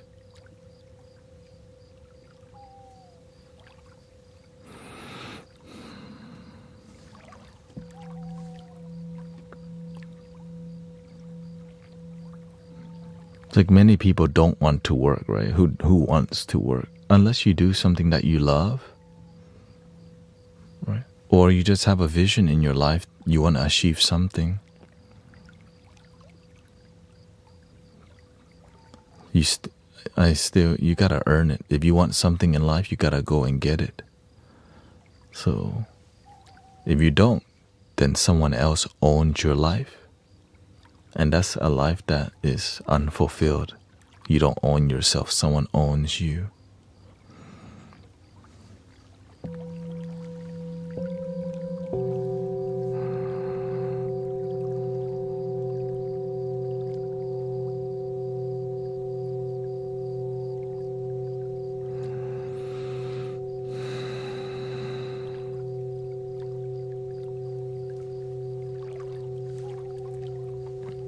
It's important to have a purpose. Yes, but people see purpose like the Loch Ness monsters. Purpose. Wait, what? Purpose. Like, what is that? And so the best way to find purpose is to study the people who you believe have a purpose and study what they do with life. When you have a purpose, you have a reason to wake up. When you lack a purpose, you're trying to hit the snooze button 5 times first before you wake up. What the? I gotta go to work today. And then you still go to work late anyways.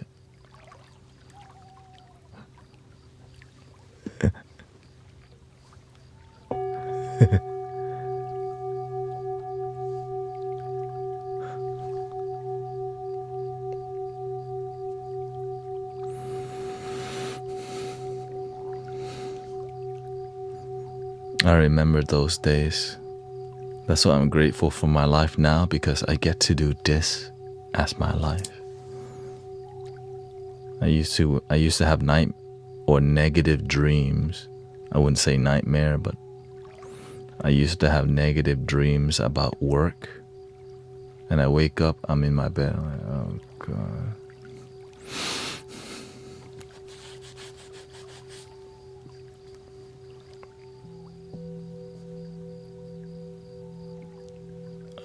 Thank you, Dylan. Thank you so much. Do you play any video games? I used to on my computer, but I don't anymore because I got this to do. I got my dreams to follow. So if I do play a game, it might be like a little game on my phone. But I'm too busy building my life and my dreams. And that's why I quit playing like first-person shooter and game on the Steam and playing immersive. I don't play any game that is immersive because it pulls you in and makes you want to play more. Oh, thank you. Aloha. Welcome, Daniel. It's by design, right? When things are so fun,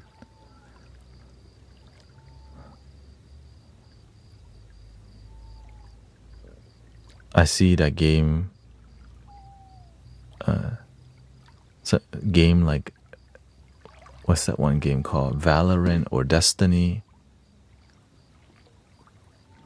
or games like that where you're like, it's a first-person shooter, but there's different roles, and it's fast-paced. I'm like, dude, that game looks so fun but super addictive. If I start playing a game like that, then I couldn't stop. And so it took me a long time to quit playing video games because it's fun because there's a lot of dopamine that you get from learning the map, learning the role, and learning how to team building skill, and you don't have to talk to anybody, and you can win, right? Essentially, you feel good about yourself because you win.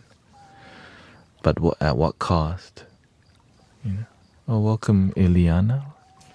Nice to see you.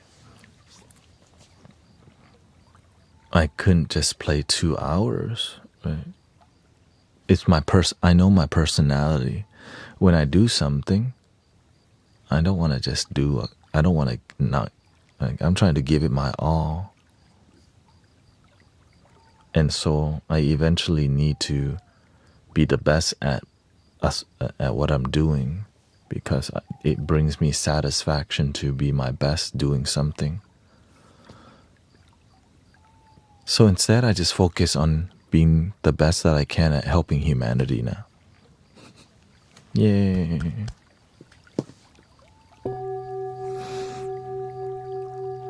It's more useful, right? It's more fulfilled for me. And but before, I was playing a lot of games because I grew up playing it. I had a Super Nintendo growing up, a PS1 and a PS2, and eventually I got a gaming laptop, or a laptop. I bought myself a gaming laptop, and I edited photos and played some games. But in the back of my mind, while I was playing that Team Fortress 2,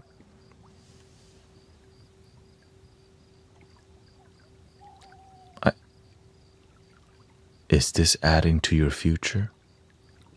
Right? The voice the voice in my head, the voice within, is this adding to your future? Deep down, I'm like, hell no, of course not.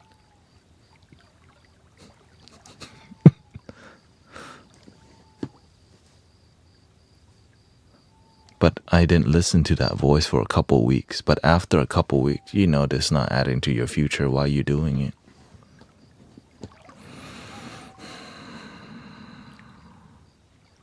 It took me 2 years to quit playing games.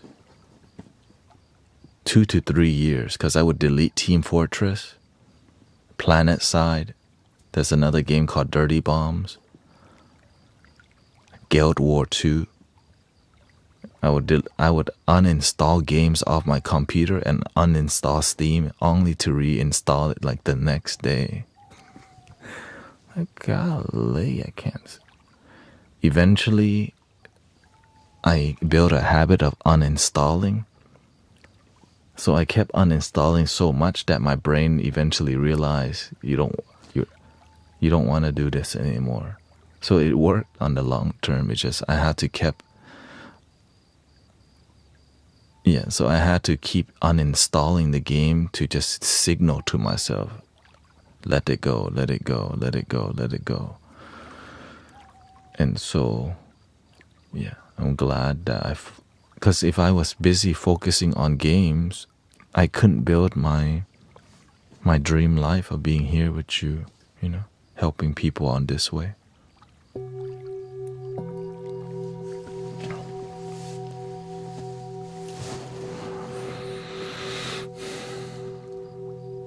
Do you stream on a schedule? Yeah. I stream 6 days a week.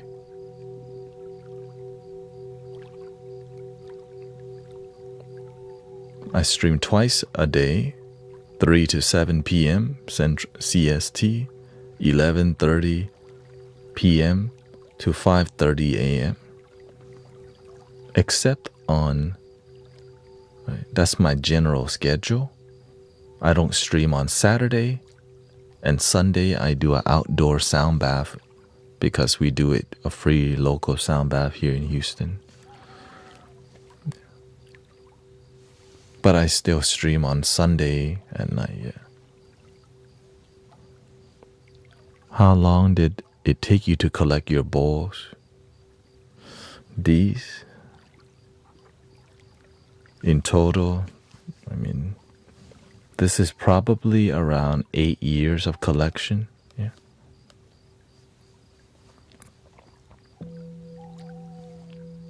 So it didn't just happen overnight. This is the only bowl left from my first set of bowls. I gave the rest away to people who support me and are good to me. Right?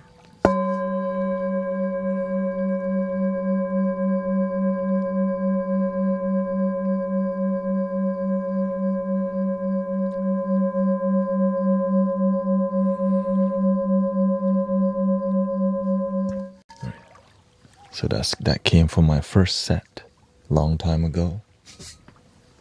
And this is from the recent set.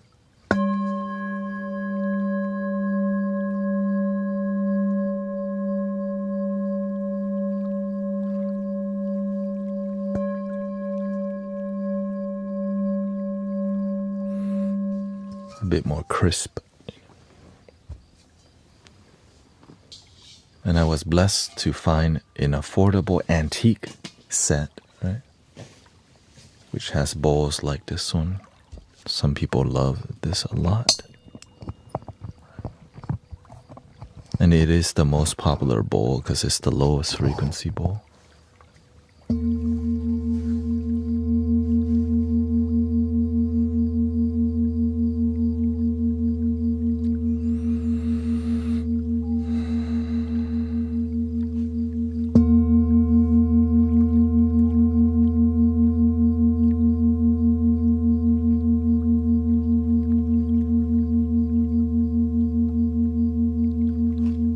And each bowl can make about 5 different frequencies clearly,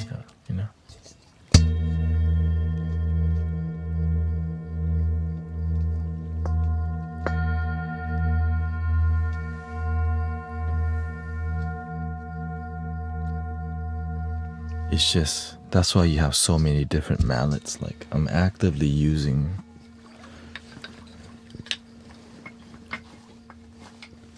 all of these mallets, including this one, and this is a new addition, which all do a different thing to the bowl, right? The texture, the circumference, the weight.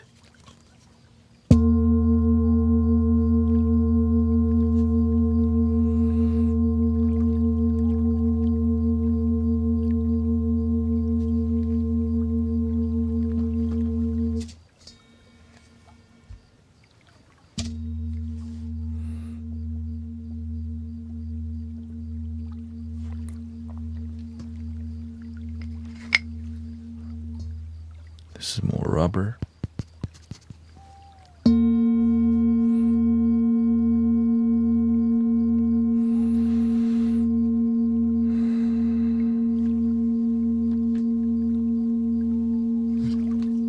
Then we have the soft rubber. This came from a tuning fork.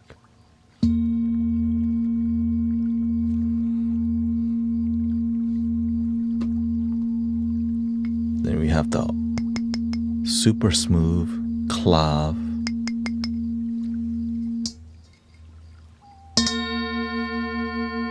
Like completely different, and it polishes different.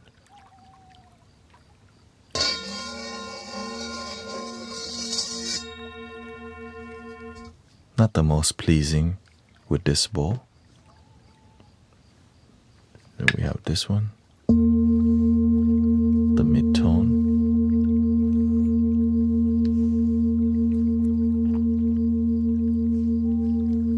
Which polishes.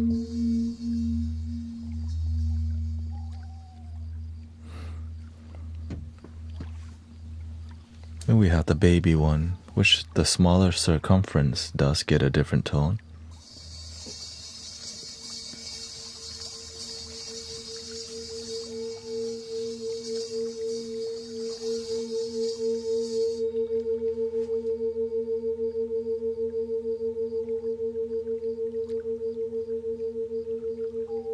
Interesting, right?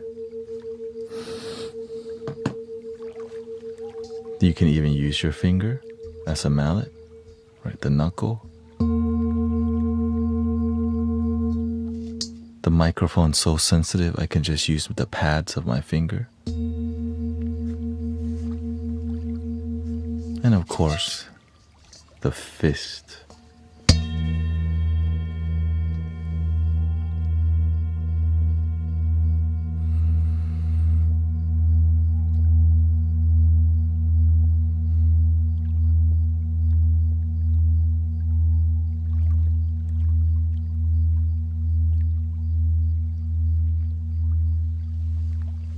You can even use your elbow, but we don't need to be doing all that.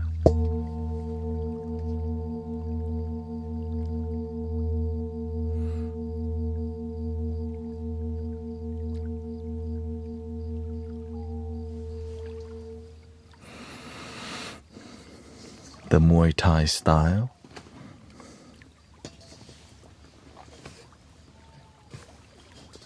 So the more refined bowls you can be more technical with, right?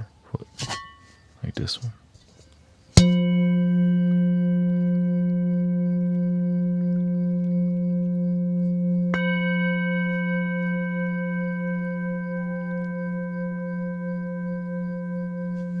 Because of it's very smooth. Whenever it's smooth, you can be more technical because it's not gonna scratch as much, for example.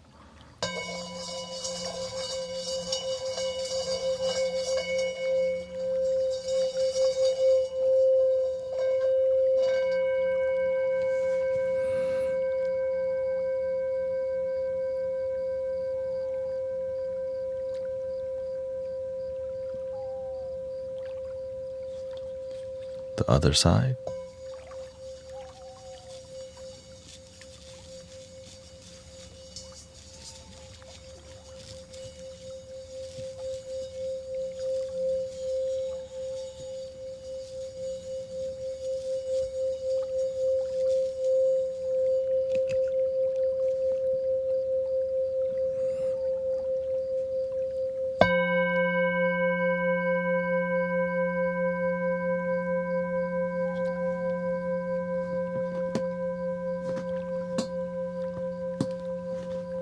So there's a lot of technique involved, which can be interesting if necessary. You don't need to be so technical unless the energy needs you to be.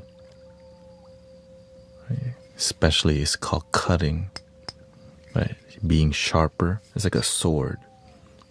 If the energy needs to be sharp because somebody tripping or does some weird negative thing, right?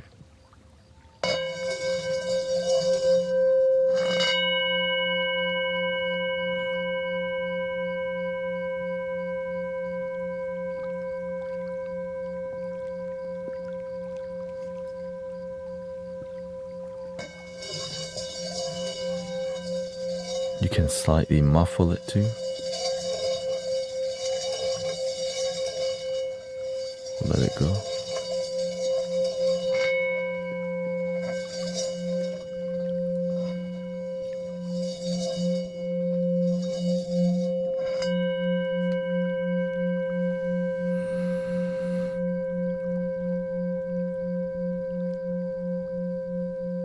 Yeah, so you build the vibration, but because this wood is so heavy, when you just raise the mallet up, it hit the tip, creating that bing. Right? But you have to execute it properly or else it's too loud, right? It's just practice.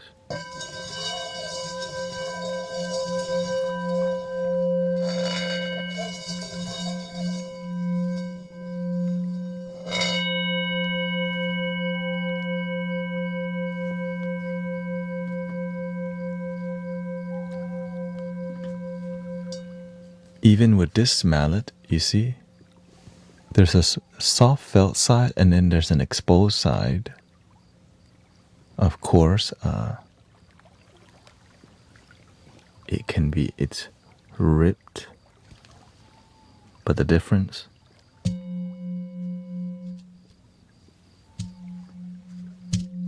muffled, not muffled.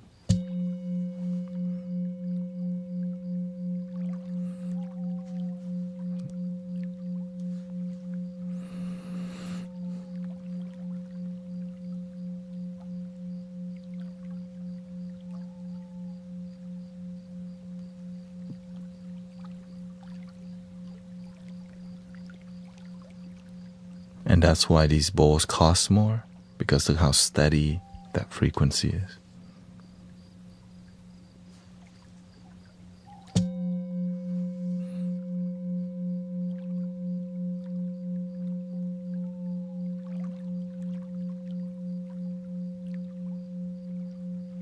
It's constant.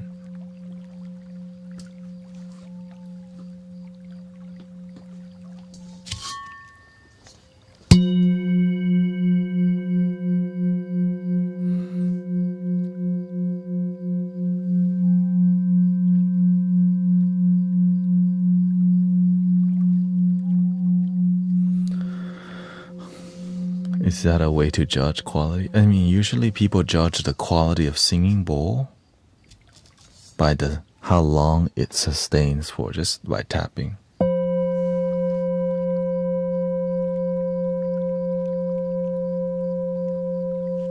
The clarity of the tone, right? It's clear compared to maybe something that's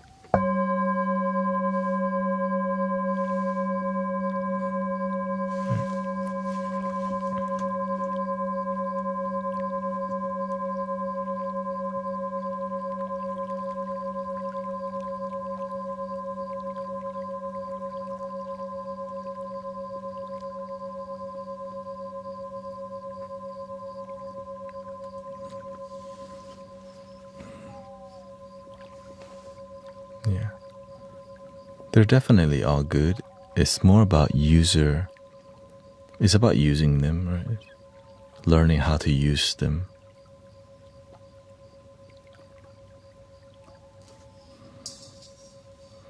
Because you can have fancy bowls and not know how to use them.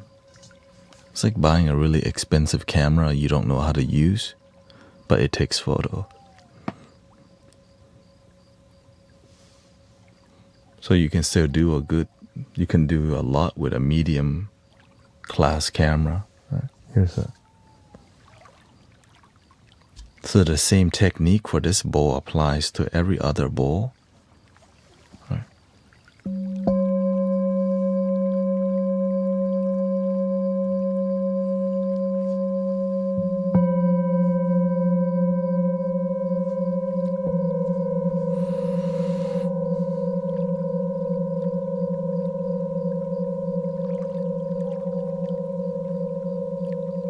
They're not that expensive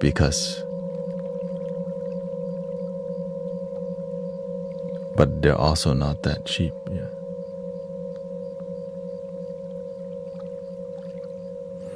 So I'm not at the point where I can just buy anything yet. So I had to find the best value for the best price, right? For my budget. So there's a budget. Luckily, I have a lot of homies who are in sound healing, and then they hook you up with direct wholesale, straight from the source. And so that's what gives you the cheapest price for the best quality.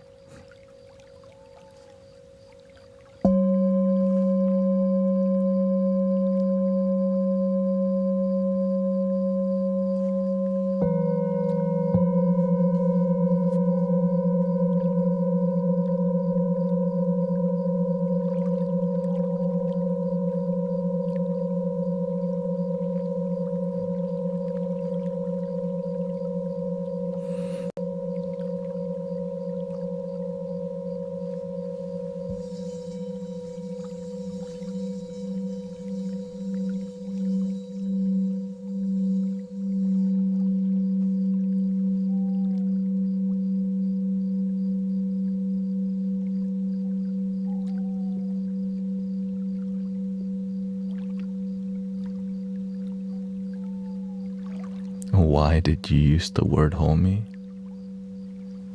Because I can?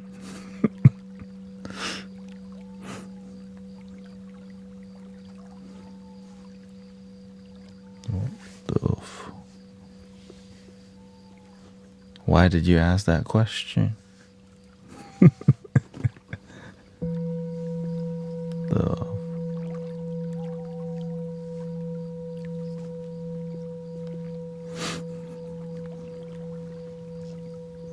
Why did you use the word?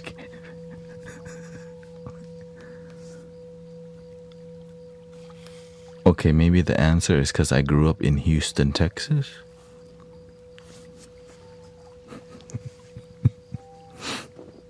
What?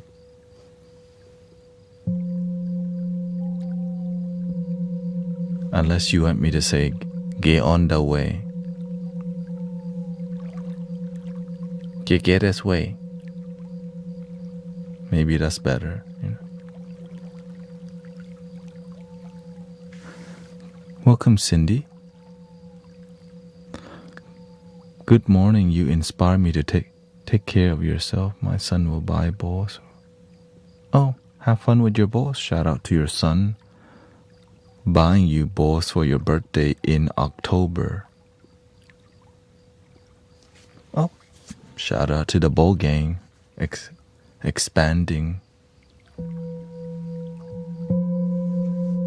the flute party, singing bowl party.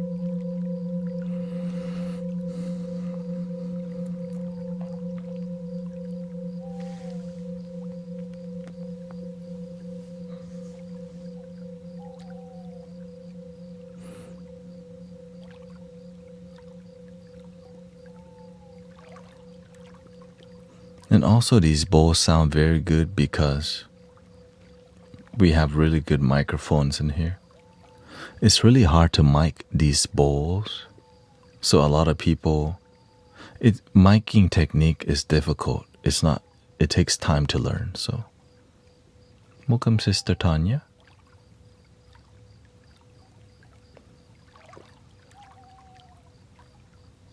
Do you like the ocean drum and rain stick? Of course. Probably rain stick more, you know, the rain stick that can play for 5 minutes or whatever. But what's better is just actual having rain sound, and we do have that, yeah. And water sounds.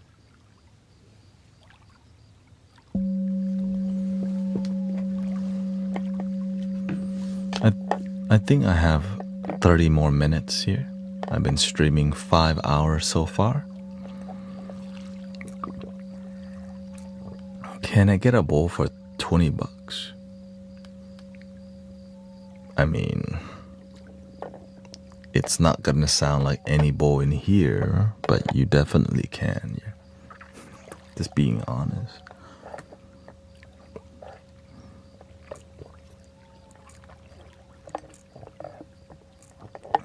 Oh, a good place to check would be the Goodwill auction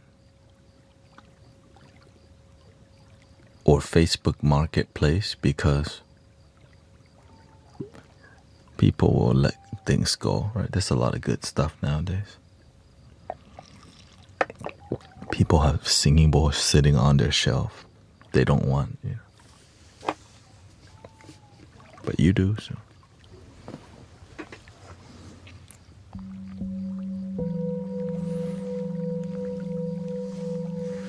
Yes, there's also music on all my social media. If you like the music that I'm making non-talking, it's there. I have guided meditation. Also, 11-hour sound bath of a cinematic flute and sound healing vibe is there. 8-9 hours, so that's there. I enjoy this the most though, because I get to hang out with real people.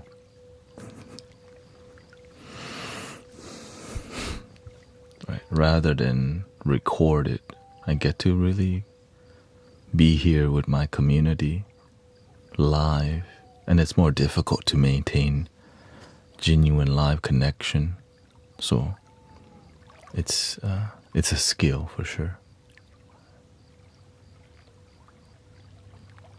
Do you enjoy the Tibetan bowls more or the crystal bowls? Enjoyment? I enjoy both, right?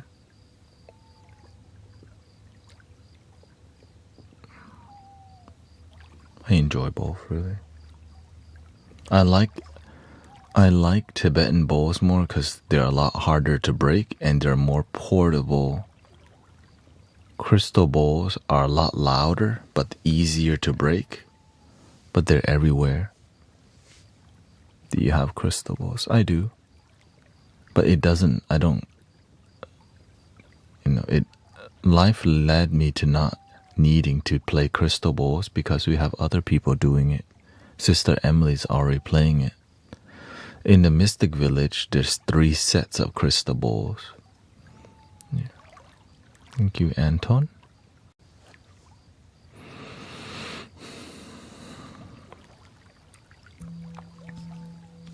It's about your energy, right? The crystal bowls are louder, but they're a lot more fragile. And it's a lot, it's popular, but you have to learn how to be more gentle with them because they're so loud. With Tibetan bowls, they're so quiet, you need to learn how to mic them good or use them in a setting that's right. So they're less effective in a public space unless you know how to mic them. So that's why crystal bowls are a lot easier because you don't even need to mic them. They're so loud and cheaper to get started with. I mean, at the end of the day, they're about the same price. It's about the same price, really.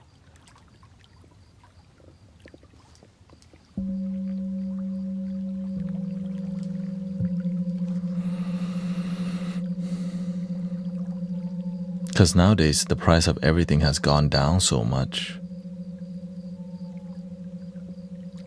You just follow what you love and be an amazing practitioner.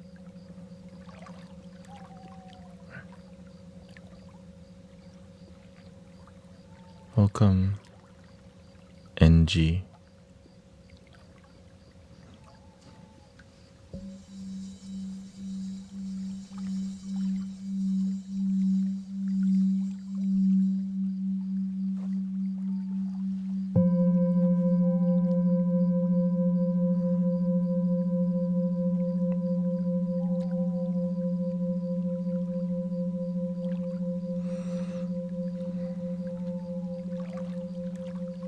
Yeah, before I got right, my first. Do you enjoy playing gongs? Yeah, it's just I think it's not. I don't think it's practical. The setup time, right? And they're very expensive. But yeah, it's a thing. It's just I guess if you love it, you'll find a way to be a gong practitioner. So usually before people play gongs, they start with this. And then when they make this work, they get gongs. And they get better gongs, and then that's kind of where I see people end. So focus on helping people heal. The tools are there to help people heal. But sometimes the way we practice the tools, people aren't healing, which is unfortunate.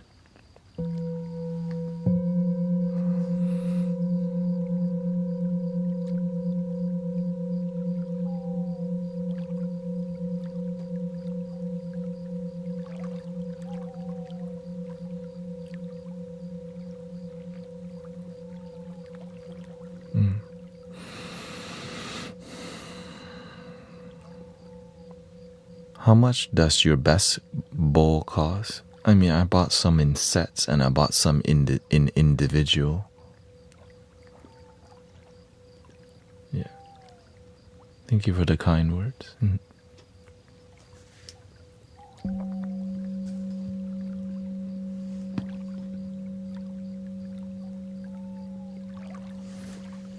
The most expensive that I bought is actually this one. Which is why we just...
Which was $450.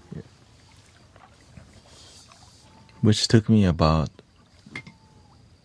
a year to pay for them. So, because when you're about that life, the universe leads you down that path, and you're like, how the heck am I gonna pay for that? When you love it, you give your life to it. When you don't love it, you don't give your life to it.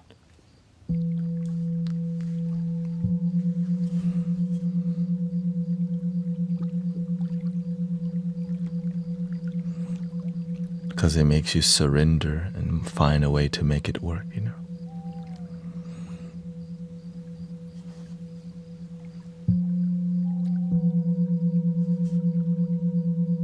Thank you to all the gifting, by the way. Living in Truth, Gemini, Sally, Christopher.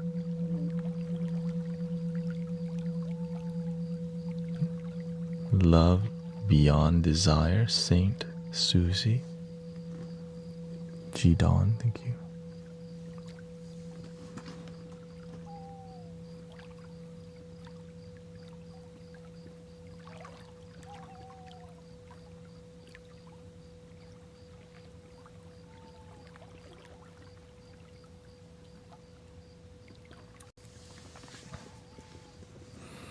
What other instruments do I have?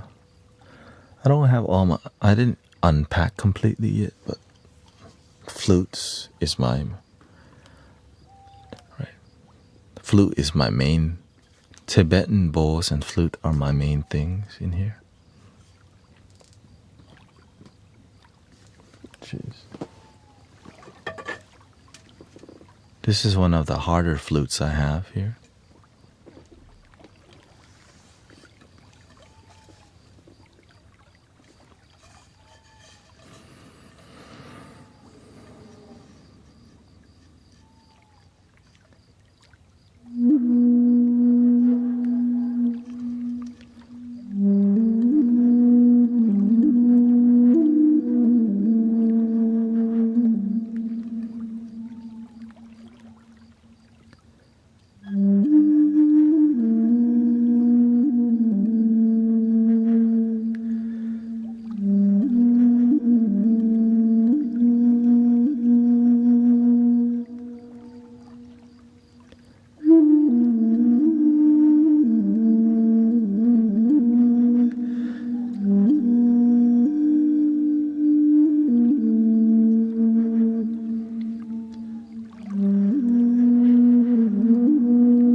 Of course, I normally have more Native American flutes out, but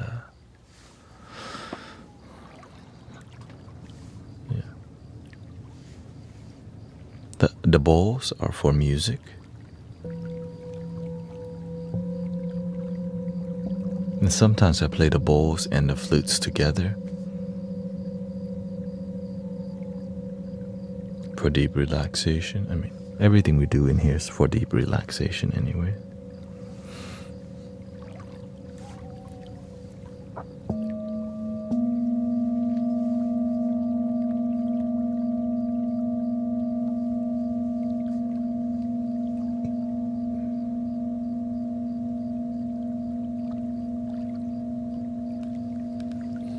Then we have the Egyptian flute here.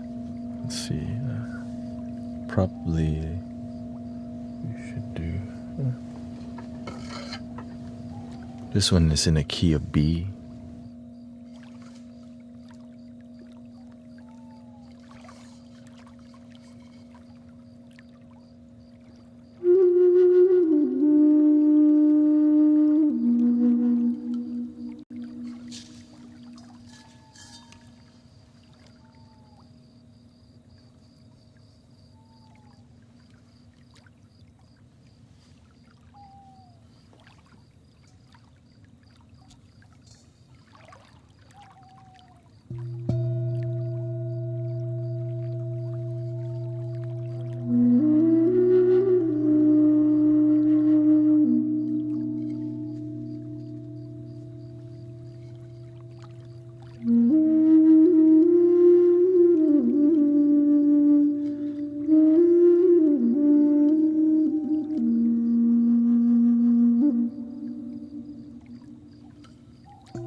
What scale flute should I buy as a beginner?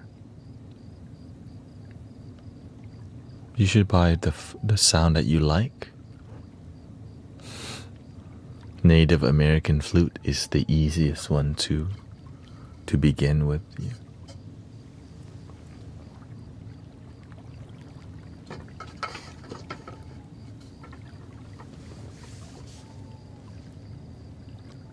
But if you just listen around, you're like, I like that tone.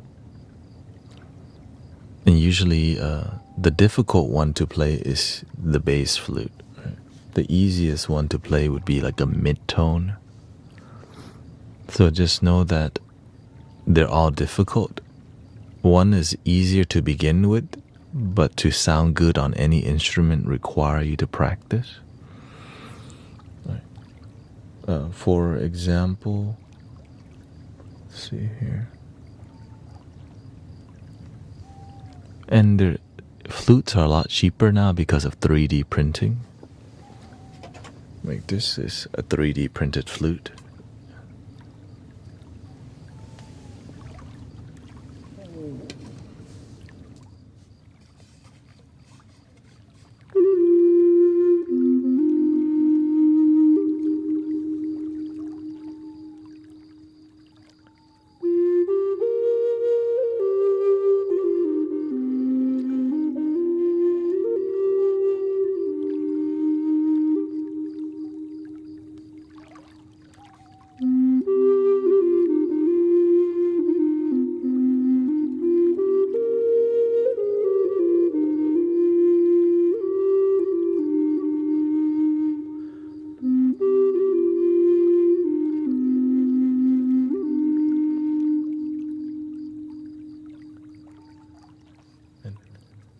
it sounds good because I know how to play it. But if you don't know how to play it, it may sound like this first.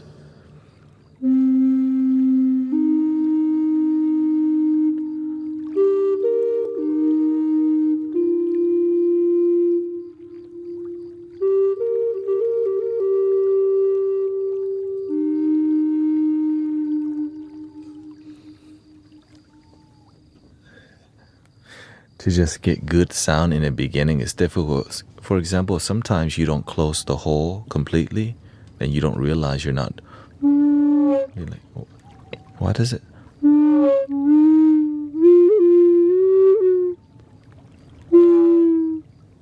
Or sometimes the way you're blowing the flute is too strong, because you can overuse your air too much. Especially with the bass flute. Just gentle. It's like, this is how little air I'm using.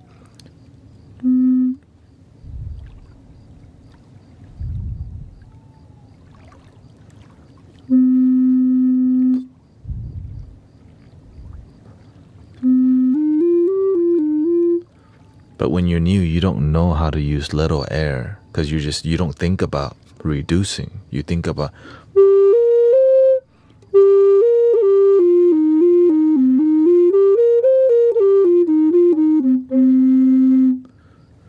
right, to even get there, right?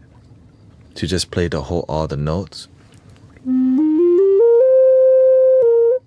and just to know to keep this down.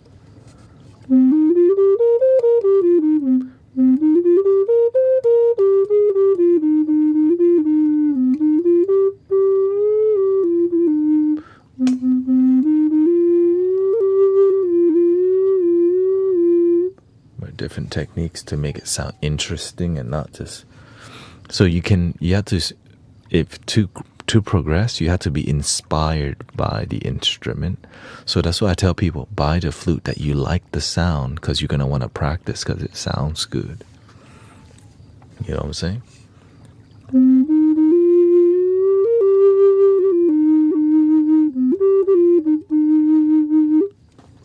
So one of my first flutes that I bought was a drone flute in 3D printed.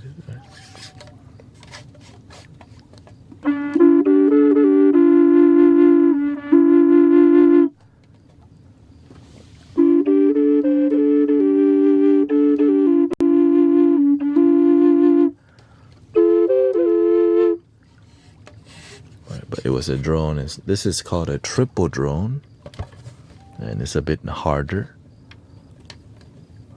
But I like difficult stuff because it means that I get to practice and sound. Whenever you make difficult things, right? Of course, the bamboo flutes cost more, and 3D printed is way cheaper. But bamboo is still cheaper than hardwood flutes.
What about Chinese flutes?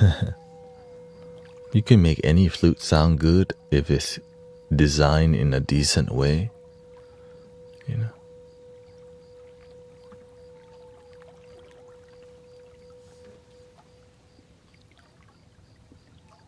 Well, thank you, Jenny. Thank you so much.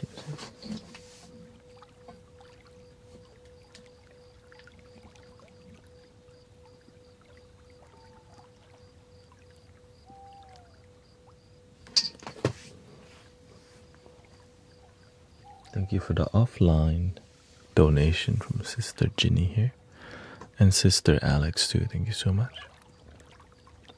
Yeah, so if you get a flute that's decent, like from a decent maker,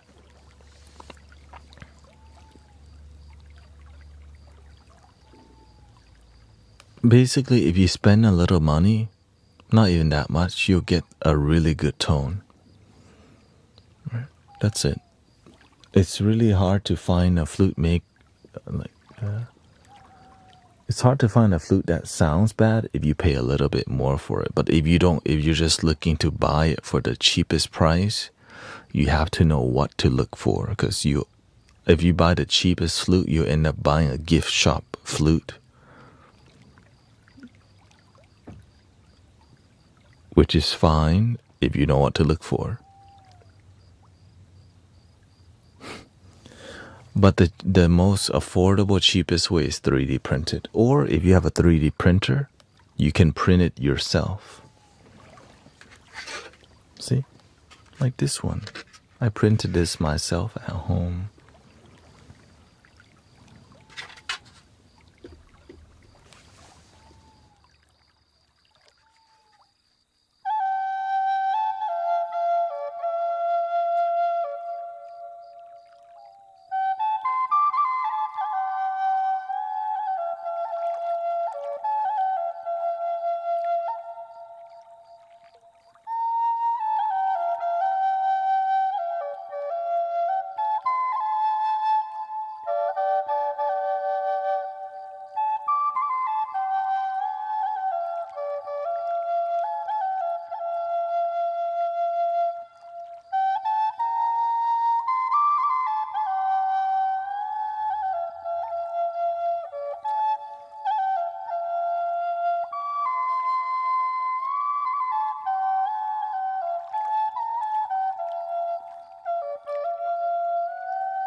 My goal is, when I get the 3D printed running again, we'll send out more flutes. Yeah. And the cheapest flute to get involved into that's in tune would be the Irish tin whistle. One of these. You can find this almost anywhere.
Yeah, you could make.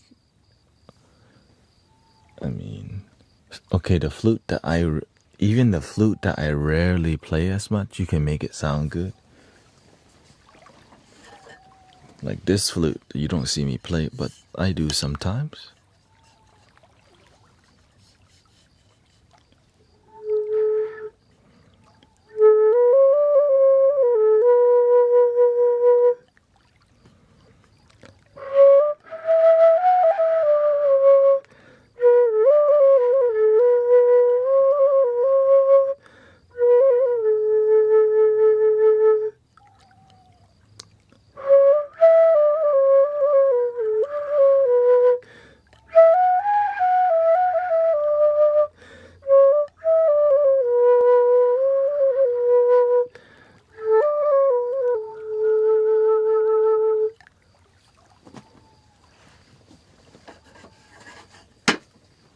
when you love it, you'll make loving music with it, and it leads you to better instruments, better music, better energy.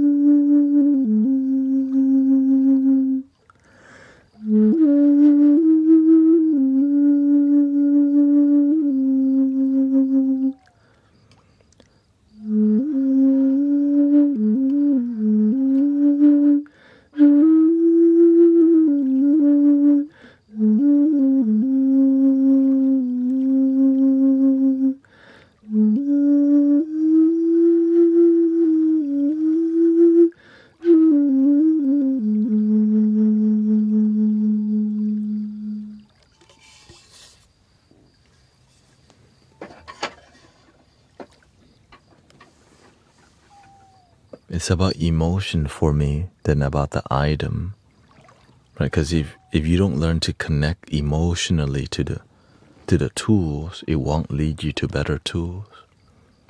Because whenever you think the tool outweighs the skill, it makes you not a practitioner. It makes you more of a collector. I want to cultivate and inspire practitioners, people who practice rather than who collect. That's what we need more of in the world. Right? So that's why you see me, I use all of my bowls. If I don't use them, I give them away. Right? So I actively use what I have, or else I just send them to people here.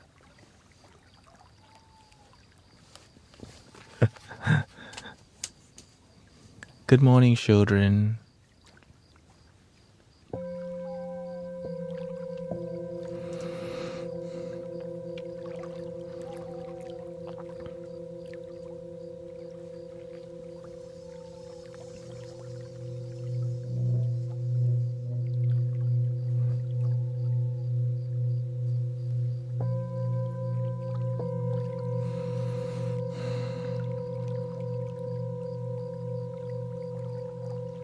This is why you get up so early. We shout out to waking up early.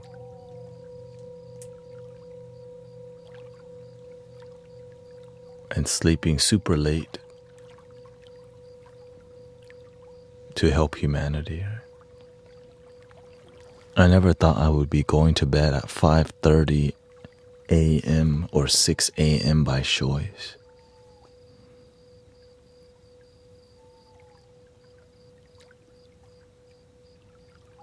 But sometimes your dream needs you to do things you didn't expect. Just as long as you are healthy, right? I'm still sleeping. It's an unorthodox, not normal time. Like you sleep at 5:30 a.m. And then Tanya is taking her children to school at that time. But the one thing I know is that a lot of people have a good sleep tonight and waking up good. So I would like to stream. Why did you cough? Oh, my throat. I was clearing my throat. Wait, you think I'm smoking?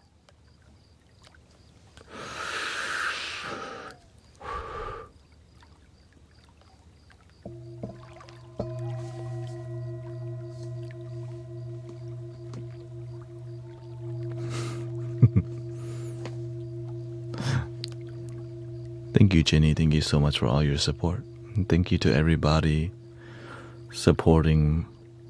You know, again, I used to do Amazon deliveries, but ever since I've been more vulnerable about, I'm trying to make this my dream and vision, to be here full time and be donation based. I'm just grateful that the community has been very supportive, and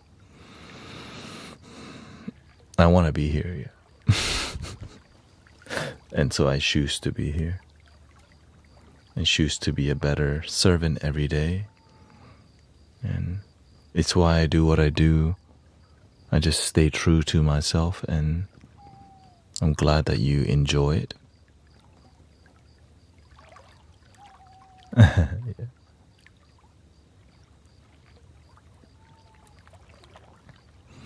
So I think today this is the end of the line for me. Usually I would go for maybe 30 more minutes, but my body's telling me this is a great time. So until I find more, because I just got back from a trip this week, so I'm still, eventually my goal is to push it till 6 hour stream. But I think 5:22 a.m. is not too bad. So thank you, Gemini. And Beverly, thank you to all the moderators. I know lately the video tube has been growing a lot. So thank you, Sakathy. I've been so stressed lately. I found this stream just a little bit ago. My mood has greatly improved. And thank you for being here. That's why we're here, right? To be a good humanity to each other, to be a good community to each other, so that you wake up good, sleep good, and know there's good people on the planet. And there's good people on the planet. So, 3 ohms, here we go. Breathing in.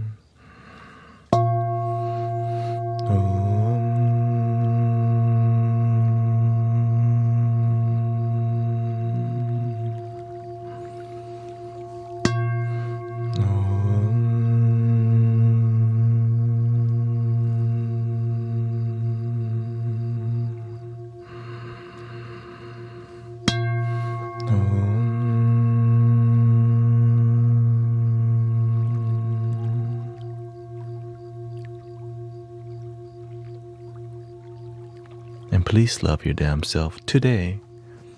Also, Rio told me he got home safely from Texas. He flew from Montana to hang out with us. So grateful for Eventually we'll be holding more retreats, and